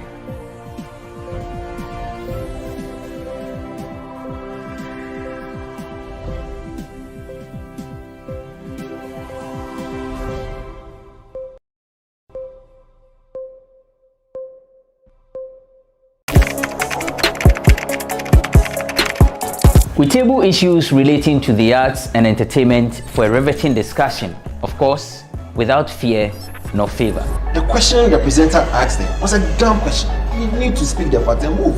Varied views. We agree to disagree. So I would disagree with everything you said. I think that he's a smart guy. I think what he did... No, but I also said he's a smart guy. Yeah. I guess that I'm waiting for the what next to the I answer. don't think that we have to wait for what next. It sometimes gets confrontational, but that's the beauty of the game. Today you are denying funny face. It's not my brother. Today you are denying funny face. I don't know him. You don't know funny face. It's not my brother. You don't know funny face. It's a package. We meet, we sit, we dialogue, we learn, we progress. My name is Benefo Huabin Abrantepa, a proud blogger, and this is my forum.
Powers and principalities. There's so much fire. From the dawn of time, people have engaged in several businesses. With the onset of technology and innovation, life has relatively been made easier. By using debit or credit cards, Mobile banking. Thank you. And your favorite, mobile money? tech has indeed married business. On BizTech, we spend time with faces behind known and upcoming businesses in the country. Learn more about the new technologies and innovation, as well as find out about the trending issues in the world of business. Join us as we serve you with a variety of compelling interviews, projects, and others right here on GhanaWeb TV.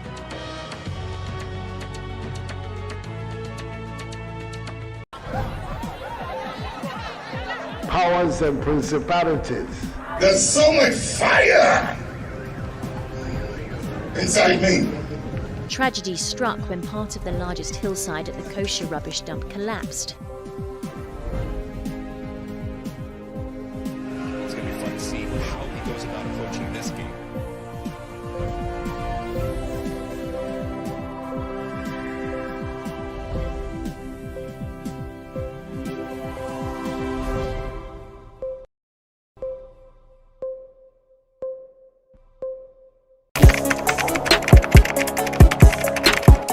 We table issues relating to the arts and entertainment for a riveting discussion, of course, without fear nor favor. The question the presenter asked them was a dumb question. You need to speak the fact and move.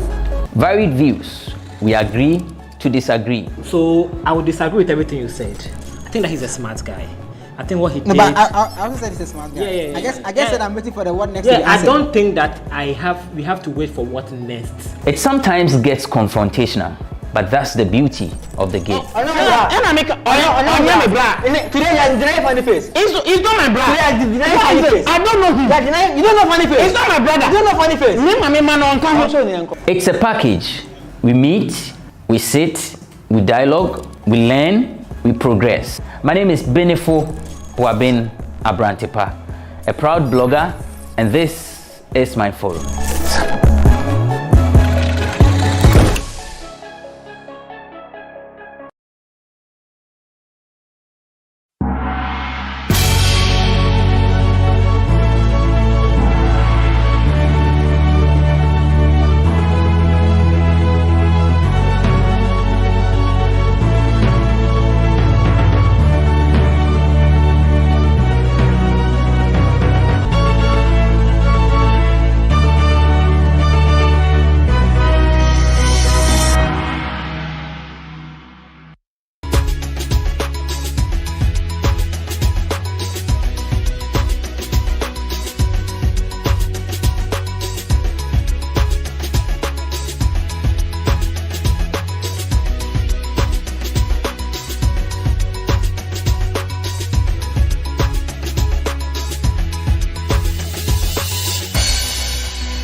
I, Assistant Divisional Officer Grade 1, Ezra Mingle, in charge of rescue in the Ghana National Fire Service, endorse the GhanaWeb Road Safety Campaign. Now, whenever an accident occurs, please remember to call the Ghana National Fire Service on the short code 192 or the General Emergency Line 112, or you can still call their direct line, which is 0302 772446. Anywhere you are within the country, when you call, the nearest station will come to you. Now, I will end by saying that do the right thing and save a life. Thank you very much.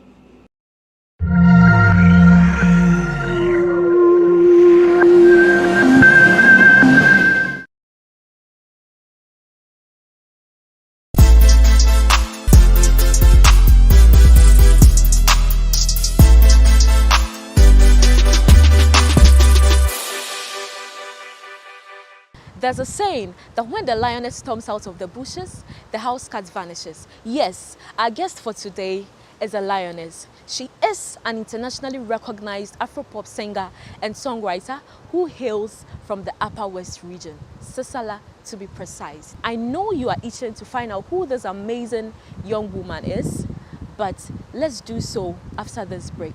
This is Talkatainment. Don't go away. Kaya Eko, Megaya Fiadeko.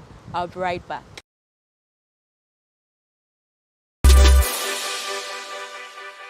We are going, heaven knows where we are going.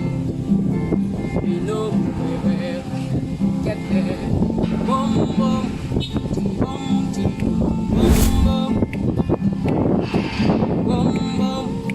boom, boom, boom. It will be hard, we know that the road will be muddy and rough, but we will get there. Heaven knows how we will get. I have here with me Wiyala. Welcome. Thank you. Wow, you look good. Thank you. I try. First of all, it's no secret that you travel a lot. You are internationally recognized. You're one of the few musicians who are internationally recognized here in Ghana. I want to find out how the COVID has affected your hustle. Oh, the COVID. Because of COVID, all my shows were moved to next year, 2021. I wouldn't say cancelled because I'm still on the bill and the same shows are still as lined up.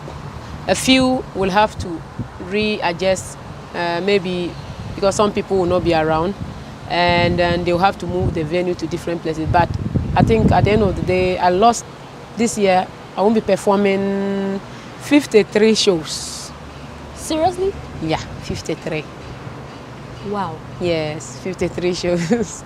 From one country or to another? No, different country. Germany, France. I was going to USA for the first time, and I'm going to perform on a big stage. And they were all excited, waiting for me. People bought tickets. Whoa, the Lioness of Africa is coming. They see me on Facebook, Instagram, and they have never seen me live. And of course, I was going with a band, and we're all set to go just to get the paperwork done. Then, papam, COVID came, and everybody scatter, close your mouth, and then they canceled everything. Oh, wow. Yeah, but that one too is still on next year, and I'm still going to perform. The same spot, the same everything. So that's the good side of it. Even though the shows are cancelled for this year, I'm still on the bill for the other ones. More like but I've been getting even more shows still, because people are hopeful that maybe by October, November, or August, September, October, November, maybe they open the So whether COVID or no COVID, for me the shows are still coming. Wow. Yeah, the only thing is just to make sure that I don't clash a few of them, because like last year I was booked for this year, so I was booked last year for this year, so that's how we get booked. Yeah, so they book you even a year ahead.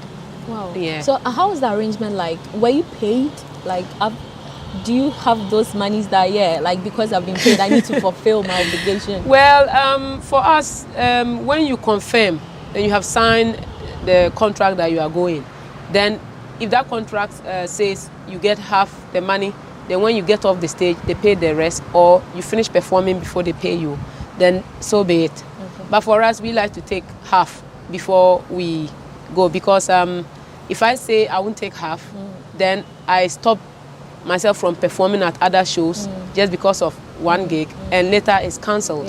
I get nothing. So the best thing to do is get your half. Then that way you also, it's your responsibility to go and finish. If you don't, then you have to send the money back. Maybe you can talk about it and all that, but you have to be professional. And I always sign a contract. I don't care how little it is, or we have to come to an agreement, so that at the end of the day, it wouldn't be like, you said this and I said that and I didn't come to perform, because this is my life. And I every day I'm getting professional and professional. Everything must be written down. Yeah. So meaning you have like part payments of some contracts that you need to fulfill? Oh, of course. But they too, they understand, and they know that I don't run. I wouldn't run away, or spend their money. Even some, we try to send the money back, and they say no. I should hold on. If I send it back, somebody else will come and fill that spot. So we just hold on. Yeah, and it's all a mutual understanding, and because we are all musicians, these things, they happen. So there's no need. Where will I hide? If I go to Fozi, they'll come there. They know Fozi. Wow. So, yeah. Since your music is really not that popular in Ghana here, apart from maybe some parts of northern region, but when you come down to Accra and some other parts, people really cannot lay like their hands on one or two songs that, this is Wiyala's song. Like, how does that make you feel?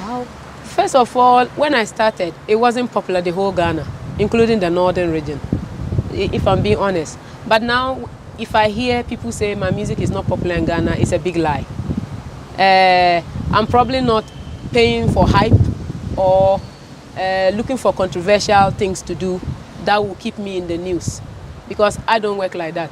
Because everybody in Ghana knows Wiyala. Children know me. Even these, they call me the Moo Lioness because of the hairstyle. For the past 3 years, I can say I've been everywhere in Ghana. Everybody, when they mention Ghanaian musicians, anybody who mention and then they ignore me, then they know that they are just being sarcastic or something. But everybody knows me, and they all know that I'm just calm. I'm more or less just quiet, but that doesn't mean that I'm not popular. So for the past 3 years, I can say, nah, everybody knows Wiyala. Who doesn't know me? Everybody. And I'm not saying that to grace my own ego. I just know. But when I started, it was difficult because the style is different. But today, I'm saying that because you can smell it from a lot of the artists. They are all now nibbling into the African thing. And people see and say, oh, look, Wiyala, you see, you are influencing people. A lot of artists who didn't even bother about their culture are now coming out to say, I'm from here. They are now adding their local dialect. They want people to know them because maybe they are doing something that doesn't really represent them in a way that I do mine too. But so they are trying to add that identity. And we started doing that a long time ago. So that makes me feel like, okay, looks like some of us have really impacted. And we hear it every day, we see it. So now, dear, anybody who say I'm not popular, the person is just trying to downplay me, which some people always try to do. Like, for example, somebody say, you're good though, but you have to win an award. So that I said, no, if you want me to win an award before you validate me, then you are going to keep dreaming. It's not going to happen. It won't happen, because I've always known I'm going to lose out on awards because of the kind of music I'm doing. Because when I did Rock My Body, it was going to, pick up like, yo, but it was going to take me to places I wasn't ready.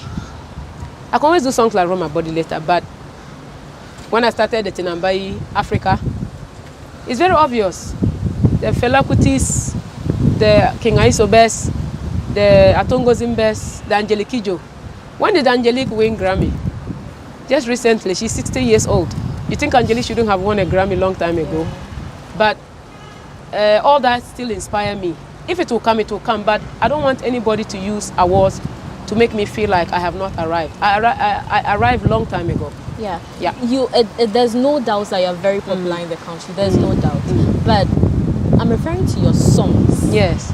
Your songs. Yeah, you know, yeah, it's the songs. I think the Rock My Body was making waves a little. Then you switched up to because Rock My Body was giving a different vibe about me. But you know what Ghanaians like? Yeah, that a section of Ghanaians. You don't want to give Ghanaians what they like. A section of Ghanaians. I think most of them actually, the youth. The youth. Okay, I'm not going to be youth forever. I know that. I've given the youth Rock My Body. I've given them You Got the Power. I've given the youth in WA everything. I can still give the youth Rock My Body style. But the youth also need to understand that they will never remain youth forever. And then taste change. There will come a time where the same youth won't be enjoying the kind of youth song they're enjoying today. So some of us, we have decided to plan ahead. Yes, because after those songs, if I want to do it, I can do. But when you start, for me, personal, I'm not against anybody doing songs like Rock My Body and all that. But it's just a personal thing for me. It's just personal.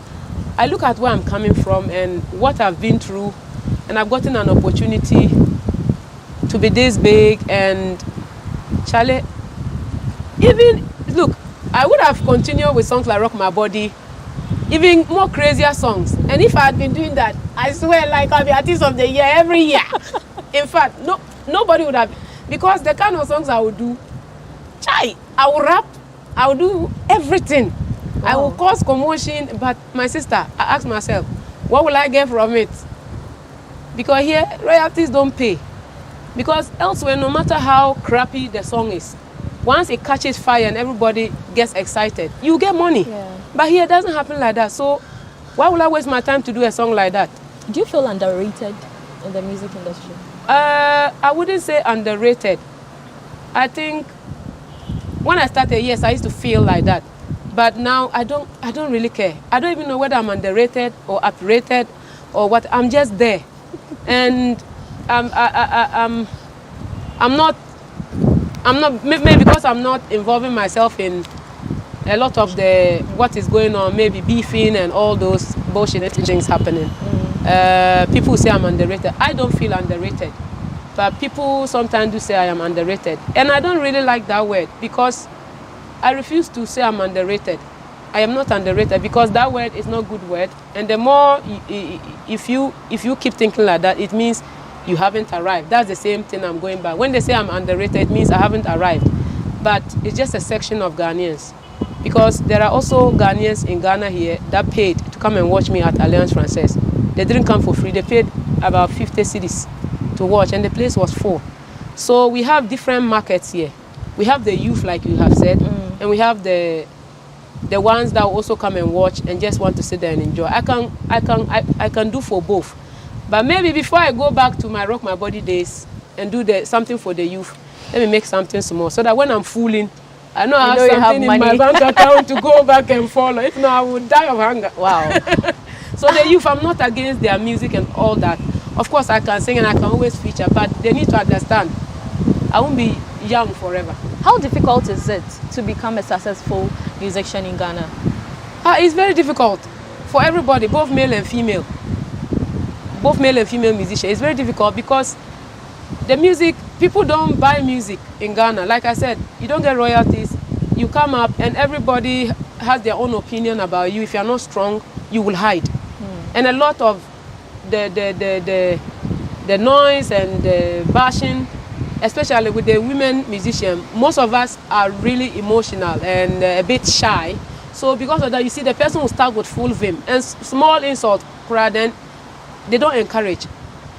So you go back. The guys are doing okay, I think, because they just put this manly, like, men don't cry kind of attitude. And I've learned that from them too. Me, I don't go cry. The boys are doing it, I can also do it. So it's very difficult. Culture, religion is killing us too. If you're a Christian, you go do some song, your church members can turn against you. Muslim, they will do this. If you go do traditional, then you are worshiping the devil. Ghanaians have associated the arts so much with everybody has an opinion. Just shut up and just enjoy a good music when you hear one, and just help the person. Because when you don't support, you are killing talents and you are redirecting them into doing things that are not really their wish. And then when you do that, you make us angry. And when you make such talents angry, that's where you're going to see us. We'll probably we'll force ourselves into politics and start insulting people. What should female musicians in the country do to step up their game? Female musicians should stop looking for, they should stop coming out and already willing to depend and do it themselves. I couldn't even edit my own videos. Now I can edit my own music videos because I had to learn. Because then I didn't have the money to even go to the studio and do all that. What did I do? The phone I had, I started downloading stuff so that I could learn how to make simple beats. So that when I go to the studio, I can give that to the sound engineer and say, this is my style I want. So that when you go there, they don't bully you into doing something you don't like. You get it? So the female musicians, why don't we start thinking of building ourselves? You know, come on. Today you see a small boy who say he's a rapper. All of a sudden he has turned his bedroom into a studio. And you are there, all you care about is your big weave, your makeup, your shoes. You just want to look good. And you think the person giving you the money won't want to take it back. You don't do that. You just don't give everything to either a male or a female manager. Don't put all your burden. Help yourself first. At least learn to make common, simple demo. How many of us can boast of our own studios as female musicians? How many of us can boast of even taking the camera and making a decent video of ourselves? How many of us can stop twerking and leave the sex out and just sell music and let people see the talent? So sometimes we should also think smaller and stop depending, because it's like, I'm a queen, I just need to be taken care of. You think it comes that easy? What should we do as Ghanaians? How do we boost our music industry? What are we lacking? First of all, what are we lacking? Ghanaians, I don't think we are lacking anything. We are talented. We have talent. We have almost everything right here. And we have enough decent numbers for a musician to be able to just do music even within Ghana and make money. You see, so I'll just say let's just do what we can do. Let's pick up the things that make us unique as Ghanaians, as musicians. Let's be a bit real, and because if you are trying to live a life that is not really you, that means you have to buy it, and buying it means whatever price it is, you have to pay. So, and because we have a rich culture, we have good locations, maybe instead of wasting too much money all the time to travel, to go shoot a video to impress, maybe why don't you use that money to go to your community somewhere, you know, throw light on certain things. I'm not telling anybody what to do. I am not to know, because sometimes I am very careful how I talk before people mistake confidence for arrogance. And, you know, we have a lot of things here. And I think Ghanaians, our parents, families, they should allow talented people. I'm speaking for the music industry. Allow young people that want to explore the music industry. Help them. They need you. But do you think the government has done enough for the music? Oh, the government, dear. I think, you see, one day I was talking to somebody and the person said, you know, those days we used to have music and dance in school, but they took it out. So that's a bomb. The thing is not even in the classroom. So any child that wants to go into music and dance and even learn it will be seen as doing something that has no value. But when you look around us, everything you see is art, culture, and, you know, so maybe government should just reintroduce all this cultural drumming and dancing back into the school. That will allow talented children to feel like it's okay for me to actually, okay, let those who want to be doctors, but we those that also want to go into the art, we can go in there. But when we are coming out, we have learned enough. I'm sure if we had small schools like that, like government schools, some of us had attended, I would have attended. By the time I will come out, because I started playing guitar at what age? 20 something, I couldn't. But I learned it all by myself. So imagine I had a guitar in school and I started as a child. I'll probably be one of the most wicked players of guitar right now in Africa, if not the whole world. We'll delve more into that. Yeah. The conversation is getting more interesting and fun, you know, but let's take a break. When we come back, we'll delve more into her personal life. Don't go away. Powers and principalities. There's so much fire. inside me. Tragedy struck when part of the largest hillside at the kosher rubbish dump collapsed.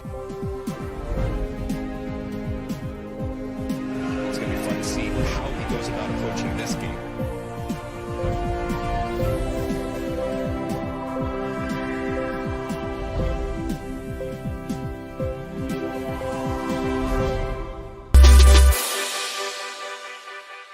Isalatinam badi kwamele, isalatinam bai kwamele, isalawo.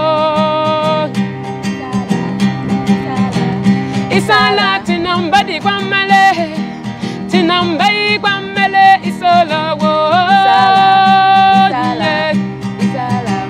Isalawe, isalawe, isalawe, isalawe, badi kwamele, bai kwamele, bai kwamele. Isala way, isala way, isala way, isala way. Badi bambele, badi bambele, badi bambele, badi bambele, badi bambele.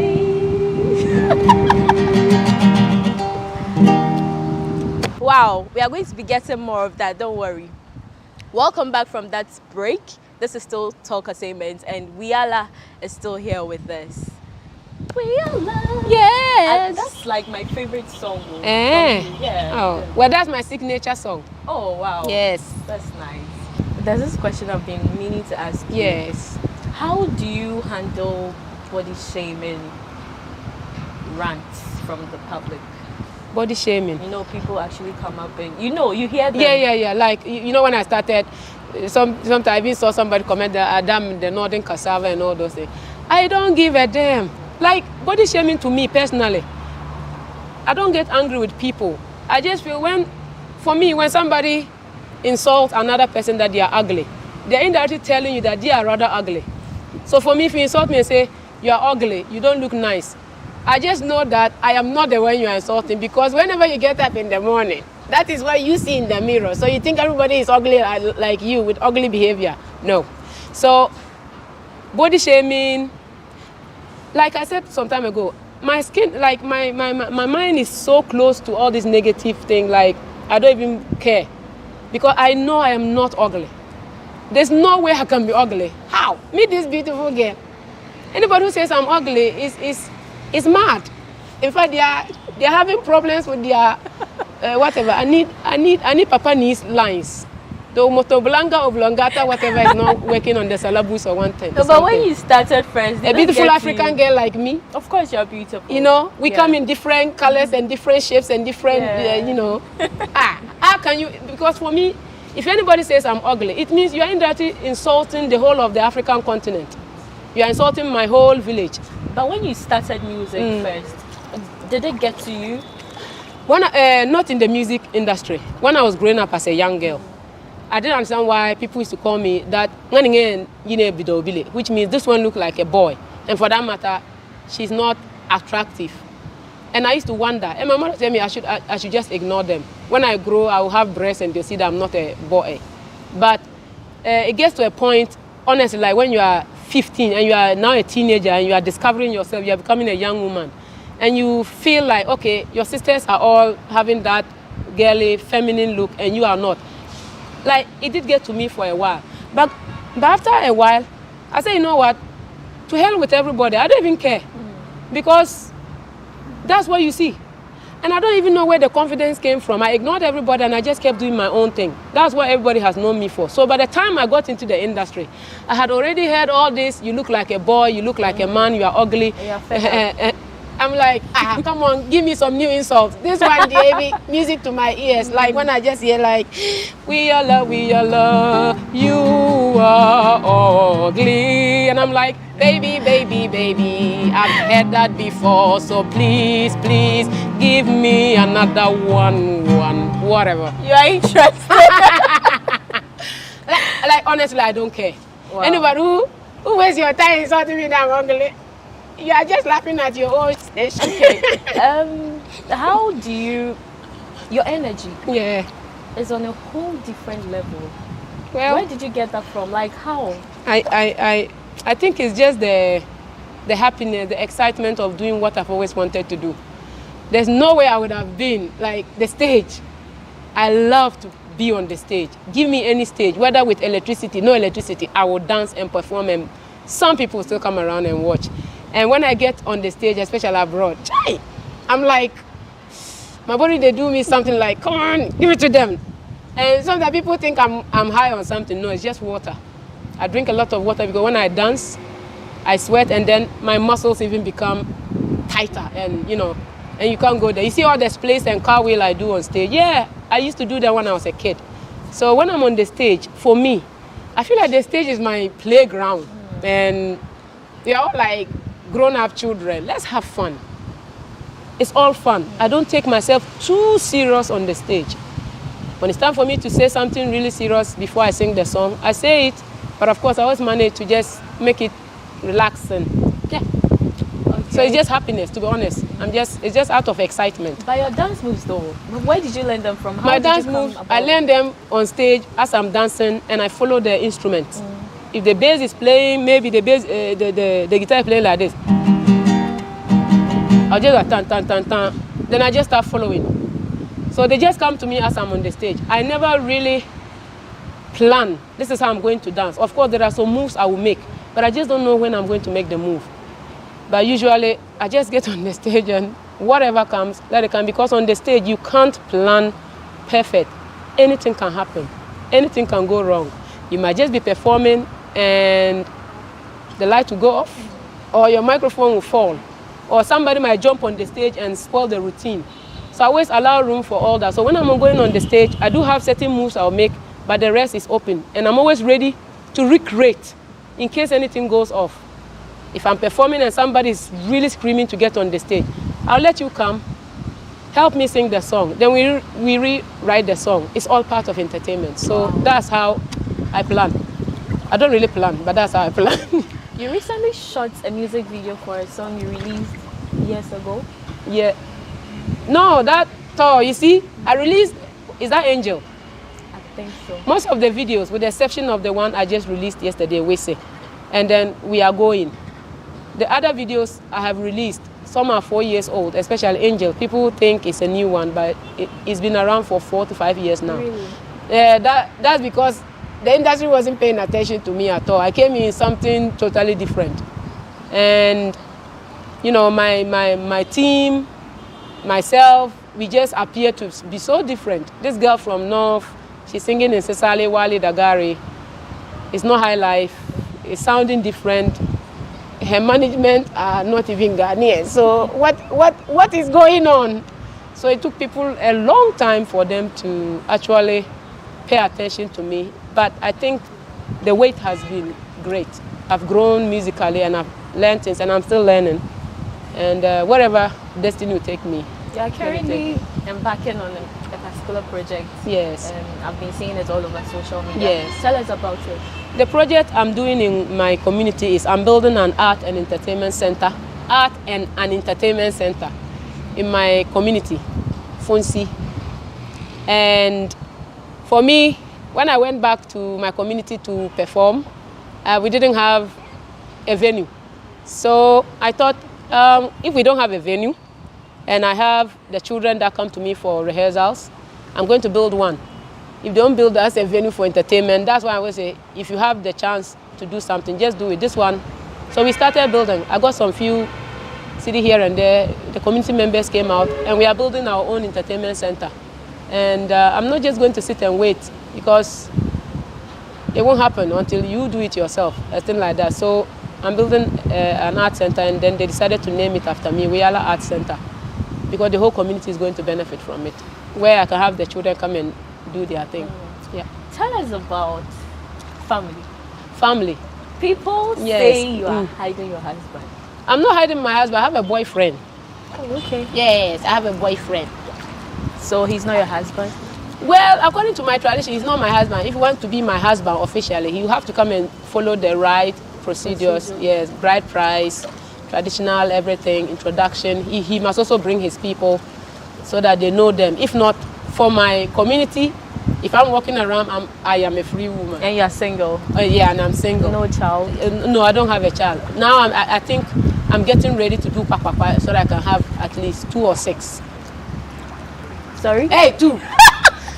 In fact, one first, and let me see if I can handle one. If I can be a good mother, because I'm just too hyper for myself.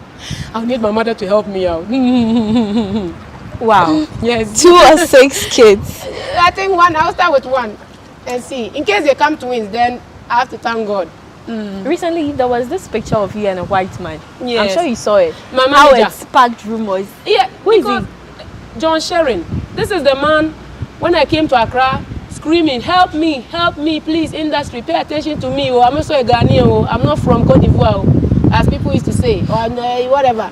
They were not minding me. Then one day I was just gallivanting at Gollywood.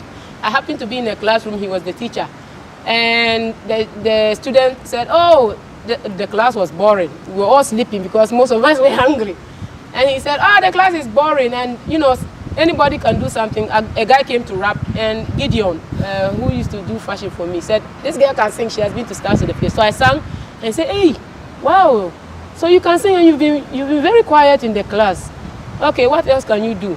I sang. Then he said, wow, can you sing like, I said, oh, when we were in the reality show, we sang all the pop songs. He went and brought me Simple the Best, Chiquitita, Abba, and all those songs. And within 3 days, I learned them, smashed the songs. He went like, oh my God, you must sing for the whole world to hear. And I'm like, okay. So he said he was going back to UK, but he would buy some equipment and bring it to me, then I should try. I said, why not? So he brought the equipment just for me. Where have I ever gotten this support? Wow. My sister, if you see the vim I entered with that system, I sang so much that one day I blew up the equipment, my voice. Yeah, that's how my voice was getting better. And that was after 3 years of trying for Stars of the Future, and I didn't win. And the 4th year, 6 months, I was going around tennis club places. He would just download all kinds of songs, Western songs, African songs. Then I'll go and sing. Then people would just be giving me money right here in Accra. And after the course, he said, if you go home and you want to come back and sing, come. You can live in my house. So I went and told my parents, I've met somebody who wants to help me with my music. I'm going. My mother said, okay. My father said, okay, try your luck. My sisters were like, well, whatever. I came 6 months, I was singing. So when Vodafone Icons came back, the 4th year, I had been singing all the songs. So by then, my voice. So if my voice could blow up a small sound equipment, why wouldn't I go and win for the phone icons? Now, hey, now I'm doing too low, don't mind me. Hey, let me blow my own horn some more. I beg, nobody should chop me. Tell us briefly, what project are you currently working on? I'm actually working on my next album. And now that I can play guitar, I'll strum some few things, record it on the phone. And then I'm also learning how to just record on my own in my small studio. Save and then send the files over to my music producer, Melissa. She's based in Cape Town. And then, of course, I've also worked with Kweku of Ghana, with Onipa. And I think I'll release that album. It's called Yaga Yaga. Now, this is the album that the youth can now say, I have done something for them. So they don't feel like, yeah, that doesn't mean I'm doing this, or okay. I'm just, it's a good vibe. Because everybody keeps saying, okay, the songs are nice, but something for the youth, like you have said. So this one, the youth will enjoy it. It's full of energy. It's papa movement. Wow. But the sound production and everything, I'm always targeting the international market. So they should expect that. Oh, okay. Yeah. So Yaga Yaga is my next album, my next project. So briefly, play your favorite song. My favorite song? Yeah, for it. Wow, there are a lot. Which one? Chai. Okay. I think it has to be Tinambai. Okay. Because Tinambai is my signature song, and the video is coming soon, and it's going to tell everybody. I think you have played Tinambai already. Yes. Okay. So now, let me play this one, which is a big song, and I think a lot of Ghanaians love it. Okay. Before then, who is your favorite in Africa? Who's your favorite musician? Me, I'm going to be honest, I don't have a favorite anymore. I used to think I have a favorite, but I don't. What about in Ghana? In Ghana, well, there are a lot. There are a lot. Play one of your favorite musician song, like Ghanaian musician song. Let me see.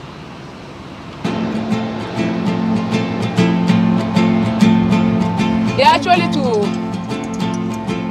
Heaven, there is no beer. That is why be drinking all the beer.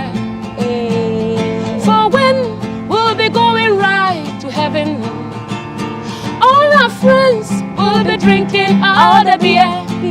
Hey, hey, hey, hey. I want to see you, my father. I didn't see that coming. I want to see you, my father. I want to see you, my father. My father, the way you do, it is not fine. The way you do, it is not fine. Every day and every night, I suffer, money matter. I suffer, money matter. The way you do, it is not fine. My father, the way you do, it is not fine.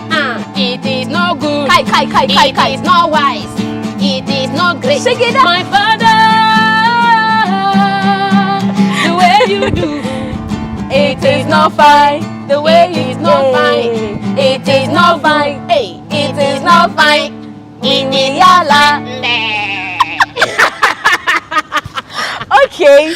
In fact, there are not. Lastly, you are going to teach me one of your dance. Okay. Please, I don't want the very energetic. I was about to jump into the water. There's one I do under the water. It's called Puru. No. I don't want that You don't want that one? No, I want something basic I can also do. Don't worry. Not your standard. No. Sankore ye lema ku orakwe. Sankore ye lema ku orakwe. Tu lele tu lele tu lele tu lele tu lele tu le. So say tu lele tu lele tu lele tu lele tu lele tu lele. Nice. That is Kaore. That's from the Dagaves. Your last words to your fans. Okay. Hi everybody. Hi Ghana. My name is Wiyala, aka the Lioness of Africa. And I want to say thank you everybody for finally, especially Ghanaians, for finally understanding me and allowing me to share my talent with you all. You guys have been amazing, supporting me. To all the people who started supporting me way back, those who join today and tomorrow, from the deepest part of my heart, I love you all, and please keep supporting, and I'll keep giving you the best that I can. At the end of the day, we are all branches of the same tree, said Rocky Dawuni. So, yeah, my social media platform, my handles are Wiyala, W-I-Y-A-A-L-A, Instagram, Twitter, Facebook. You can also check out my website, Wiyala, www.wiyala. And the way you pronounce my name, a lot of people keep asking, how do you say my name? It's Wiyala Rejimba, but just say Wiyala. It's not Wiyala. It sounds like Rihanna, which is amazing, but it's, yes, because everybody keeps saying Wiyala, wee. Please, I love Rihanna to bits. My name is Wiyala. Wiyala. Just call me Wiyala. Yeah. Not Wiyala or wee, sorry. Yeah. Call me the Lioness.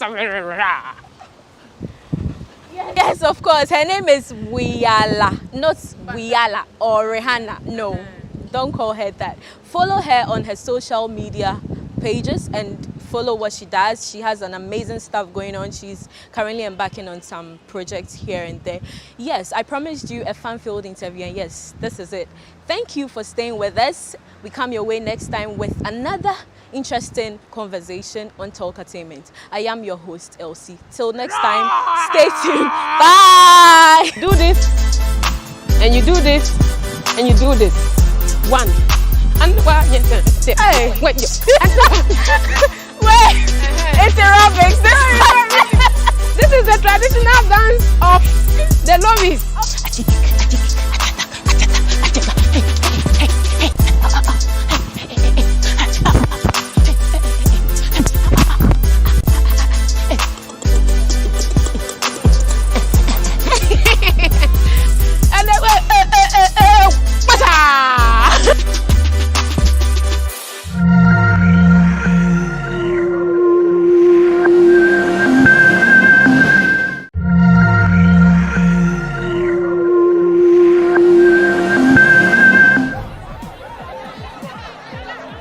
And principalities.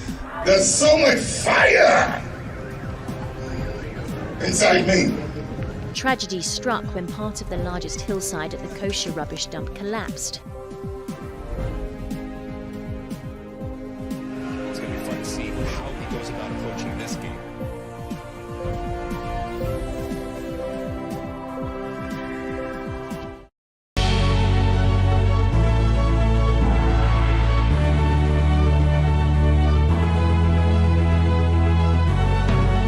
From the dawn of time, people have engaged in several businesses. With the onset of technology and innovation, life has relatively been made easier. By using debit or credit cards, Mobile banking. Thank you. And your favorite, mobile money? tech has indeed married business. On BizTech, we spend time with faces behind known and upcoming businesses in the country. Learn more about the new technologies and innovation, as well as find out about the trending issues in the world of business. Join us as we serve you with a variety of compelling interviews, projects and others right here on GhanaWeb TV.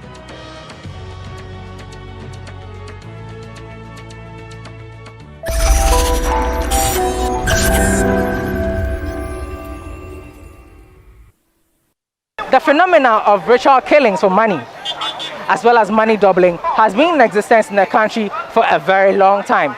But in recent times, there's been a high spate of these vices in the country.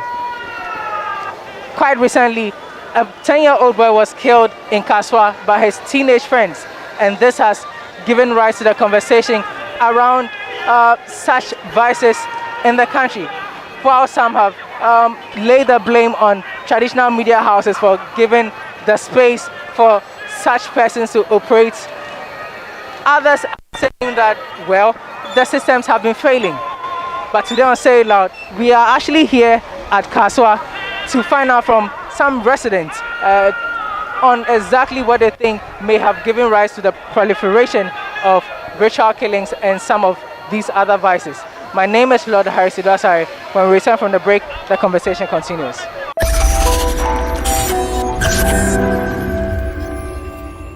Welcome back. So today, Say It Loud team, we are here at the Kaswa Underbridge, the CBD police station, to be specific, the markets around here. And we have here some of the vendors, as you can see here, doing their wares. But Papa, tell me, what at all is it with Kaswa? You say over the years, no, every crime, and now you say armed robbery, or be another time, several criminal activities. What is the problem here? Is it the place?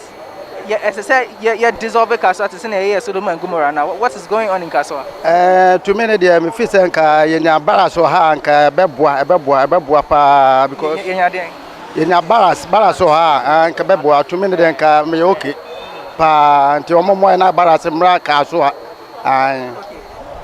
In your opinion, what do you think is the cause of the rise in ritual killings within the society, Kaswa to be precise? No, me sure say other TV stations no be on ma omo ba TV so a do we omo see canon and so share ma enkra na eye den esua to me no ka TV station there ka be on ma enka me yanda den ka yanya we. Okay, Martina all can I say, but when we say ekunkun there, if you to say, right, even before TV stations came, there were ritual killings. How is it that we are now saying TV stations now? Emma Addo. To me, me na me ka say ka baras no momto baha ana TV stations no, and also me hwe say enkwa no hwe a omtimi sua me kura me pene no edu ba bia na ka pese me de ma hwe ko bat nyambesuro nti no na my dey ma sa hwe asan. Let me go to the next question. Papa, what is it with Kaswa? I said, Bonibia, you say ABC or Kasa, and then you say you can be and then armed robbers are shooting and several other things. Is the issue with Kaswa or what is it? Kaswa, I don't know. Bribia, Aba, na Hantesa. More na Habino, how can you be a Manfra, Fu be bree, Agbeko Hua. Yeah, take one who has a crown. Say what the hand one who you crown at the sound, if you never do a quantity of your bag. Dinia was a police for one say, the police phone become home, not them beyond patrol mantem. Let me boy. And this idea I saw this will be free and say, near body. Ya give yourself a name enough for our say, you knew your boy, Macas one, and some money cousin, police phone your boy Monafi, and someone to me conform. Do you think that it's a security issue? Yeah, it's a security issue. If you say, Christy phone go out the door, police phone soldier phone boom, that's some more man or her, and must animal abandon Kosoa, a security issue. In your opinion, no, apart from security issue, what other thing do you think is causing the increase in ritual killings, money doubling situations? And as I say, no, so also TV is so. Behunu na obi jujubi. Behunu na kwala bi kura na behunu dollar bebre begun anim. It is another phone na so na mo. Onu fe say e so nya sa skalibi na okoya na dem hu on say akwala be 15 years. Na say hu sa de na din trim dam. Say so course no nya sa skalibi. Sa advert na mo ye ni nyina. Na so mu yi fie TV ne so. Let me boy ankasa. Unim say as a stance no. TV stations no. Apart from that, no. Meaning say Facebook about Oko Facebook about say Malam phone and then was send no friend request. Or more YouTube. Inti say TV stations no or more cancel. That's what social media. I know you understand. Social media phone. Say near maybe or what? As I be social media phone. Or more social media phone. Your man I could go on here. Say or more cancel TV ni so. Be who say be who come be fast. Be social media no so. Any idea if the social media be or kotowa. Social media say me broke no. It didn't say about TV anywhere. TV no quite rich social media no. Say TV anywhere. Let me add the social media there. You who can no so be fast. Gem pan as I say na get me cut it down on your friend say ritual killings, money doubling situation. This and man. Media my family say. I can say on my beer mpuntu enkoso bia no man ba because da bia na obi a preso benyes kan tentem ana mpanfo no so mu di anim no o say o mutimi di omna nsi form na script na o kaso na tight because kaso akro no me hu ne say bedu some year bi no ya kan say kro no be bokla because e bedu me bi kro ntimi mpie wo dem kro ntimi na e be be ku physical abonti kro ntimi ku obi enko ba bia police for na che okra na katamuaso sa no majao why I say njo say omo script na tight e o kaso a na mpanyimfo no so omo yo man say omo mpuntuo abomman say be ya e dey sunjo bebre ya mo kan. Do you think say Kaswa should be dismantled or leveled like the way Sodom and Gomorrah? Okay, so now Sodom and Gomorrah too was noted for these things and then they cleared the place. Do you think the same thing should happen to Kaswa? Say na guso e bai. I say we put the sense so inti yen treaty Kaswa to Sodom and Gomorrah among clear Kaswa na. There be en clear Kaswa but script ni enye be tight. So ya fokro na e be si omo camp ha kra na. There be no mu patrol Kaswa sa say be ya bibia beba form.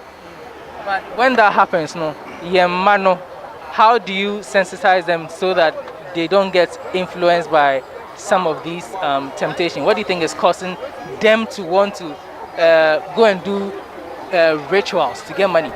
Say TV stations no e ka ho, radio stations no ka ho, and friends social media ka ho because say bibi koso a awofo no so e prem omoma ne hwe because ehun ya se be ma ba na de na wo hwe no TV so de otie no obetie and TV station for no so say obi di sa bibi sa ne ba obi di sa de ne ba say mo ya ho avetma mo a e wo so mo twam o say sa no man na tu ase obi di ko TV station say me yeska duro ha me yesay obenya sika fa sika bra baji ehun ya se be so so sa ni pa say etime che no. So that is for the traditional media, but yanka social media, how do we control something like that on social media? Because they say in Colano they use their parents' phone and things to access Facebook, Twitter, YouTube and so on. How do we control that? And American say one say our phone so bebre na ka ho ne phone da ho a ama ne ba na fa or the board game or the blazo uni ma bisa na dia or the phone ye e dey na wo hwe o phone so no kan okrom bebre na so fra wo phone na ma we nyina ba no because ne ba na pia bonten me kom na mfom go dia agro no de na chi no ama go ahe say ko akra de minim sanka ene wan ko school kura na wo fie de wo fo kan utie ade o mo ye no usua bi usua obesu obedi agro kura na obedi no dem obedi no fie enye se omema kwan se obi ampie obi anfa ye say ne nyina ka ho na ma bebre say eba the film nana. So This is Nana. Nana sells shoes over here at the Kaswa Market around the underbridge. Yeah, watching Say It Loud. So tell me, in your opinion, a lot has been said. Some are saying social media parents have to be stern on their children on controlling what they access on social media. Some have also called for a ban of money doublers and people who propagate those things on our traditional TV station. But what do you think? Yeah, no. Me, for instance, no, and your man cost with TV so near the other no. Fiskabra Bejiska, send me namin send ne Sanomana, we offend say Ruminati in your man cost with TV so no. The TV will say, yeah, Sanoman won't say your youth no. You need the Sanomanity, you need the sketch. Tiskana, you need the treno. Yem penny for Nangasan and penny for Omonreon. And I am youth no so and dream penny for one. A quiet penina fasoa on way no. Yen ye youth no so your pese day. Your first in the ADA. It's a more mine Nangasanaka apart from we if any say part we Kaswa for instance Nangasano. A wood DNA rapes ne Sanomano, a Koso Kaswa rough. Yen ye I can say street boys Nangasana, yen ya comfort bibli Nangasana Tikwan wasi. But I say, but a seminal too, you bet me will be crow has say Kunipano. Ye Kunipano call police station now report to her. You better trust the one Gasa coaches any pan a day. Ebra, who's civilian? No, you still coaches any pan a day. That's the policeman. Sana policeman. Oh, police station cry bet me I got to say, Cocochini Panebra, a BS was zongu. But I say, ye who be a ye Kunipa, ye kun be a papa, na ye kun mammy, and as ye kun yabi. Oh, be a Wako police station or Wako report.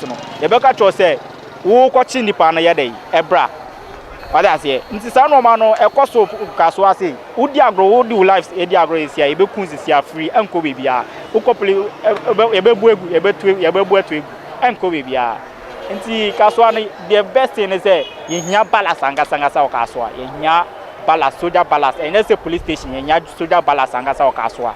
As I say, be overhead, we be a fast service police station. We are Mudia, we Mudia Soja Balas, and I have anything, Soja for baby 500. Eguasia, now Mupato, Caswa Crunimina. You won't say no, yeah, Caswa, we are near my phone, a safe. But don't you think, sir, if they bring such a large number of security personnel as Okano, Ebema Abanko Fomendo thinks that their freedom is being infringed on? Wona we your friend say wona we normal person count but the odi born no sankrofo no begu kronimo a omo ambe hu say sankrofo no ma begu kronimo no omo nti no mo ba nti ono angasa obebo shake ti da mega waja say nti ono obebo shake say sankrofo no ma ba no ono nti no mo ba ya mega na oni ya adwin now I say the best thing no we are still scouting around. We'll be speaking to more people who will tell us basically about what they think can be done about this situation. There's a high rate of these killings over here. There's a young man. He looks like he's hip. Tell me, what do you think is causing? What do you think is causing the increase in ritual killings and such activities in the country, using Kaswa as a case study? Okay, thank you for your question. I think it's lack of job, because nowadays there's no job in the system and the youth are not getting access to work. So if they are there is no work. They have no option than going for that things. And how about parents? How do you think parents what role do you think parents can play in all of this? Some people have blamed traditional media for showing or giving the platform for these people to advertise. Others are saying that these people are on social media. I'm sure when you go to Facebook, Twitter, you hear about some of these things. How do parents come in all of this? Okay, I think parents can advise their children or the youth from those things. But me, according to me particularly, there is lack of job. Because if someone is having work, he will not get time for those things. He will wake up in the morning and go to work. Have you ever been enticed to participate in it? So have you ever been enticed to say, take your money for it to be doubled, or some malam somewhere has told you that bring this person and you'll be rich? No. You've never been tempted to do so? I've been getting some messages, but I don't follow them. Okay. why do you think this is so? In your opinion, why aren't you? Do you work? I'm a student. You're a student. Yeah. Okay. Sometimes you feel pressure or pressured when you don't have money and things. Sometimes I feel pressured, but my parents are there, so everything I consult them. Okay. So for you, it's your parents who have helped you in not indulging in such acts? Yes. Okay. All right. Thank you. What's your name? I'm Samuel Jan. Samuel Jan. All right. So we're speaking to Samuel Jan. Going to this. Bema, your first thing. Tell me, how can we curb the incidence of money doubling, ritual killings? I think the whole thing is all about work. Yeah, there's no work in the nation. The youth are crying, and the government are not doing anything for the youth. When you say the government is not doing anything for the youth, what exactly do you mean? Because I know the government has put in systems. If there is work, no one will waste time and go sit in front of a screen and watch money doubling people. They will always focus. There's no work. We plead SSS, we plead school, then we are on the street today, hustling for food.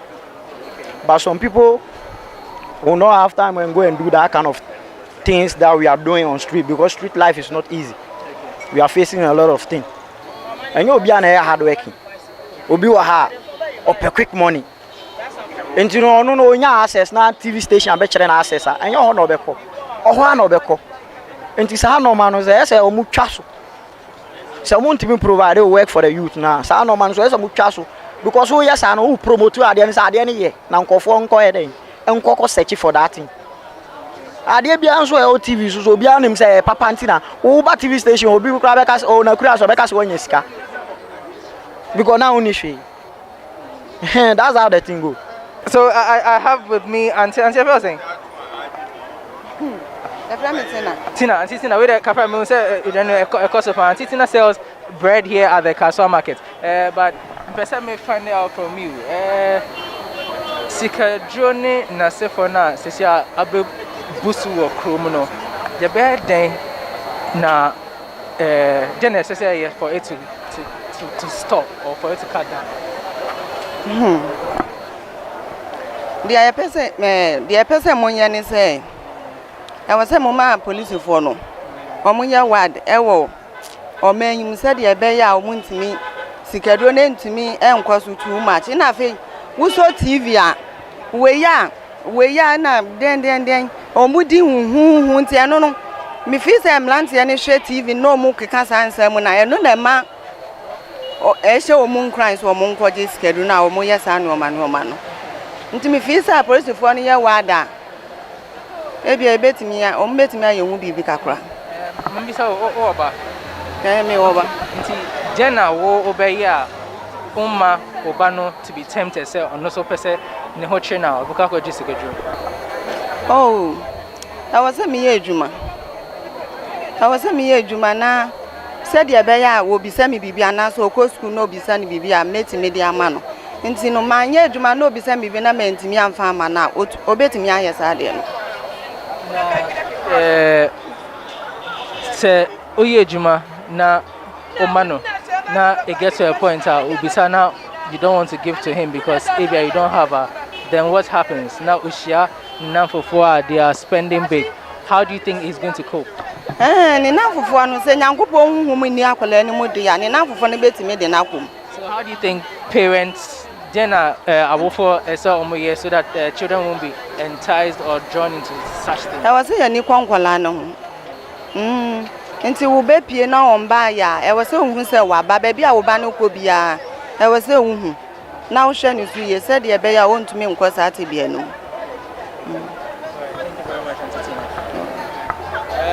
Right, so we have been speaking to some residents here at Kaswa CBD, close to the police station and specifically around the underbridge.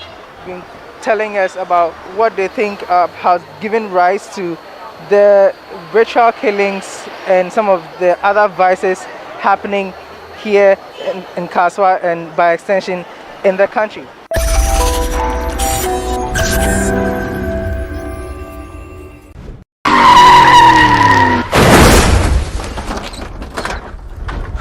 Hi, my name is Nanama McBrown. I'm proud to be part of GhanaWeb Road Safety Campaign. Please, do the right thing. Save a life. Brim.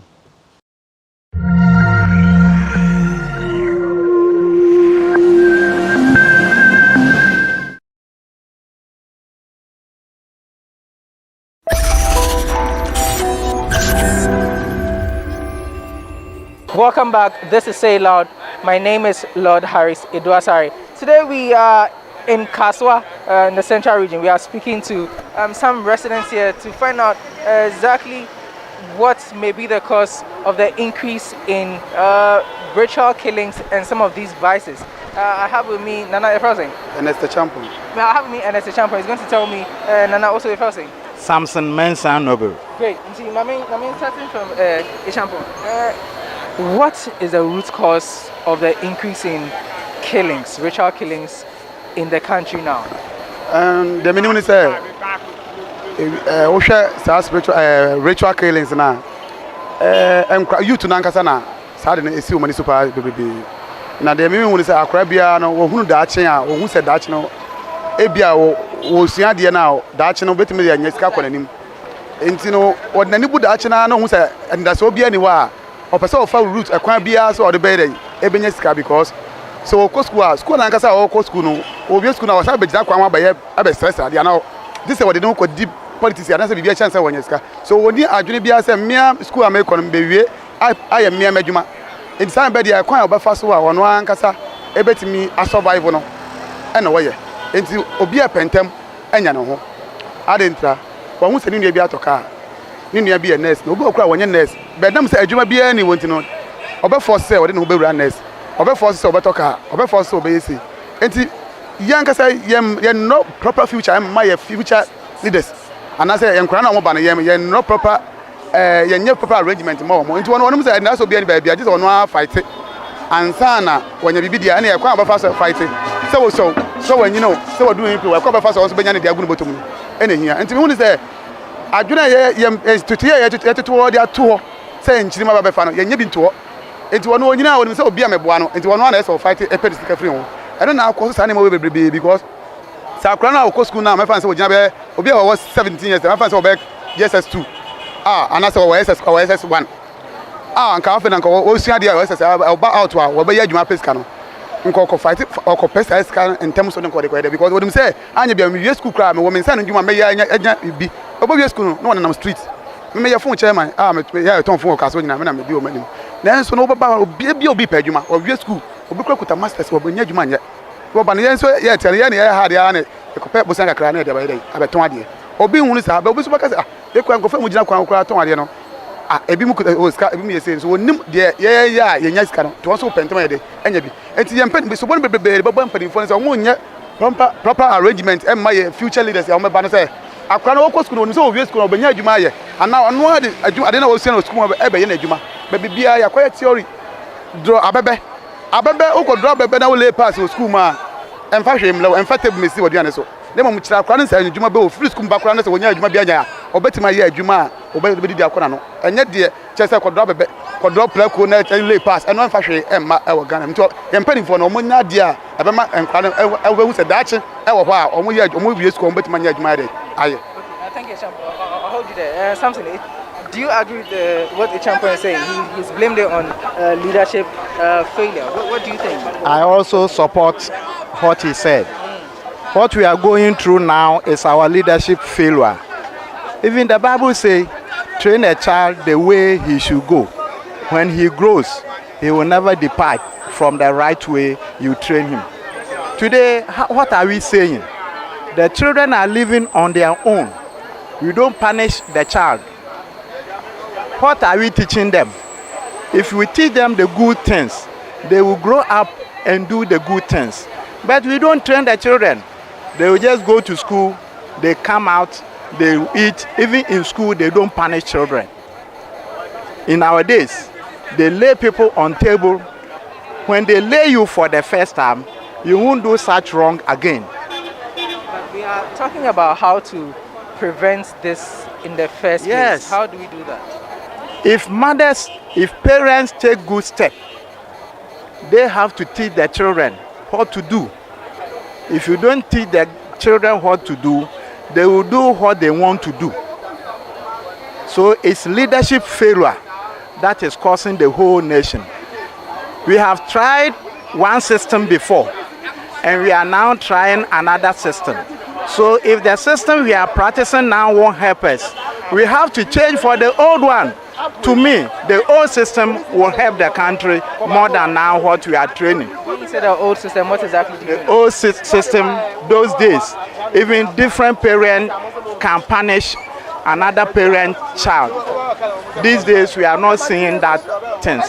Even in school, when a teacher punishes a student, the parent will attack the teacher. Meanwhile, the teacher is training the boy to be good for you, the family. We don't see that time. If a child go to the right way, they will say he has his right. What from that right? One man's right is causing another person. So we have to have a plan for the youth. When a youth cause crime, he have to be punished. They should punish the youth. For others to know that if I do this mistake, this is the punishment I will go through. But we have some people, they say he has the right. They will let the children go free. Another child will copy.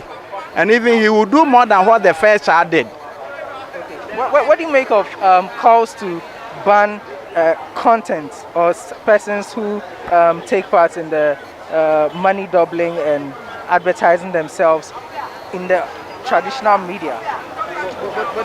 In Ghana, we have so many pastors. What are they doing? We have leaders. What are they doing? They have to tell the children, this is the right way. If we train the children very well, if they won't go to those juju people. If you train your child with Bible, he won't go to that juju. So we have to train the children well. And we should let them know this is the path you should lead. And if you show them the good path, we won't see these things anymore. So charity begins at home. Charity begins at home, as you are saying. We, the parent, we have an assignment to do. If you don't do our homework well, this is what we will be seeing. Even the children will later kill with the parent for money, as we are seeing. So we have to talk to our children very well. Great. Tell me, I see you're selling phones. You're making a great deal of money. How do you think all this can be heard? We have suggestions that we should go back to the old days when my parents or my mom can discipline you for misbehaving and your dad can beat me when he sees me doing wrong. Do you think that will help solve the menace we are in now? No. It's possible. It can be possible. How? You see, like now, like when say no yakoenim. Obi ba ebia the way obe bono no. Ne man like awe ebia other we parent ne enye ne nje won say like the way obo ne ba no. Obe bu no man abro so. So what you say we ko find say me bra banti ne dey ntumi moa. So like obi ba dabe and dey ntumi moa. According to you, what do you think will help? Beboa to say what steps do you think we can take to curb the incidents of ritual killings and people going to seek the help of these money doublers and all those things? Like Saski do not say no one say youth need bleedy. So what you say for now, youth need bleedy. Scanning Obi be ko bre obenya best 100 cities, ebia 20 cities, obe establish BB so like oye ejuma. Obe ejuma ade be chon be shedwa, o metete ne pana buy for ba we see nti ne pana so be frustrated. O so be tikam na dan for be tikam, o so feel so be so twika ne bi.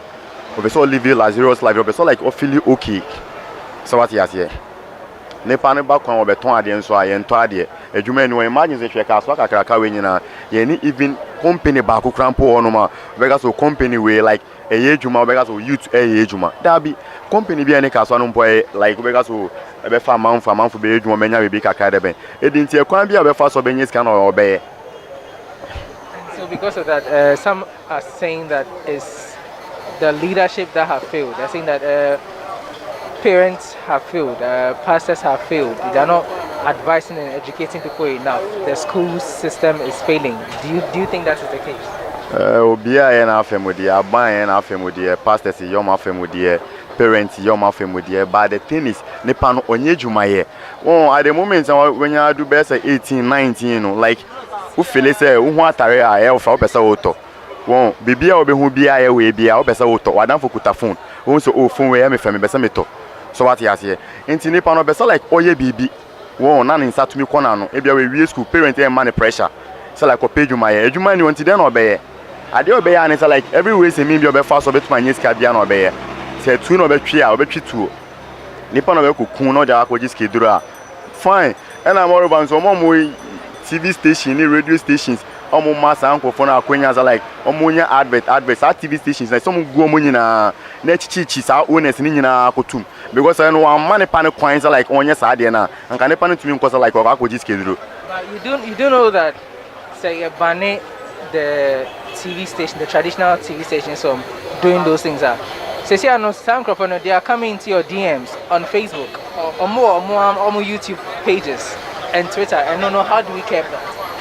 Or say like one for Nipado do say no mutiminya time call Facebook so like okako share sa anyoma no Nipado do saying but more na obi oti akwala oti TV won hwe TV no we hu nipa na di na ma to obe peke na ma no mu say say akwala no so ya ba no so ya adwe na mu do betuma capture we how do you call it na ma no onya capture eno ano no obe frɛ o fa be bra yesi obe try so be ade bi obe bia like obe okay bia e bia scan fie won ebusuane bre nti ade bi obe bia obe yi ebusuane fi sa ha munum no like obe try so be reben obe yeah the friend Charles yeah boso eden go so oh bibi awoko then I am to stop the incidents of ritual killings and people going to money doublers and fetish priests and co.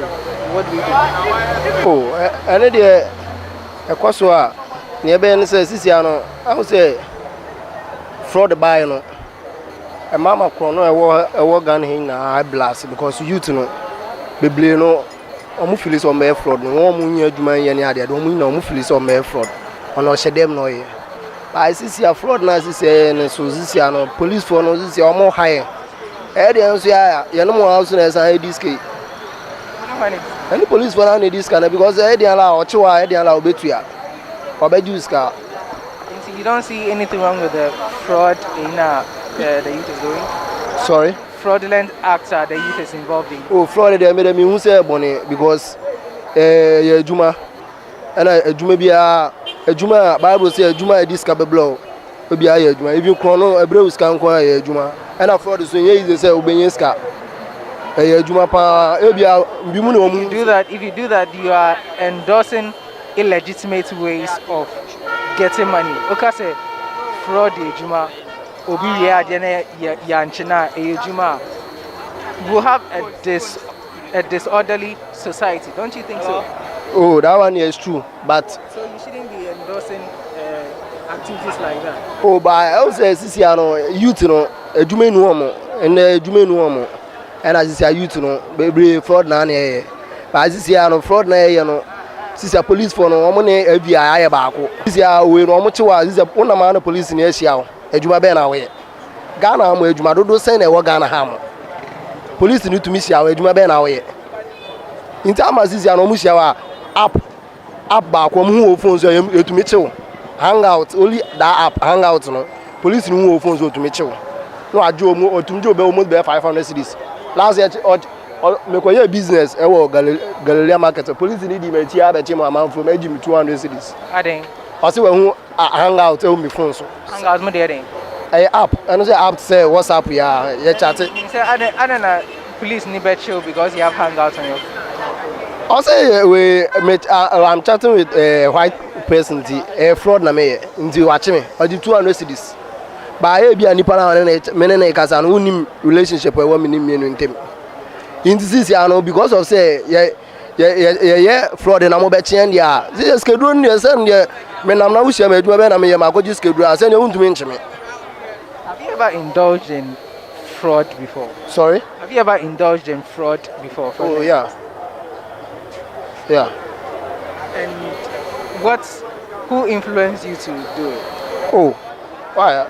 That one, no be anyone who go influence you. If you are a boy, you know, because it's like fraud. It starts with friendship, pamper.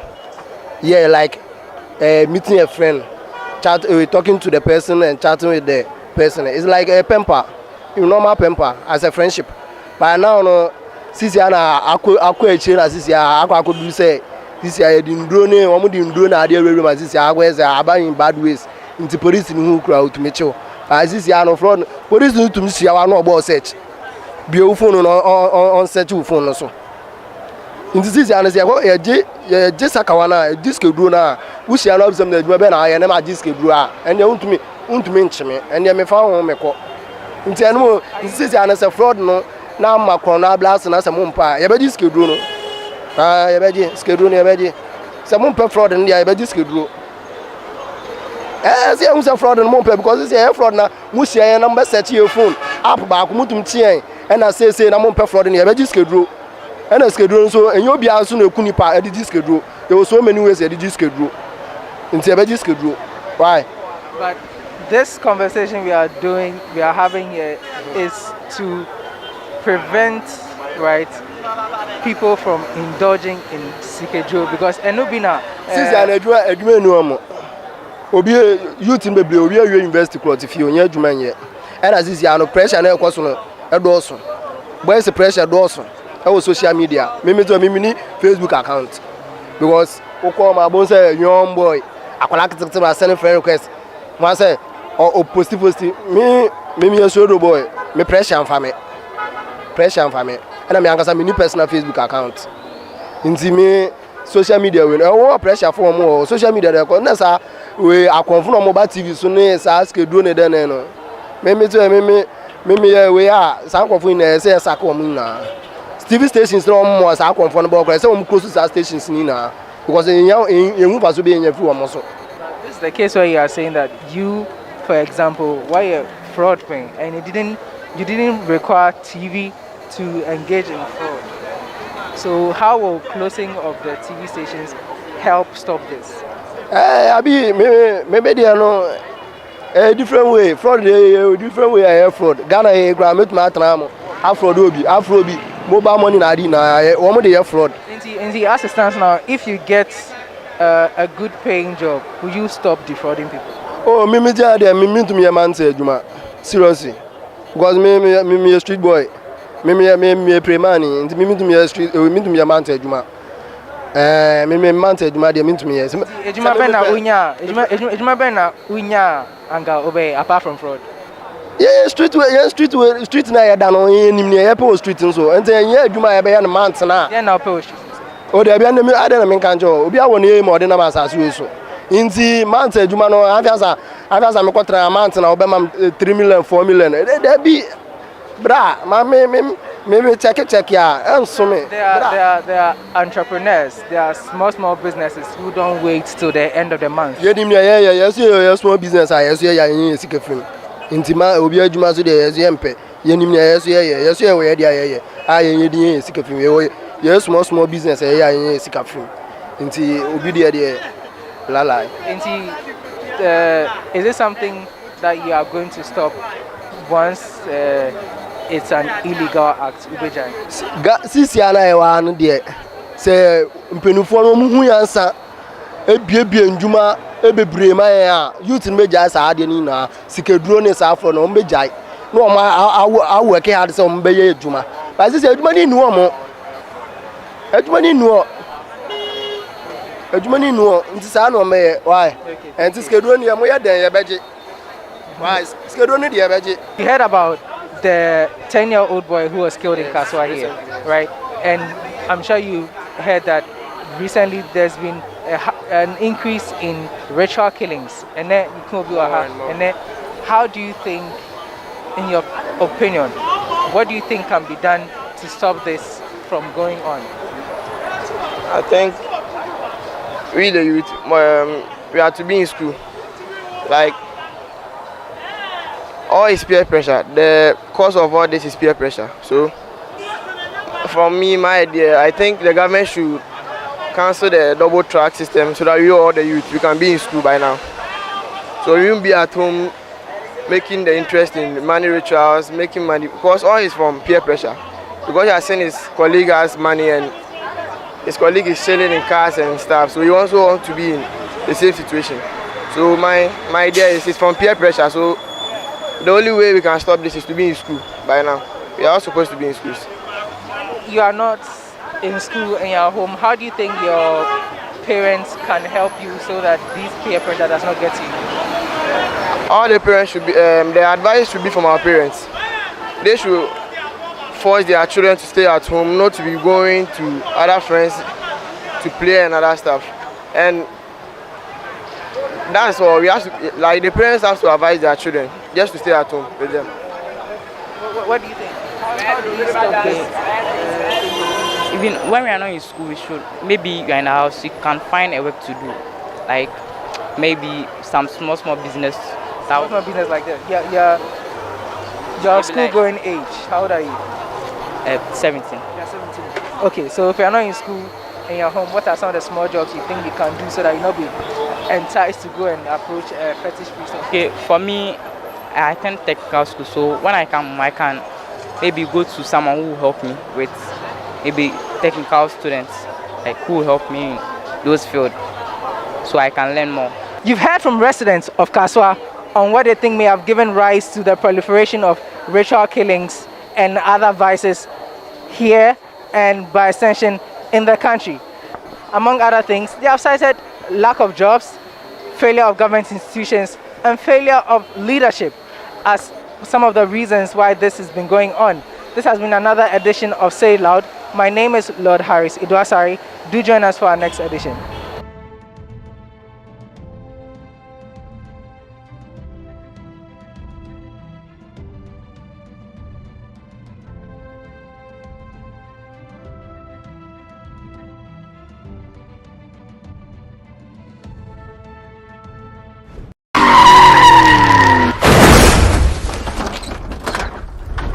Hi, my name is Nanama McBrown. I'm proud to be part of GhanaWeb Road Safety Campaign.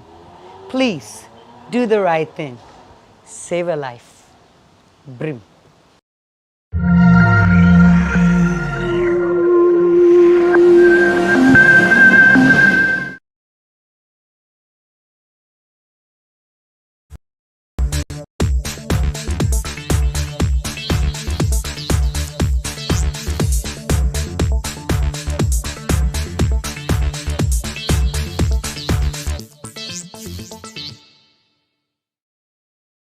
Over the past few weeks, there's been reports of erratic power supply in various parts of the country. The government of the day has assured that this situation is not the regular doomsday that Ghanaians know, and that it is as a result of regular maintenance being undertaken by the Ghana Grid Company. On today's edition of Trending GH, we are speaking to some residents of Bubuashi in Accra to find out from them the impacts of this situation on their domestic life, as well as what they make of the situation, whether they see it to be a true doomsday, regardless of what government's position is. Well, like I said, a higher power because now every week we are at least light off no. You best 4 or 5 days, and we are crying. The doom na no pa best 11, and almost best 6:30. 6:30 no best 10 to 15 minutes and yes doom bill. Best 30 minutes almost saw ya, almost 30 minutes and almost a doom. And ye demu ma dia chin. Into no pay best 9 no na saw ya. Higher because your fridge is so. Your fridge kwa ba kwa sesi ya. Ya to me aduane nti ma to nam nyam egu fridge mu. Ube ko na bebre so asese. Higher pa. Ose na dum so kono sa na we so kono. Na do so so ko eno podi omutimi shedo. O ma shere se bi anopa ye be call off. Enumesis ni aba. Ba we anti announcement bia ene call off. Ye dem afita anopa be si anopa. Nti ya ni dum so de mi shede hu difference bi ewu musa. The Emma lights in the call off and on. Yes, let me say, only ye my.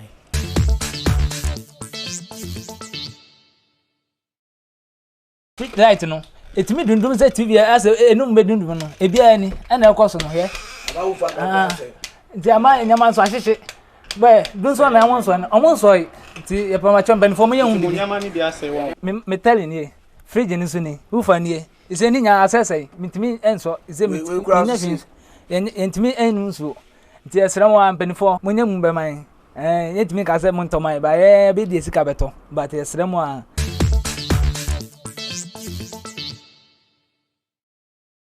in this area, sometimes the lights go off without any information, and it is like it's a face off or something. Some will be having off, some will be having on. When it is going, no information. When it is coming, no information. Things are in the fridge. Sometimes you have to store food for future use. By the time you realize it has spoiled, so it's very, very bad. Me, I don't even feel happy in the country anymore. I can say we are in doom, so but just they don't want to say it. And you know the problem is, if we've seen this before. You said before, we've seen it before, it is true. So assuming we've bring in another government, another set of people, you have to at least advance from before. As a president or a government, okay, as a president, you can't come to my doorstep and come and give me food every day. You can't do anything for Ghanaians. The petty things that will help Ghanaians, you do it for them so that they can also survive. Because as I'm standing here, Akufo-Addo doesn't know I exist. He doesn't know me from anywhere. So you have to do what he feels will make the youth in the community feel better, in the country feel better. People are hustling, people are hustling.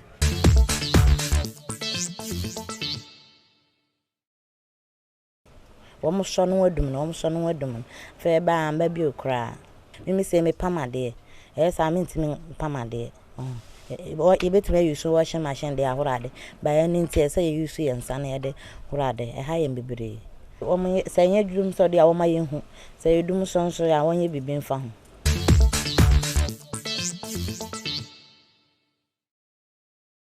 At the chimbia near your bedroom light. You do light now at the same time, and I start to consume at the same time. Until you who send a young cat light as an adject cry that one thing. My detching. Oh, yeah, they are 15 in a more light out and 15 in her because in 19 that. So once I cry, as I don't see baby or sure. And a band so I once a banner saw a banner so and you know so or no credit any kind of back. Doom so dear. Semen Cassie, you will more crampona. Sanya asasa negusubu bobe na che se ebebro dum so no so kra.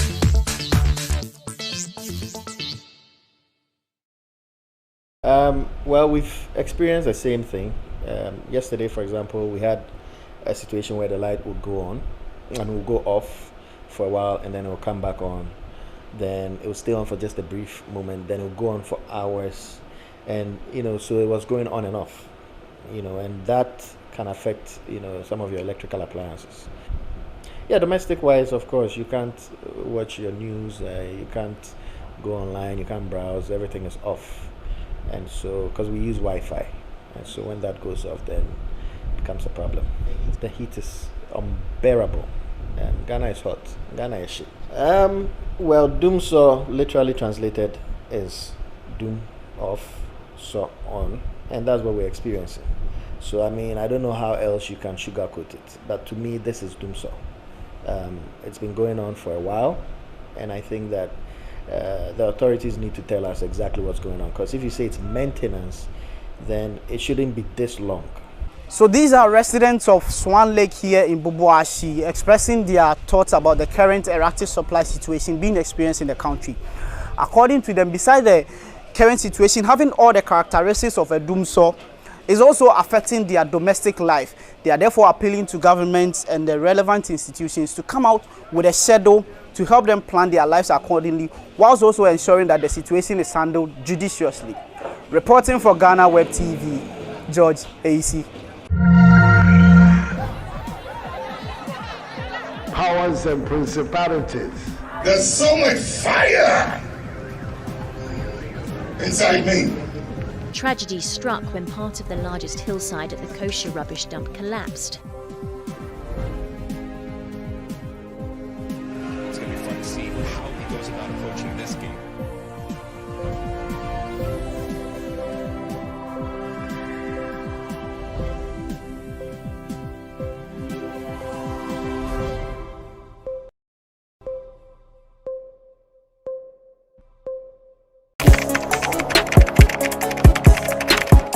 We table issues relating to the arts and entertainment for a riveting discussion, of course, without fear nor favor.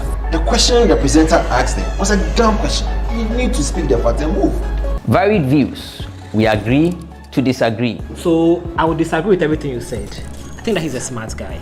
I think what he did. No, but I also said he's a smart guy. Yeah. I guess that I'm waiting for the what next. Yeah, I don't think that we have to wait for what next. It sometimes gets confrontational, but that's the beauty of the game. Today you're funny face. It's not my brother. Funny face. I don't know him.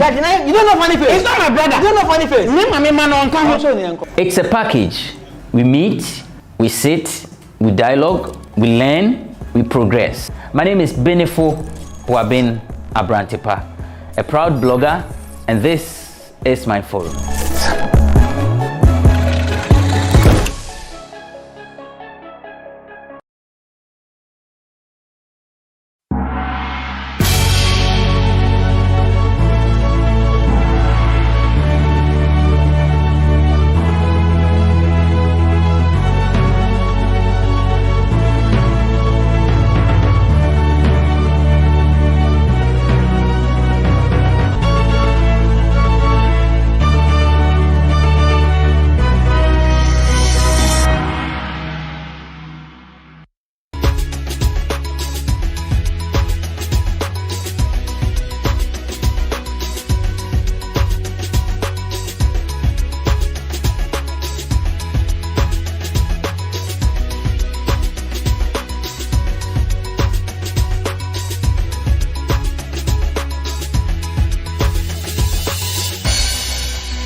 Between January and February this year, over 500 Ghanaians have been killed in road accidents alone. This tells you the gravity of the problem regarding safety on our roads. As part of GhanaWeb's Road Safety Campaign, we are here to speak with the Director in charge of Education, Research and Training at the Motor Traffic and Transport Department under the Ghana Police Service. He's in the person of Superintendent Alexander Obeng. Mr. Obeng, thank you for speaking with us and for this entire partnership. But basically tell us, what at all does the MTTD do? What's the institution about? All right. Thank you for the opportunity that has been established so strong between GhanaWeb as part of your 22-year anniversary in existence and Motor Traffic and Transport Department of Ghana Police Service, which has been here since 1952 as a result of the road safety problem that our forebears envisaged in terms of vehicle ownership, vehicle use by motorists and vehicle occupants and pedestrians, which enjoin every country, including the then Gokos and now Ghana, to come out with countermeasures, including safer road safety management systems, safer roads, safer vehicles, safer road users, and come up with certain health care measures and some sort of enforcement, which always results in passing of road traffic laws and regulations, which was done.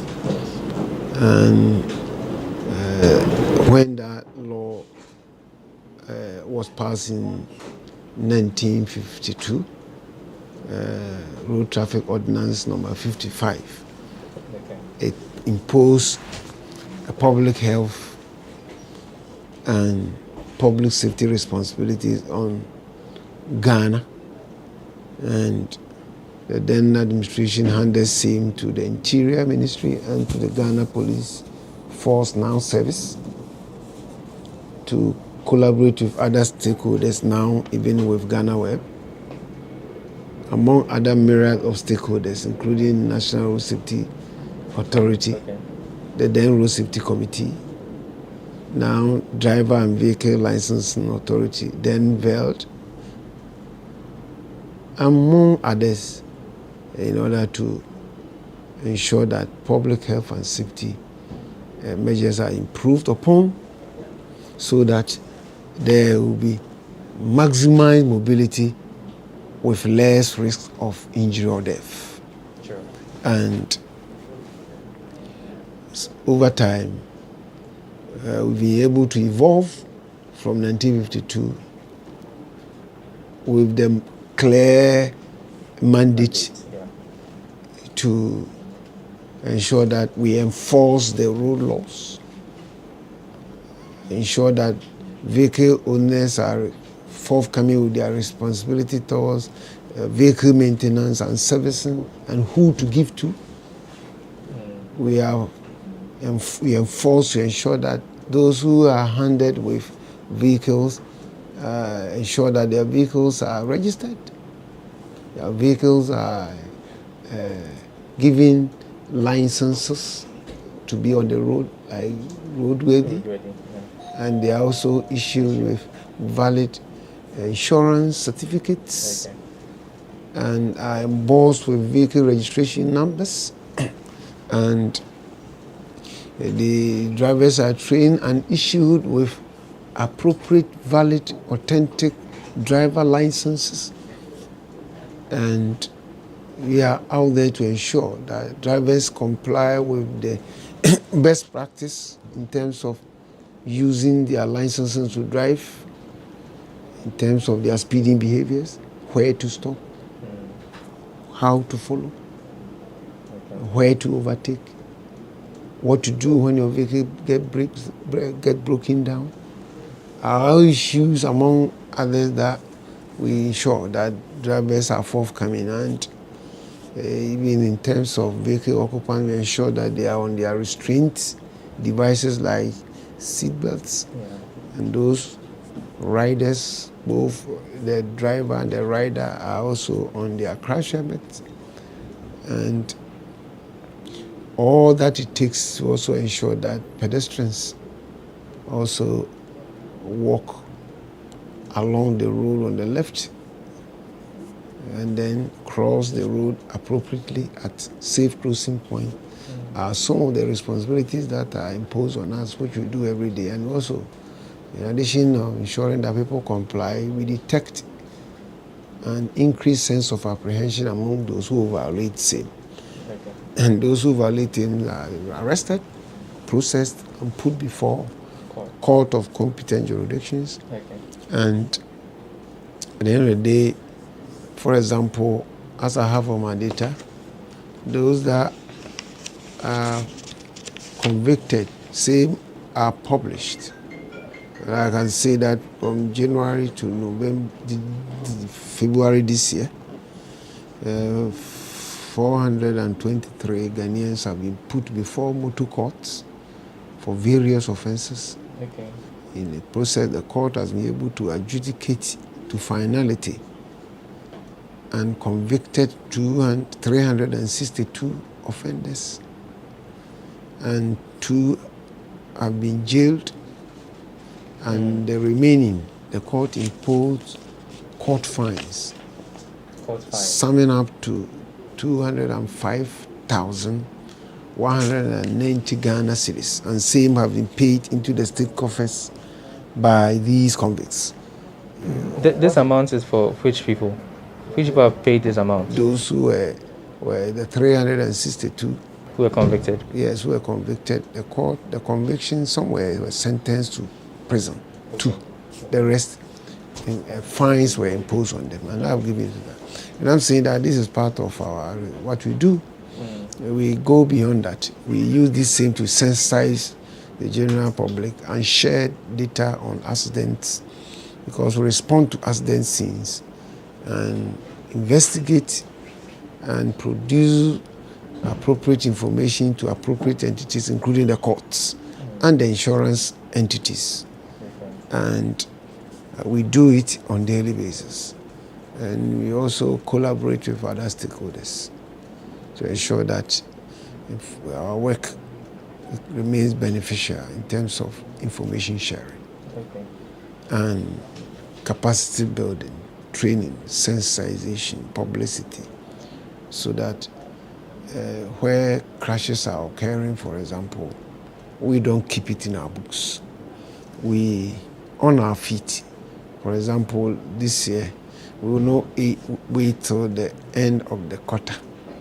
We will, as and when, cumulatively, will make the occurrences that are impacting on public health and safety available for people to also take safe remedial measures as individuals and as groups to protect themselves before the worst happens. Therefore, I'm not surprised that between January and February, what happened and what we shared, the general public and our publics are positively responding to it, and has also become part of our public discourse in terms of what to do in order to avert the seemingly increasing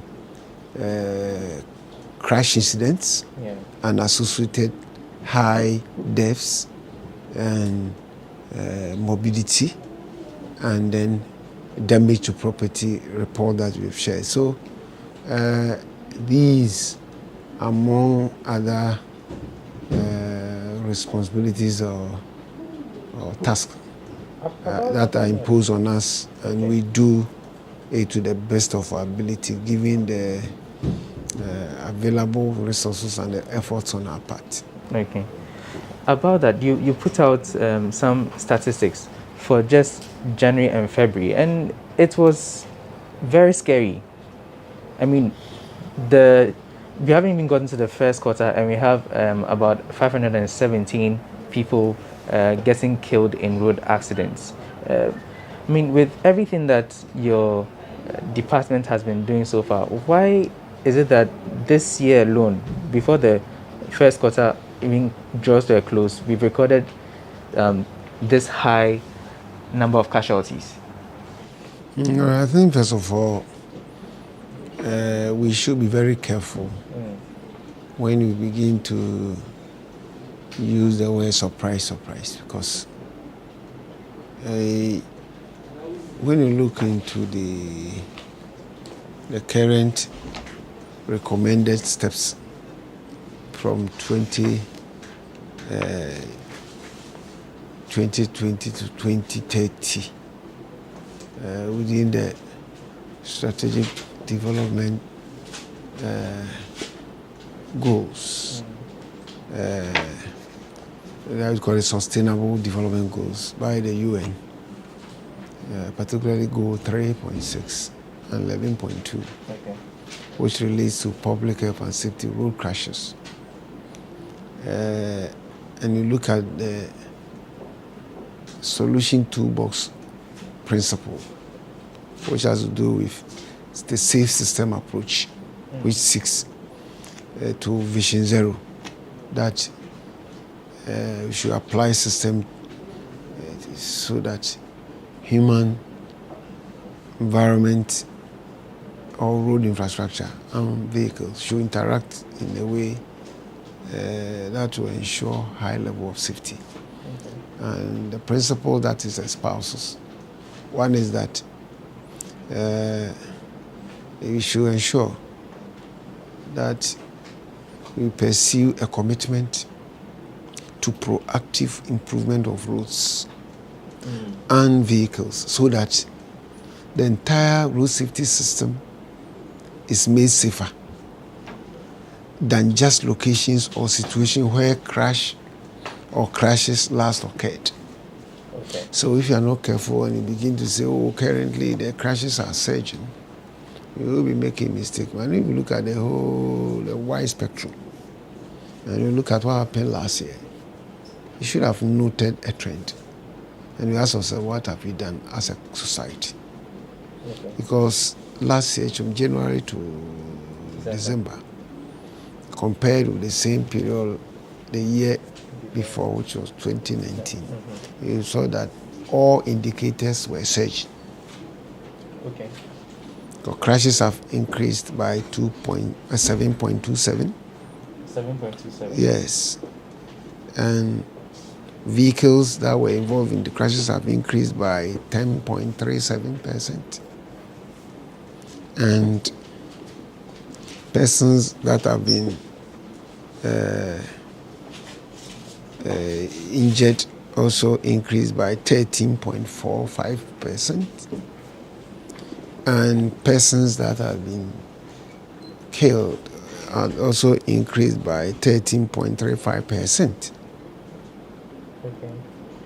And when you look at January to February, as you already said, you see that crashes that are reported that increased by about 7%. As now, it's now the rate is now 11.21%. For just January. Yes, so that now from last year we've seen it is moving, and you see that vehicles have also increased by 9.04%. Vehicles involved, and now we have persons that have been injured increasing by 7.25%, and persons that have been killed increased by 31.55%. Wow, that's... And so, if you look at it this way, you will see that it seems to be undulating increases. However, it is increasing since last year. Since 2019, rise. It seems to be an increasing trend. And if it's in an overview, it is increasing this year. And that's what I'm saying. Therefore, what are we doing it right? And that is where the discourse should be. Can it be business as usual? Therefore, we have to look at our solution toolbox and see what is wrong elsewhere. Or is it that we have been slow in our responses and countermeasures? That's why the system has caught up with us, and we seem not to have our way clear. From where you sit, when you put into perspective all these things, what has your observation been?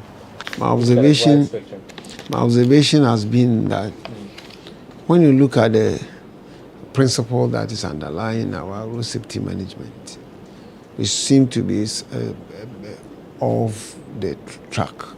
When you say off the track, how do you mean? I mean, see, if you are operating a road safety system that will not recognize or anticipate and accommodate human errors and prevent consequent death or serious injury, you are bound to fail. I'm emphasizing again. If you are operating a road safety management system in this world, in any country, that will or that has its transport system does not anticipate and accommodate human errors, it will be difficult to promote safety, and that is what we are confronted with. that our safe system approach has failed. We are not keeping to the principle that has been so documented and handed to members countries of United Nations. Okay. And that is why we should get back to the basis, so that, for example, for how long shall we sit down without preventing headlong collision involving high occupancy buses, articulated trucks, people running into broken down vehicles on our West African transit routes or international routes that traverse Ghana? The one from Elubu through Accra to Aflao, the one from Kwame Nkrumah Circle through Sawam, Nkoko, Kumasi, Swami Runabout, Offenso, Tachimai, Kintampo, Yipala, Tamale, Boga, and then Paga. For how long shall we see this corridor that so support our developmental efforts, enhance communication among Ghanaians and our foreign nationals and compatriots, and so allow it to be single carriage? For how long? For example, when we wake up and hear, and it has been a routine in our lifetime, that one collision, because a tire will burst, because one driver will unlawfully overtake at night, maybe driving fatigued, his vehicle might have broken down, and because it's loaded, cannot be pushed off, and it serves as trap, and people run into them and crash. How long shall we continue to go to such scenes and collect 65 dead bodies with half burnt? Sometimes on the N1, sometimes on the N6 and then the N10. Instances this year like Sirichikura, the one that has happened at Achimasaf. Last year, we recall what happened in Babatukuma in Kintampo. You recall what happened in Dompasi. You recall what happened in Chichiwari. All mirrored, and many of these that are happening as a result of headlong collusion. And a lot are dying, a lot are being charged. And we think the solution lies where? It lies in the fact that the safe system approach said that we should anticipate human error and ensure that such roads that are international, that passes through this republic, and we know them, at least two, Accra to Paga, Aflao to Elubu. It is obvious that having run on it as single carriages have only become a death trap for us. And countries that during the same time that we're harboring these single carriages manage to invest in theirs and turn them into dual carriages. We don't hear of same. And there are thousands of vehicles that are on such routes nocturnally and diurnally, and you don't hear of such. But on our roads, because we have allowed single carriage, it's obvious our report. And therefore, it is one area that this country must pay much attention to, not in the distant millennia now, in our present time, because whether we like it or not, these two roads are the roads that are fueling our economy. They are the roads that we are depending on this so much to the expectation from the report of GRA, of Custom Division, that Ghana had accrued so much from trade. It is because of these routes that are the nerve center for Tema Harbour and Takoradi Harbour. And it's the hope of blood artery that supplies the hearts of the economies of Burkina Faso, Mali, Niger, Togo, Côte d'Ivoire, Chad, among other countries that depend on our ports and these routes for support. And this same route that many Ghanaians that are in Upper East, in North East, those that are in Northern region, Savannah, those that are in Ahafo, Bono, and Bono East, Ashanti, Eastern region, Accra, depend on for their essentials and their movement day and night. And the same route that gives us a bad report every day of mass death. Why? Because sections that are left single carriages are the very traps that are killing us. And we see it, and we give excuses that there's no money, and we give excuses that it will take such a long time before it is done, which is not so. That when you started today, by 3 years' time, you would have seen the effort that you would have put in. It can never be that anybody is saying, do all roads, do all. That's not what we are saying. We said only 2 roads. Because those roads are very critical. It saves lives and it promotes the economy.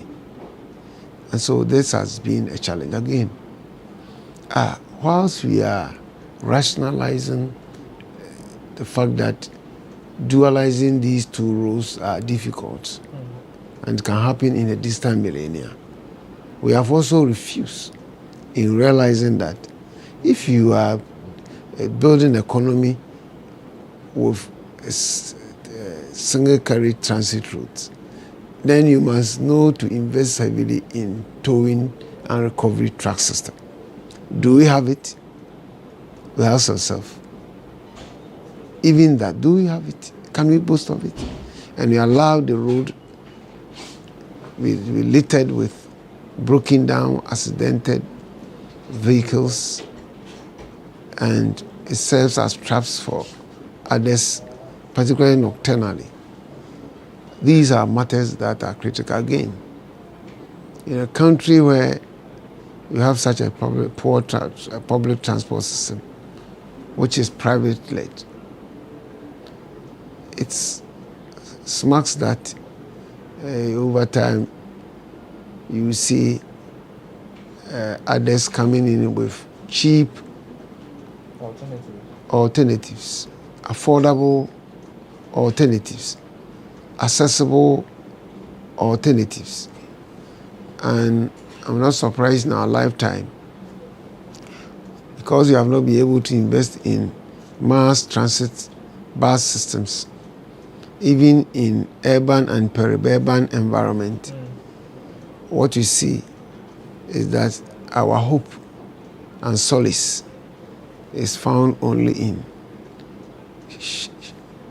shamefully motor bicycles, motor tricycles, and we have given them nicknames, priding ourselves. Some call it Okada for the services it delivers. Some call it Aboboya. Some will call it Pragya. Some will call it Mahama Kandu or Kumbu.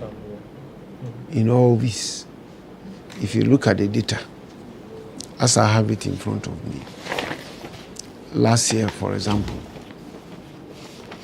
with 2,589 that died, few motor bicycles or few motorcycles, 5,684 that got crashed, killed 1,056 out of the 2,589. It's continuing this year with the 517 dead. Few motorcycles, 974, have killed 222 out of it. Then I'm telling you that these are where the main problems are. And therefore, even with these, you can now suggest solutions. Okay. So These are clear indicators that if you don't, we are not able to hold it. So now, it looks as if with any 100 deaths, about 45 are attributed to motorcycle-related injury. Motorcycle-related injury are leading to these deaths. 100 deaths. Okay. 45. But these vehicles are few. But they deliver such essential services that Ghanaians decided to cling to it like flea for their livelihood and basic service delivery. So as a way forward, it should be a matter for national discourse. We should stop pretending that motorcycle is in the urban, the heart of the CBDs. Motorcycles are within the metropolitan area, in municipal areas, and in peri-urban Ghana, and in the rural states, and in our farm states.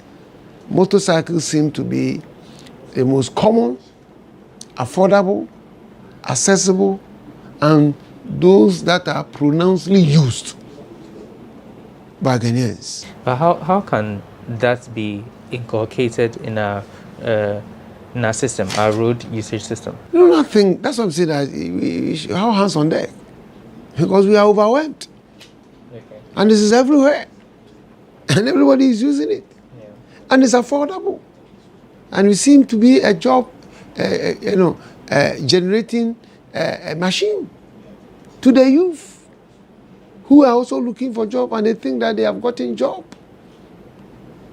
What do we do? Everywhere. And everybody is patronizing. And it seems to me that there is a gap there, a policy gap. It seems to me that there is a aloofness gap on the part of all of us, that as if it doesn't exist. Okay, thank you so much, Superintendent Alexander Obeng. Thank you for this opportunity. This has been part of our conversation on the GhanaWeb Road Safety Campaign. My name is Lord Harris Idwasare. Now, do send us some of your videos on our social media platforms. On Facebook, it is GhanaWeb. On Twitter, it's equally the GhanaWeb. And on YouTube, it's GhanaWeb TV. Do join us for our other interviews or interactions with some of our stakeholders.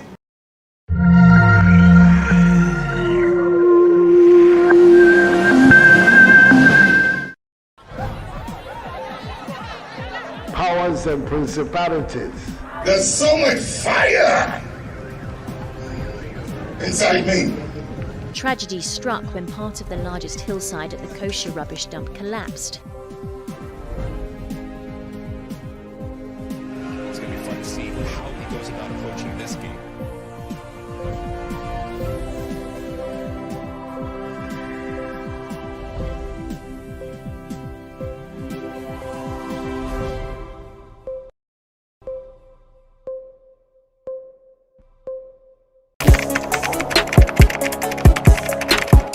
We table issues relating to the arts and entertainment for a riveting discussion, of course, without fear nor favor.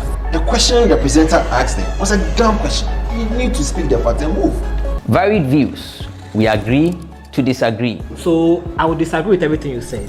I think that he's a smart guy.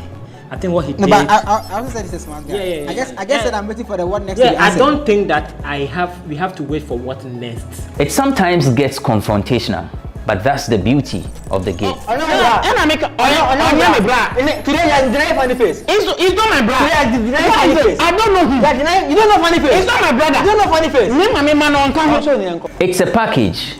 We meet, we sit, we dialogue, we learn, we progress. My name is Benefo Wabin Abrantepa, a proud blogger, and this is my forum.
From 3 music awards to the Vodafone Ghana Music Awards, the list of nominees for the 22nd VGMAs have been unveiled, and already some musicians are expressing discontentment.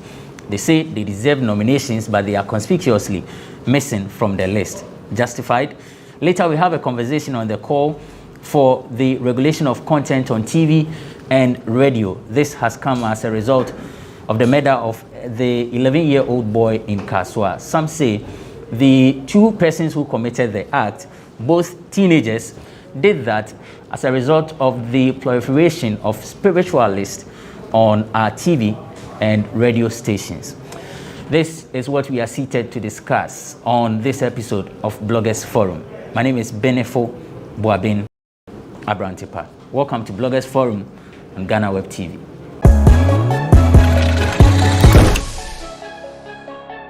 Welcome back. It's Bloggers Forum on GhanaWeb TV. My guest, Nene B, is a columnist, a lawyer in the making. Osaton Sase, Ewada. Nene. Misasu don Nuaba. Udo de? Niaba. Your body say, like fruits and vegetables. Oh, okay. Niaba. Niaba. Niaba. Don Niaba. And a vegetables here atoso dear. Atoso. Atoso dear. Atoso. Dear. Eto. Nani already is with Nani already is with oneplayafrica.com. Nana akwaba. Me just minia. Once what on there? Me ton content, any ideas? Okay. One Play Africa and One Play Africa networks. Mati. I'll pay content, I'll pay ideas, other your business. That's your proposal, so someone more for. That's your agent, my artist.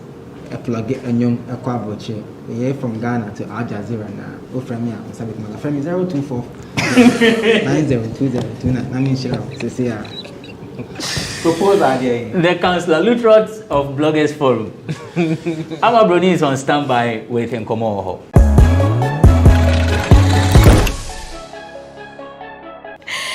Fufu bi abakrum I wohwe no bi how what na we nje so no abomodin atonkra we yakoma no lions don't respond to frogs and one thing it is what it is amabroni mekwaya masanso aba na watwi sema akoso nyina maboa no amede ba besom mayentwa ye hombra sisia Amayen bonra nkomonim emise na watwi atwam wo follow a Ghanaian gospel musician Sonny Badu based in the UK to make some posts be or train as said wakonya degree for aka any titles nti see dia wo friend Dean Professor Sonny Badu PhD Canadian yi jesem na no na Ghana fo amu ni yende da wo say Dean Professor Sonny Badu PhD we dey enti bi da ti ho kohwehwem na enkofoka so yi de fake ni adena ni achi ama for attention ni say Sonny so ni na all the 4 months 4 months na nya sa abaso edin ni nyina ne na Ghana ni bi wa friend manoni ma temensa kokonsa na nkasa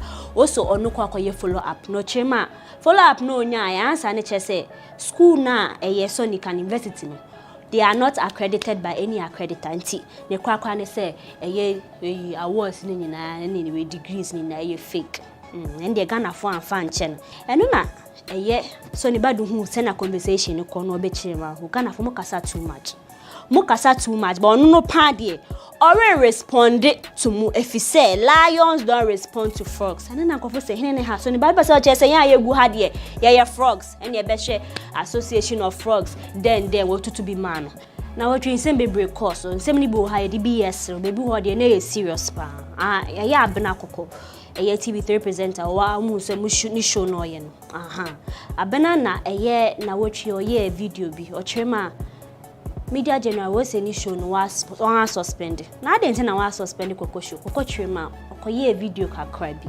ene wo se waje ni bra kakra waje ni pant kakra na ja odi jene ni kakra ne na ni edwumayefo no hu na oso abena show ya wuye ye ni sa ho ya ka ni emfa nti se na ebe ye ne se ye betwe aso kakra ye be puti show no hold na abena bai eni su abena kokko su abena Oh, one has some video na ubeye emotional. Yena nkaka na focus so mo amunim sa abna kokko.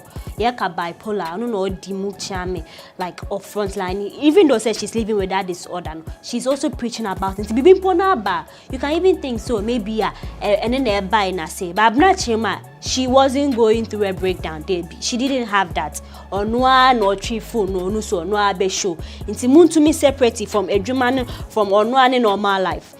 But we be the one who to mo TV3 mo man second chance or pamocho mo friend. Abna kokwa mana ansu ho ye kan ye pa chow yi. Abna so afa yechi akwa release for kra. Just say wa uko ni page or Instagram wa be hu video we dey share black way bio. Abna ya na ye pa chow ba. So we am ade na bruso. Yes re baby is na Ghana Africa we say adwobro. Young rich nigga, spending plenty dollar. Wow, huni amiche na ye shatabando. Na watching shatabando unwa kwa ba £10. But shatabando no bo modern akọ bole. Na onu akasa eye video bi edito Snapchat. Wo she bando nchen won paswa. Obi akọkọ bi pan oda ne nchen. Akola no so osa, oye teenager. Na so ha video ni betu dwane na eye papa bi ba also so ye uncle of girl na shatabando ne de dan paso. Ochema shatabando we raping nuan. Shatabando.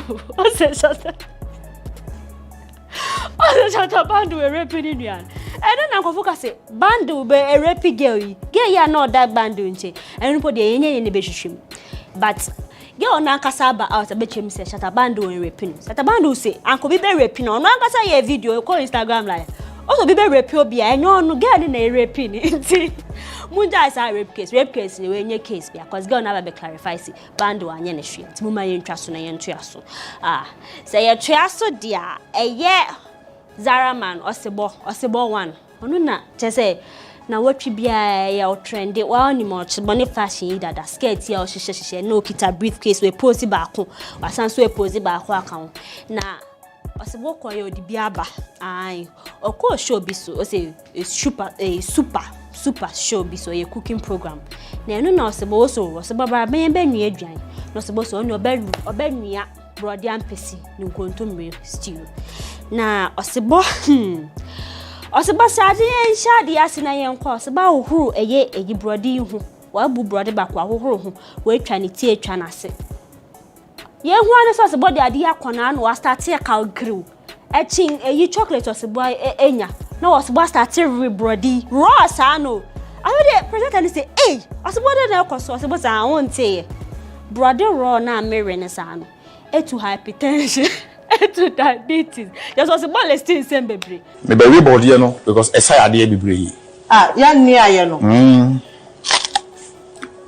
and mama mbisa mo so ko party bi na say wo bracelet bi is worth $12,000 system ne na ne so ba Ghana cedis ma almost 70,000 Ghana cedis yira nka oba yeden eni bi na to efia Schwarzenegger chema na watwi echem ya na blogger GH hype or your party be not on and suffer if you know share that she share no or far or share near man or chema no watch any bracelets near do over $12,000 or bombardian no share no so the party or do one of my kasakasa be bouncers bodyguard oh who you understand where you need if you chema $12,000 bracelets in the watch ni na mafa na nkofo say if you 70,000 Ghana cedis asem na okay. And I say one shade auntie nim scanning mana. The chair if you chema $12,000 worth of bracelets and I auntie. So who are no abomodiana dia my sister if you who be here na kasa. Oh, Easter we dia man fu deeper. Uko efie mo bia asrew na nya wo fia sorry one we aduan we didi. But ebusuye bi mo ka so Easter dey bibi fan we ni so pa. Easter Saturday no. Na ebetu dwa say abofra bi a we di 11 years. Mofre bien teenagers so 16 17 oma fa de abonu ko echi ekuma bufrei anka obisa se wode ne koye den wo se wode ne koye sikedru na ma fo say teenagers mu do won koye sikedru na I wo chirema a police fo so won pension na obisa bisa wano wo chirema wo hwe TV na spiritual wa mala first ka ba ne ndo bo ebe ma musika den enu bi na wo tie na won so wo se ene sa dia ye den adamfo ibeko na wo kuma bufrei ya wo kaso asem ne ban ko fo bebre akaso Ghana ha ya na ye blame mu mo sorry mama TV so radio so mama akonfo yi kwan na wo ba na first cabra ye be do bo na ma ye betumi ayese ama ani na mo kole ye tie e de wonwe yi 11 year wo makokum ne sakodo koje sekedru enu na nkomo ye didi ya na ye National Media Commission omo chairperson ya bodu aye boaf odin se bia betuja o chema o sa investigation na police fo ne ba be ka so ye TV malam fo na omo influence ye lazy investigation I man shed down yard in a moon call back na moon pay before Franca. Moon to me generalize yard and say, a malam for night. Near noon a comedian worries or ye video be. Ah, wounds are brandy and on a comedian cayers or a babes, so they be. Wounds will swim and near the nursing in our home. What chema? Sassam now candidate ye lazy and damn men can be crampled. Cause or no. Comedian worries chema, comedian worries or chema, or no casanunia some time ago be. Sanko fuye be born more than chinunia, I didn't hear sacrifice, ritual purposes. Into Sassam, dear Ghana from Bomber Diana be being found, cause echo so da. Santo wada, it's a one Agbeko so and a fine in a cosin. But assembling in a work room and say, Bo Mahu Bang, Shawon ye pan, I'll be one is obedient no one quacoji. Jasem nano, yes, yamma ebusia for a dare to any yamma so yacopan. A jebo, Jenya ba. I Vodafone Ghana Music Awards, nominee list, no more release. Ne no na wa oni we ka VGMA ye hwe ni mpa say this year and come include a year Stone Boy and Shatawale, a ka dancer artist. But this year so man for one can. Wa mu hu say some time ago mu de betu dwa so. Say say the man left banner then fine. Na kofu ebien. Wa nim Stone Boy and Shatta we say.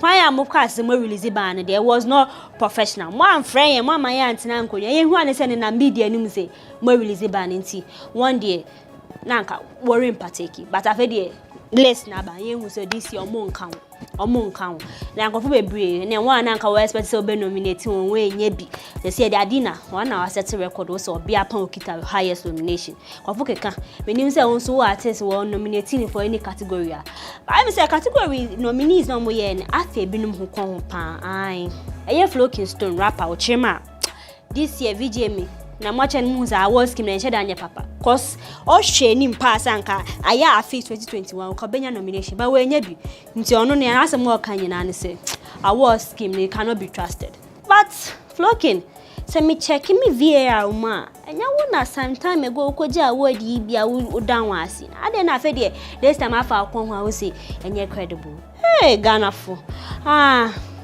enya me sorry so hama broni na watching your course in Amity Abrem. Diabrantipa, so muna to assume. And that's Amabroni with Nkomo issues happening in showbiz. Now what Dewa. Aye, frogs and lions na omonyan toka na omoko. Nene.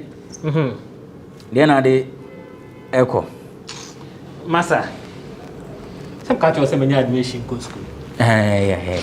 I'm going to learn for a graduate degree in something. And hopefully, I'm really inspired this week. Because, you know, in the US, they don't tell you the number of years you're supposed to do your degree. They just tell you the number of courses you're supposed to take. And then you will decide the number of years you use to take your courses. You can decide to take 1 credit or at that pace, or you can do. If it's 24 credits, you can do 24 credits in 4 months. Yeah, if you have the level of grace anybody has. So I'm aspiring for that level of grace and miracle so that I can do 24 credits in 4 months. So that at least he's really inspiring. You see, the thing about people hiding behind the clout or the cloth of I'm a man of God, touch not my anointed, don't speak ill of the man of God, you know. Let me tell you something. As a Christian, we are all men of God. You understand? The Bible says that, your friend is saying, we were created in God's own image. No, the Bible says that confess to one another and pray for one another. If you have the power to confess to one another, that means that you have the power to check one another.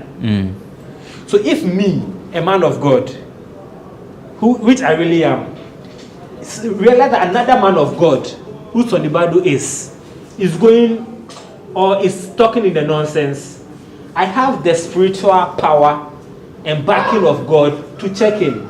So they should stop that nonsense of I'm a man of God, I'm a preacher, I'm a minister, so you shouldn't say anything about me, you'll be cursed. The curse will come back to you yourself. You understand? You can't just claim you are a man of God and anytime you open your mouth, all that come out of your mouth is negativity towards the word or the other people. Where is the love Jesus has us to spread? But that's not in the case of Sonny Badu because he does social media posts and encourage people. No, but then when people say something about you, the first reaction you can get or give to them is to attack them and say negative posts about. You see, when you do a general, you are blessed. It's different from when you target somebody and spew curses at them. You understand? You are targeting the person individually and focusing your energy and your spiritual authority on the person. You understand? That's habit need to stop, you know. And I don't know, Charlie. He says he knows the mindset of his people. That is why he doesn't live in Ghana.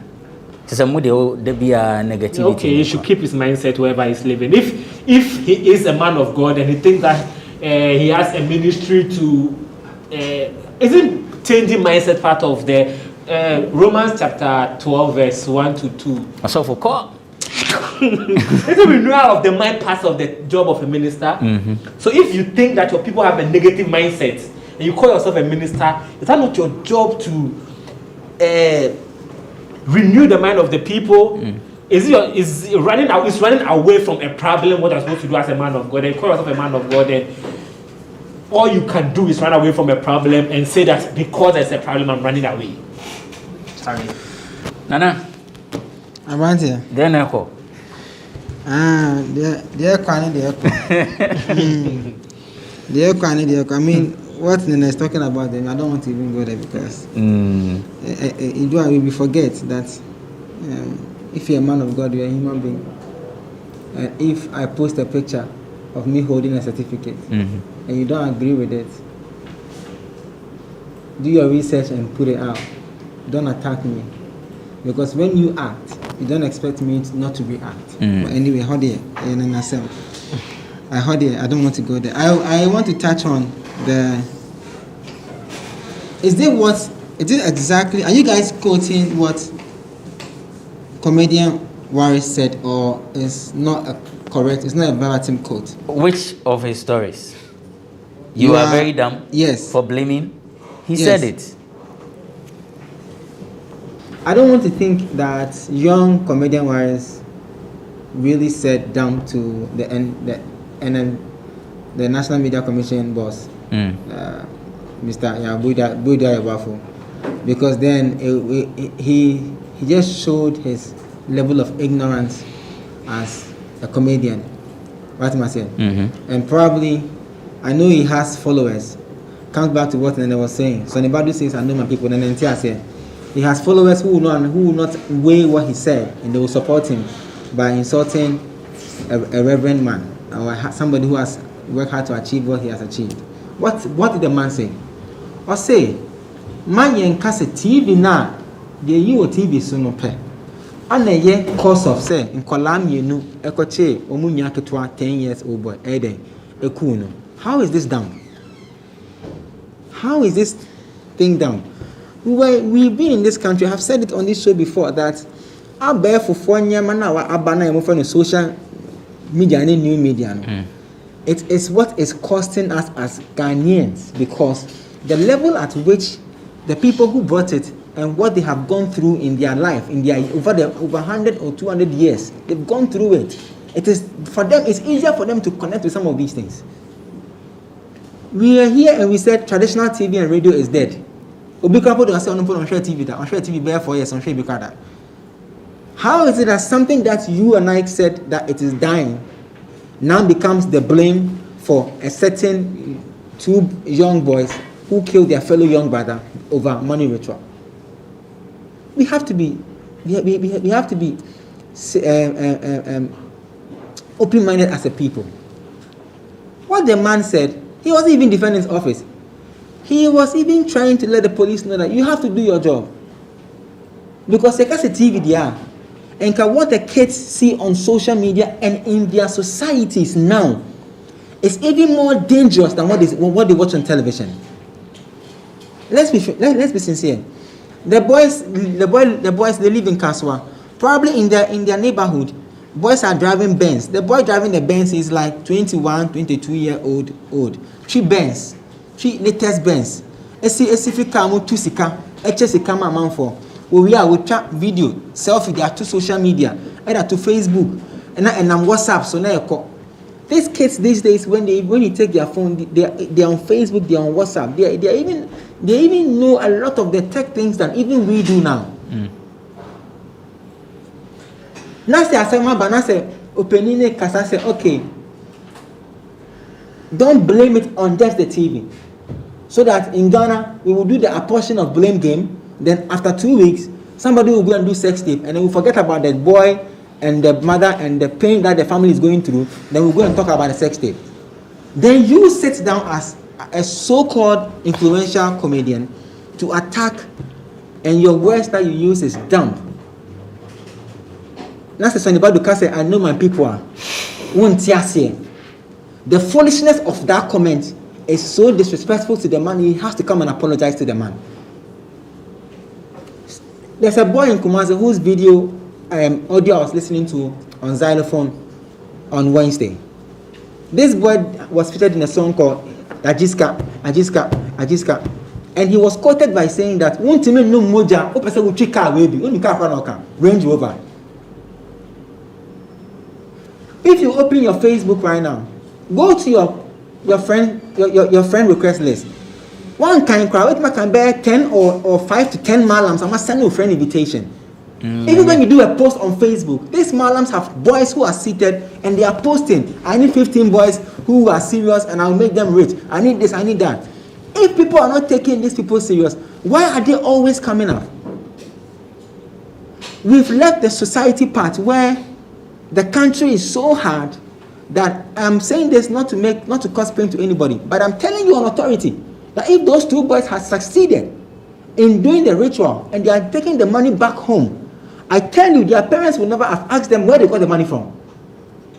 Have you been to Kaswa? Have you been there?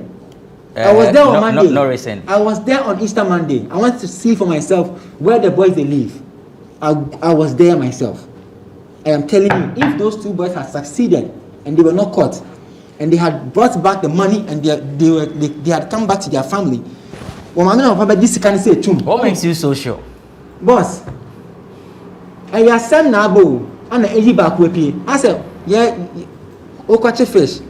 What am I saying? Usa not now golden fish. Me the cotton and I'm cotton. Do cosa only be they are Ubenyabino, own son of Bonigino. You are to cry or issue. When people are going through a certain level of poverty and through no fault of theirs, they have to find ways of means of feeding. I'm telling you, at a point in time when somebody breaks the chain, it's hard for the people around to ask the source of the money until something happens. I'm not saying that the 2 boys' parents would not have questioned them. I'm saying if they had succeeded. Now, if Wallace thinks that what the National Media Commission man said was done, he should propose a better thing for us. He should tell us what we should do as a country to solve such a problem. He is forgetting that in society that we live right now, washing baby men's outside now. You find boys driving cars, Benz, now they're taking pictures and posting and sharing. Bruh, how is it that television now is now the biggest influencer for somebody killing somebody? Okay, so let's take a break. When we return, we will have an extensive conversation on this one, TV and radio content, the call for some level of regulation. Some say when we do this, it's a way of gagging the media. There are also concerns that if we fail to apply the brakes, we will see more of these. But who is supposed to because the National Media Commission says it doesn't lie within their mandate to, regulate content. We are back to have a discussion on this before we do the VGMA Nominees. It's Bloggers Forum on GhanaWeb TV.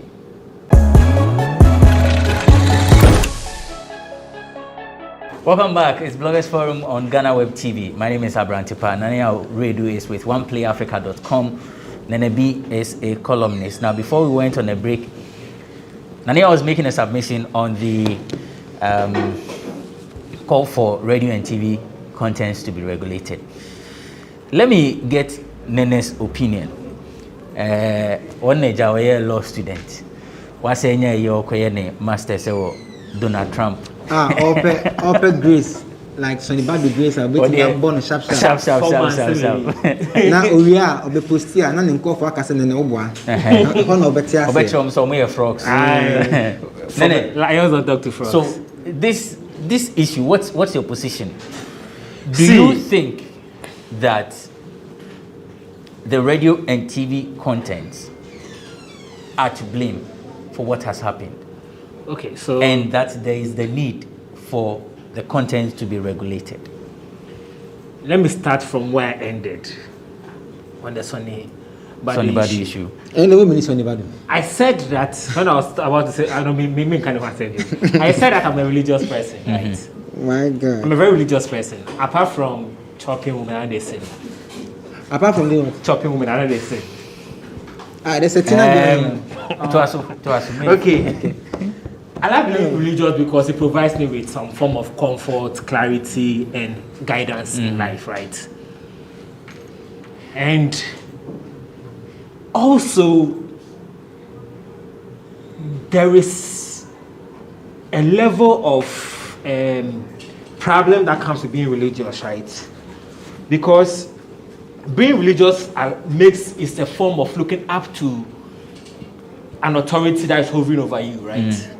And because you have an authority that is hovering over you and you believe that your life revolves around what that authority does, in most people who are religious, it creates some form of authoritarianism, right? Or some form of crave for authoritarianism, where if you are a religious person, you believe that you don't have any control over your life. So everything that happens is as a result of other people's action and not your action. It begins with it's as a result of God's action and not your action. Then it goes to it's as a result of other people's action and not your action. So anytime something happens, for most religious people, the first thing they think about is, whose fault is it? Not my fault. Whose fault is it? That is why in a lot of churches there's a lot of focus on the enemies or, the enemy and blah, blah, blah. Because it's always another person's fault and never your fault. And I don't think that is biblical for me. I think that God gave us free will for a reason. You understand?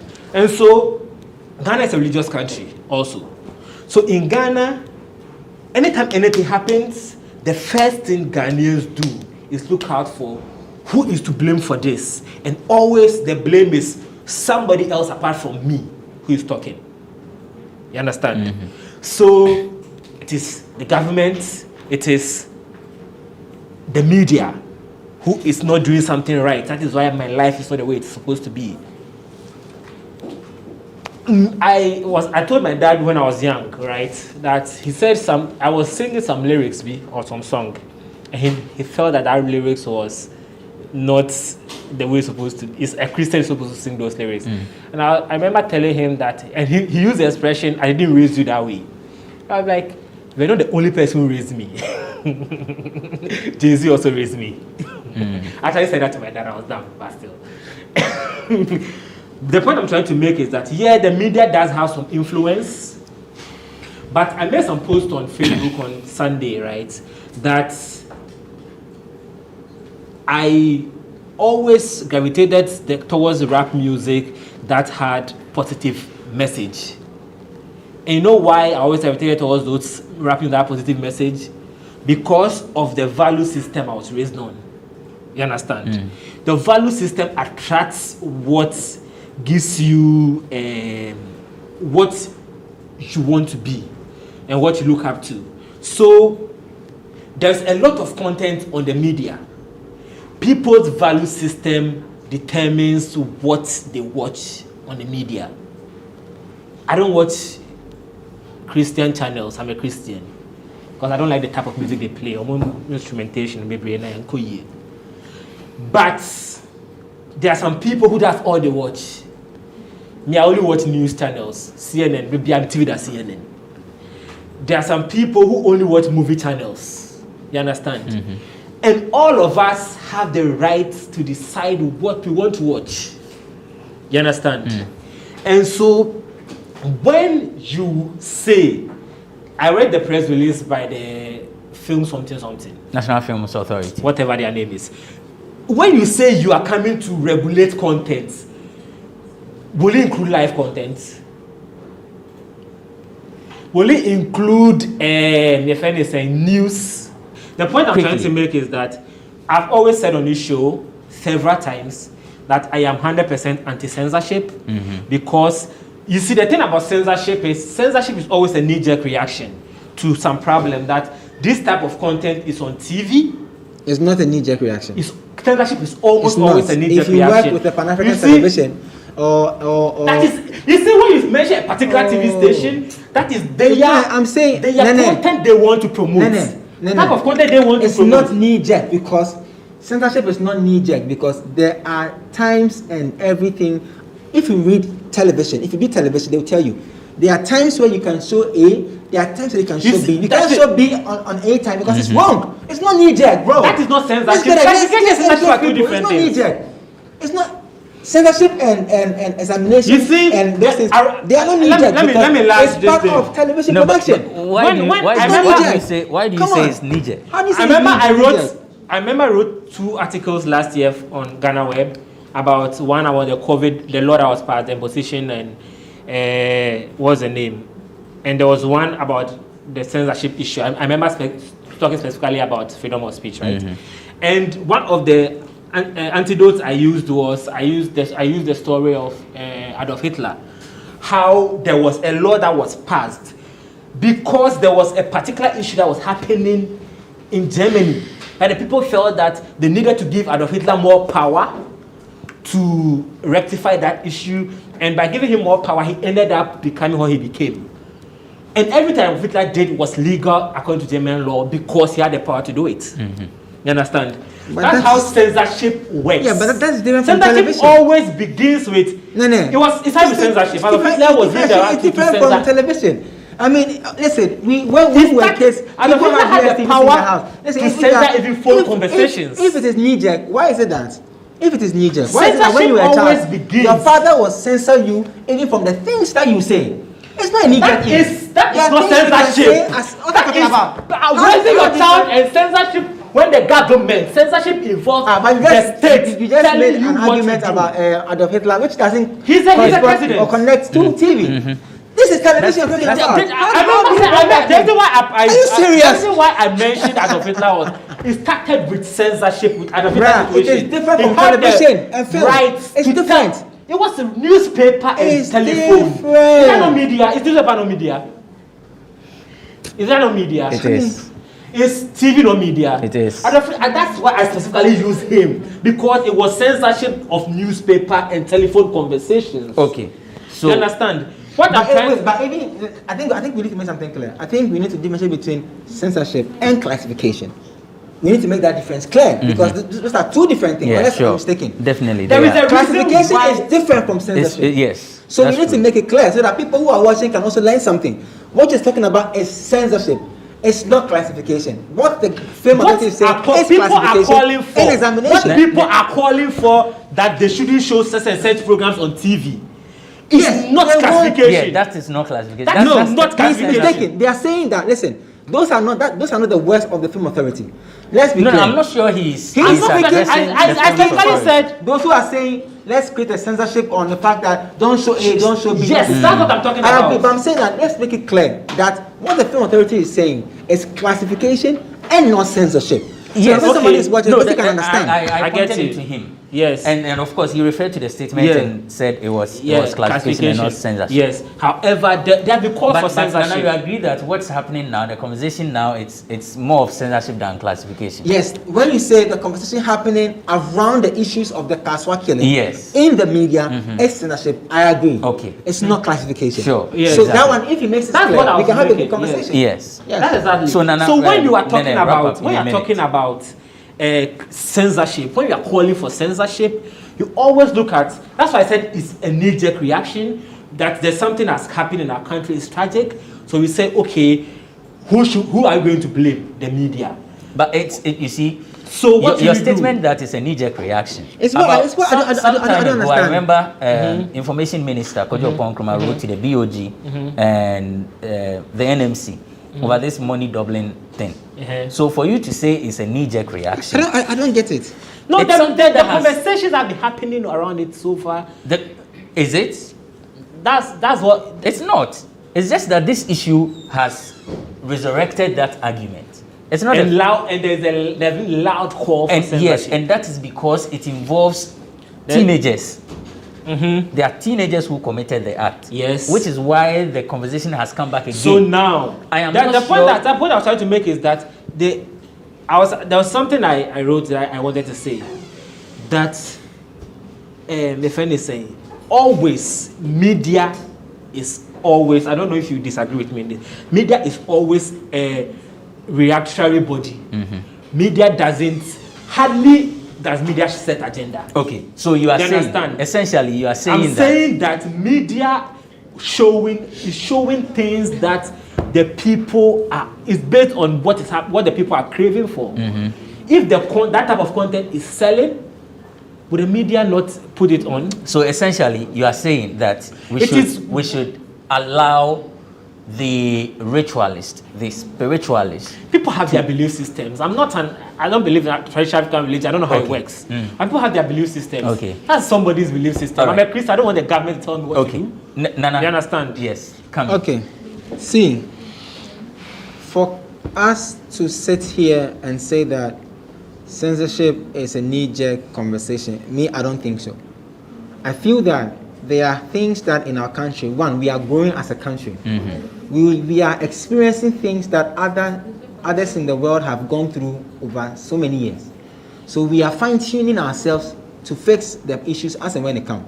Our major problem is that all of us as Ghanaians, we like to do the blame game.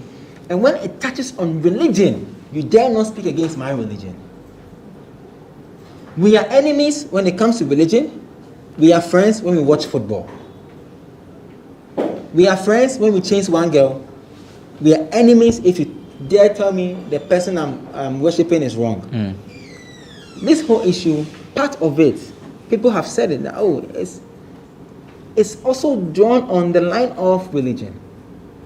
If a pastor is allowed to preach on television, if a Muslim is allowed to have a television station to propagate the words of Allah, what about those who are also in the other forms of religion?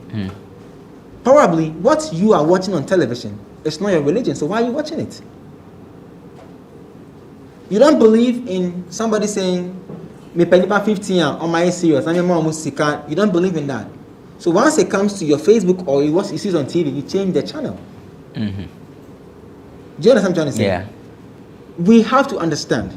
The people who are calling for this censorship is because they feel that we've allowed the biggest validator, which I have said before, that television and radio, traditional ones, they are Ghana's biggest validator. Listen, if you do anything in Ghana, if you let somebody die here, put it on GhanaWeb. Yeah, my embo say, "Oh, I see my say, because of why? When people, TV has built a certain perception that if it comes on there, it's the final say. So instead of us to just jump on to chastise the National Media Commission and say, why are you giving people who are doing blood money licensing and all those things? Let's not forget the commercial value that comes with running a television station, running a media house. If we are to calculate the amount of money spent in a day in any media house, I'm not sure anybody will ask us questions how we raise money to pay some of these expenses. We need to run as a business. I charge a pastor 2,000. Why can't I take money from a malam? Because I don't believe in that, right? Mm-hmm. So if the media house does believe, or the owner of the media house does not believe in that part of religion, he won't take the business. Even when not, you see, the tag malam sounds some way, because malam, if in the actual sense, is a preacher. I know. Yes. I know. Malam is a teacher. Yes. I know, but I'm saying I'm using it in the context that in the context of everybody will understand how the Ghanaians understand. That's anybody come on. It's just a clarification. Just so the viewer doesn't, misunderstand your argument. But I'm saying, if we have someone that comes on TV and says, are you suggesting that because media houses may need monies to run, we should open the gate for such people to media advertise? Is regulated by a body. The body does not fund any media house's operational cost. Then that body does not supplement any administrative cost for any media house. As a matter of fact, that body even increases charges for licensing alone. If a TV station is telling you how much they have to pay for a license, you will be surprised. Now, until we take classification serious in Ghana, that is why those people who have DSTV, they'll tell you, they take parental control is advised. You can set, it's all classification. There are times where a certain show can air, a certain show cannot air. There are times where it's everything has to do with class. Because what I like, Nene may not like it. But what Nene may like, I wouldn't like it. And maybe Nene, they're not paying, you're paying 10 p.m. So you are spoiled with choice. There is not one TV station, it's not two, it's not three, it's not five. Yes. Now, you stamp your feet on the law of classification. Now, if NMC sees that you are not going by the classification rules and regulations, then they have to sanction you. They can even go as far as threatening to take your license because you are not following the rules that governs classification. Why I'm saying this, because all those who have channels in Pan-African platforms like the DSTVs and the rest, if you make a mistake in any of their rules, the third sanction, you are taken off. So if any Ghanaian is on DSTV, check how they operate their channel. They take it to work out. Even the sound, there's a certain quality of sound that you have to output, that you have to give to people who are watching your channel, and they adhere to it. Of course, rule no law need the whole and the ha. And I say what I say. Say a better law no any ever be back or hano. And you'll be able to know Macacram a deal in same year into Ada. Omubisu say Okoma Lona Iduma. Odu ana say man kakra. On day on money now who no ajo no kwani boto ne ma. Now aje no aka say ye wo dem to aso. If we continue to overlook those things, we will be here every time when we are hit with such an incident. We will come back here and argue and do the blame game 2 weeks. It will go away. Then another sex tape will come. Then we'll go and talk. 2 weeks. Bruh, I don't think TV has anything to do with the killings that happen in Kumasi. The NMC boss says it's a lazy investigation. Yes. To blame the incident on television TV and radio content. Yes, I agree. I said it before he even said, I had a call from spies in Takrady, and I told them, listen, let's all be sincere with ourselves. Let's take morality into play right now. Let's be honest with ourselves. We all know that the killing of that 10-year boy is morally not right. So why are we not questioning the moral standard of the two boys from where they are coming from? Why are we overlooking morality? That's exactly what I'm talking about. People always want to put the blame on somebody and outside. Pushing the thing to a certain outlet who are doing their job, creating employment for thousands of people. So right now, if they shut those TV stations, do you know the ripple effect of that thing that will happen in the country? Officers are buying that or talk again. Say, because you are saying don't show blood money on TV. No, because T-lines is number 2. No, the unemployment situation will go up. It's about moral and standards right now.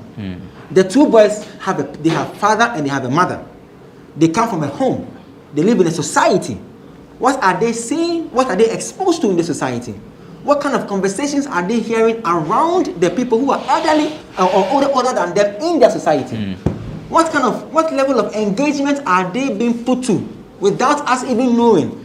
That is why I agree with the boss of the NMC. Because if police can begin to question the boys properly, who say, so when you send a game conversation, there is always a certain chairman somewhere who is literally the one who confirms the client, does everything. And there are boys who are trained to sit around and look for clients or do whatever it is. Why are we jumping the gun and going straight to attack the media? Okay, so say we're doing TV now. When you're home, but there are thousands of that death, this kind of death that happens in Ghana, I will be answering. For you benefits on the look at Cape, look at Takade, Kumase, Bibiani, Oti, Go Kowechi. I don't call you Kumudibia. And I won't be there. It's me who be a channel. I say Okuta body parts. Now news. These are all things that the police but are. But only am paying for. You see, But I'm saying that if the police begin to do their job well, they will begin to question. They can be able to question the boys and begin to do the trail. Okay. To whoever inspired that. It's radio and TV stations. No money on Wajuma. Boss, the spiritualists should continue advertising. They should stand by their. When you talk about the law, there's something you need to talk about the boys, right?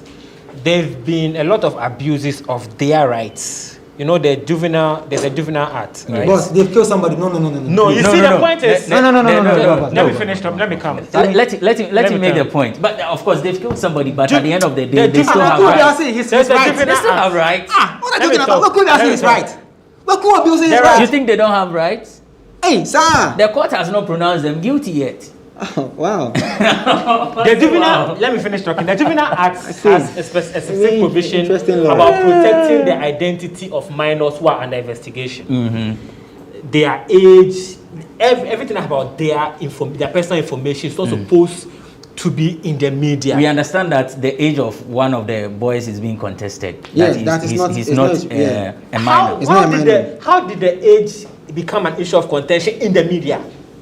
You understand? When the age of contention is being discussed in the media, it is a problem. Now the police or whoever leaked the information about them, their name, their age, I even saw a picture of their picture somewhere, right?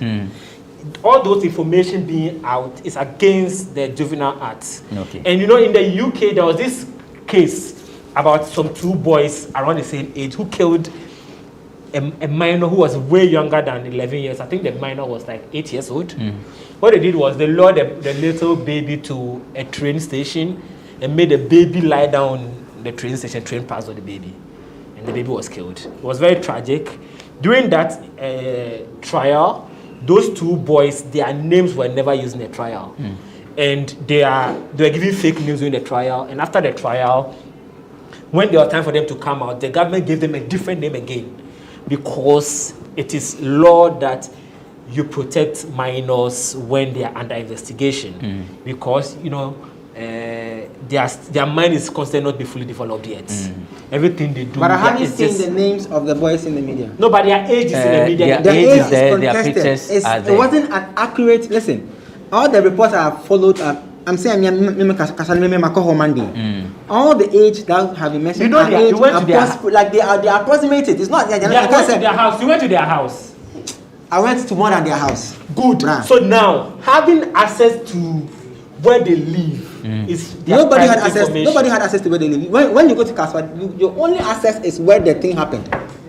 So what? Even down when you get there, there are even parameters where you can't and you cannot go, because even on Monday that was a holiday. Knowing who their parents are, knowing where they live and all those things, they are all protected there are people information. in the neighborhood who identify those 2 boys. They know them. They live with them. Now, that is protect. That's supposed to be protected information. Even those people in their neighborhood, if they should speak to the media, they could also be arrested for that. You understand? Because I just want to point out, I just want to do that education that they are juvenile. Boss, So the most important thing here is two boys. If when I had the issue, I said if they had not cut any part of the 10-year-old boy's body, it could be a good conversation to say that we don't know what happened, whether there was an act or reaction or whatever happened. But we are chino, so we cry, nipanon sa.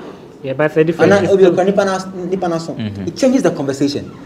Law has to come to a place. We respect the law. That's how come even so now, the police. I need the police to come out and be giving us updates on what is happening. They can't do that. They are minors. Oh, boss. You cannot even come and give, because listen, there are 2 families involved. Right? No, there are 3 families involved. One of the families is at the sad end. And they know the other 2 families in the neighborhood.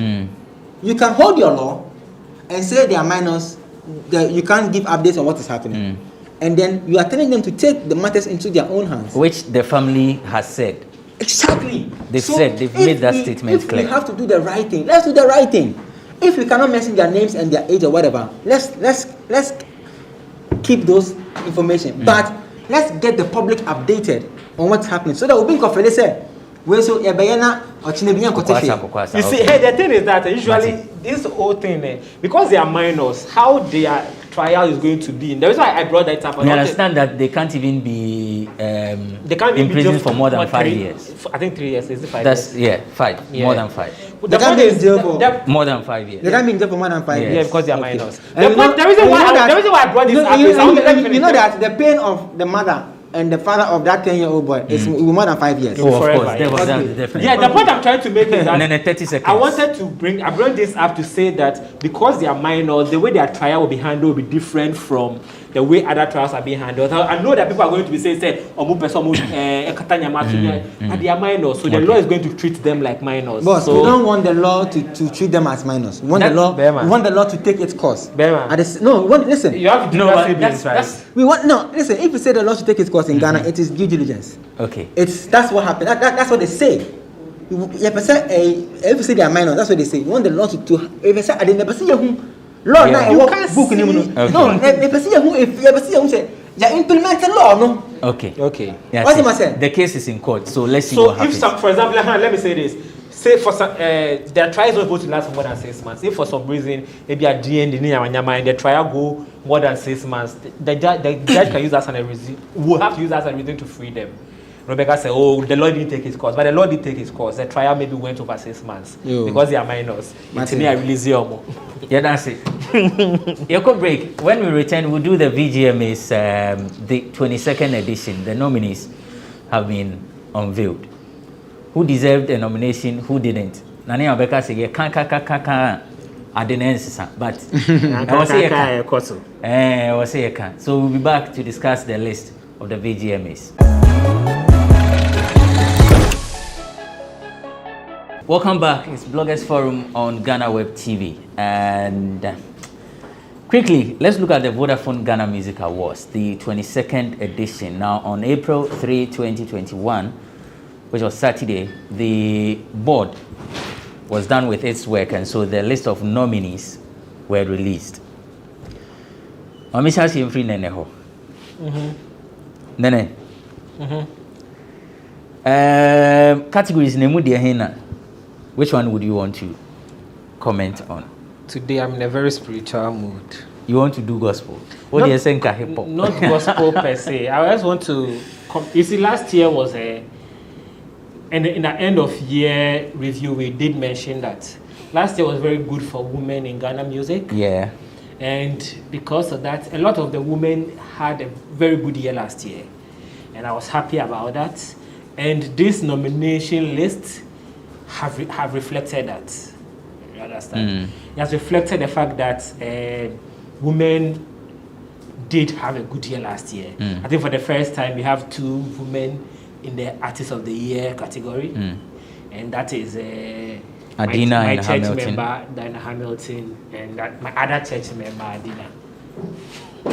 Adina actually top nominations with 10. I think Diana had 11. 11? Yes. Really? What I saw? I think Adina. It's Adina. Adina had 10. I think I read somewhere that Diana had 11. No, Diana can have Adina 11 had when 10. she's not in the. Diana did not get 11. Adina had 10 nominations. Kidi had 9. Kofi Jama 7. Sarkodie 7. Medical 7. Kwame Eugene 7. Mr. Drew 6. Dinah Hamilton 6. Keche 5. Joby 5. Dako Vibes. Kwesiata 5 each. Okay, yeah, it makes sense. Adina is in the reggae and some other. Yes. Yeah. So the whole thing is, in the history of Ghana music, the highest number of nominations by a woman has been 7, right? That was Ebony. Ebony has 7, and this year Adina has 10. Then Hamilton has 6. I'm hoping she will win at least 5 of those, and that shows that the awards reflected the type of year we had last year, where women were leading, the conversation about music and the sound of music last year. So for the first time, we have 2 women, like I mentioned, being nominated for Artist of the Year, and I'm hoping that it will mean something, that a woman will win again. This one, it won't be the first time a woman is winning. It will mean something for a woman to win again. Which category do you think is the toughest? Obviously, the toughest have always been the most popular song, because every single song that is nominated is deserves to win that award. And when we did the end of year nomination, when we did the end of year review, I mentioned that I wanted Medical to win Artist of the Year because he deserved it last year. But after reflecting on the year and going, we were in the heat of the moment. And last year, December, the loudest sound was Hustle, right? For me as a hip hop head. So, yeah, I was excited. It was bigger than Ecoso in December. No, it wasn't. No, I said for me as a hip hop head. But Ecoso is high life. Now, Hustle was everywhere. It was even in conversations. Okay. I mentioned that even the lines from that song were in conversations. So, yeah. So, after reflecting on the year and reflecting on the type of year we had, and reflecting on the fact that for the first time we had a female vice presidential candidate last year, reflect on the fact that for the first time we have a female vice president in the US, and reflect on the fact that I'm not a feminist because I'm dating a feminist, and reflect on all those facts. I think that the artists of the year, I'm tipping between Dinah Hamilton and Adina, and any of them who wins will be well deserved. Okay. And the most popular song too, for me, as a Christian man, Addo is a song that deserves to be the most popular song. Nana? Like you're in a class. Differs. No, it's you. It is school in a boom. The class for now, it is school in a boom. Near if they number a first, second, it was an hour that 15, 20. Now in Chelsea, I'll say real. I'm saying that because of the conversation that happened with Flo Kingston. Yeah. In a year, everybody is working. In your own corner, you also do you want to wear an item? As soon. But yes, as soon I walk our corner. By the obi or you must be count one. They share by mass now. Who say you a do want to wear no? Next one, but not in query. Do you get my point? I don't think Flo Kingston, the comments he made at that the VGMA is fake, it is his right. He has a right to speak. He has a right to share his opinion and everything. But to me, I felt like it was unfortunate.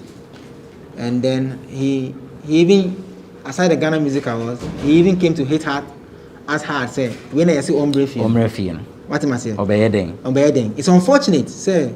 Why you do my ding? Now you did almost only do my ding in a boom. What would my dinner wear? And drew a Hondena in Kainu Kutano. And they can match over to our Yes, as humans as we are going to react. But after we are done reacting, we should think of the next day. And I'm saying, those of us in the act, our emotions fail us. What am I saying? Or next year, if you work hard and you are nominated again, you're going to write, congrats to the fans for making it happen, and they supported you. And then when somebody refers you to your post a year before, you say that the media was not good. You say the award winning in 2017. I say a post here. The post. I say the media is not good. Let's also speak on Kwesiata mentioned that from. I'm saying that you must you should do that to gain that level of relevance. But in all honesty, the driver of you winning or getting that nomination is when you stage your own concert to cement all the work that you have done. Unfortunately, last year of Corona, I have a sad part. A bit affected them. A song from Kwesiata, which is Bajo, which is the biggest song right now, was not the biggest song in the year that really for Ghana Music Awards. The song started picking up late December, early December, and then started even picking up now this year, 2021. So fans must understand the two. With regards to what category is the hottest now, this year I don't think the hottest category is Song of the Year. I think it's the hip hop Song of the Year. That's where that is the biggest award that will go out on the night. I'll argue with you on that. Because the songs there, the songs in that category, Bra, Enyagro. Second to come is the new artist of the year. Yes. New artist of the year. And you see, Oja as for rapper of the year, we all know who the rapper of the year is last year. You understand? We all know who the rapper of the year last year. Force them to play nonsense. You know, so it's not even a question of it's not a debate. We all know who the artist of the year last year was, and he's the only artist in the history of Ghana Music House who has 2 songs in one category ever. Even see that? Kidding. He has 2 songs. Song of the year. Sarkodie had 2 songs. Which song? He had he has had even collaboration of the year. There was a year he was last year. I said song of the year. Song of the year. Okay. Kiddy is the only artist to have 2 songs in the Song of the Year category. Yeah. Okay. Yeah. Which shows you his dominance in the year and the review, and also his presence and even being creative to creating avenues of staging his own mini shows with TV3 with the whole 9 Girls and Kiddy, and being the first Ghanaian to be part of the Afrobeat charts. The UK charts at number 15, and then going on the Billboard with Teddy Riley and all those things, and I think that we need to also embrace or tap people at their back when they work hard. It will be beautiful, like Nene was saying. Last year was a woman, it was the year of the women. They did their best. But it's a fair competition now. Now they are preaching equality, and they are not preaching anything than equality. So if you put everybody as an artist and remove the tag of male and female as an artist, and you're rewarding the artist of the year, I think the artist of the year number 1 is Kiddy. Okay. And he has to win it hands down. I think this Ghana Music Awards board have done well. I'm not happy because the controversies are less. I'm not happy about that because every scheme should be different, and every scheme should come with its own controversies. It should be different. Every scheme has what it makes it different from the other. Yes, and it makes it unique. So this year, it appears to me that the list is too perfect. Good, yes, too perfect. It's too perfect. Yes. And because of the process that they went through in doing they did the three process. So and I'm happy that the nominees announcement show. People were shocked with what they saw, and I think I read a few commentaries on social media where people are saying, "Hey, na nominees in Pony and the main show." The main show there. Some will say,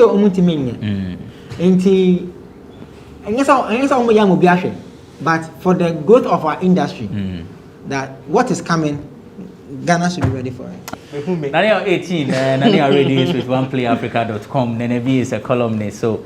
We've been having a discussion on the alleged ritual murder happening in Kaswa and the call for the contents on radio and television to be regulated. The VGM is also out. Please vote for your musician or your artist. And yes, sir, Did you vote? Did you vote?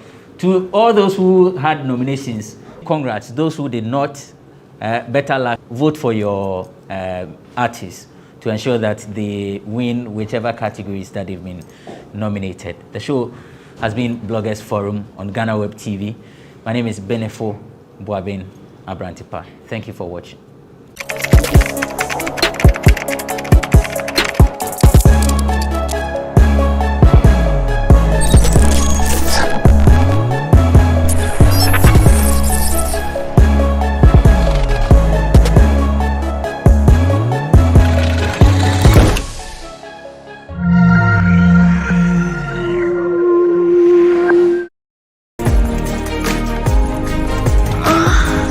A side check is no joke. The person calls you, you have to be there. The person's wife appears, you have to be in character. I don't think there's anything like a committed relationship is relationship. You don't have to put the tag committed and uncommitted. You start the talking terms with a woman and you want to start off at places you don't even go there to eat. Probably you buy wache by the gutter at a zongo. But because you want to impress the lady, you start off at KFC. Why would you even let your girlfriend come and stay in your house? Are you married to her? Is it her responsibility to come and stay in your house? Why don't you call your sisters to come and stay in your house? Hello, how are you? Okay, I was checking up on you. And that's normal thing that is so annoying to some of us. Have you eaten? You call it the morning, have you eaten? In the afternoon, have you eaten? In the evening, my dear, you a chef.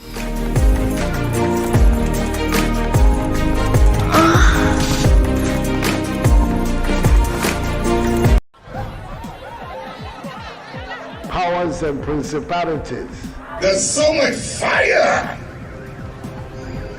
inside me. Tragedy struck when part of the largest hillside at the kosher rubbish dump collapsed.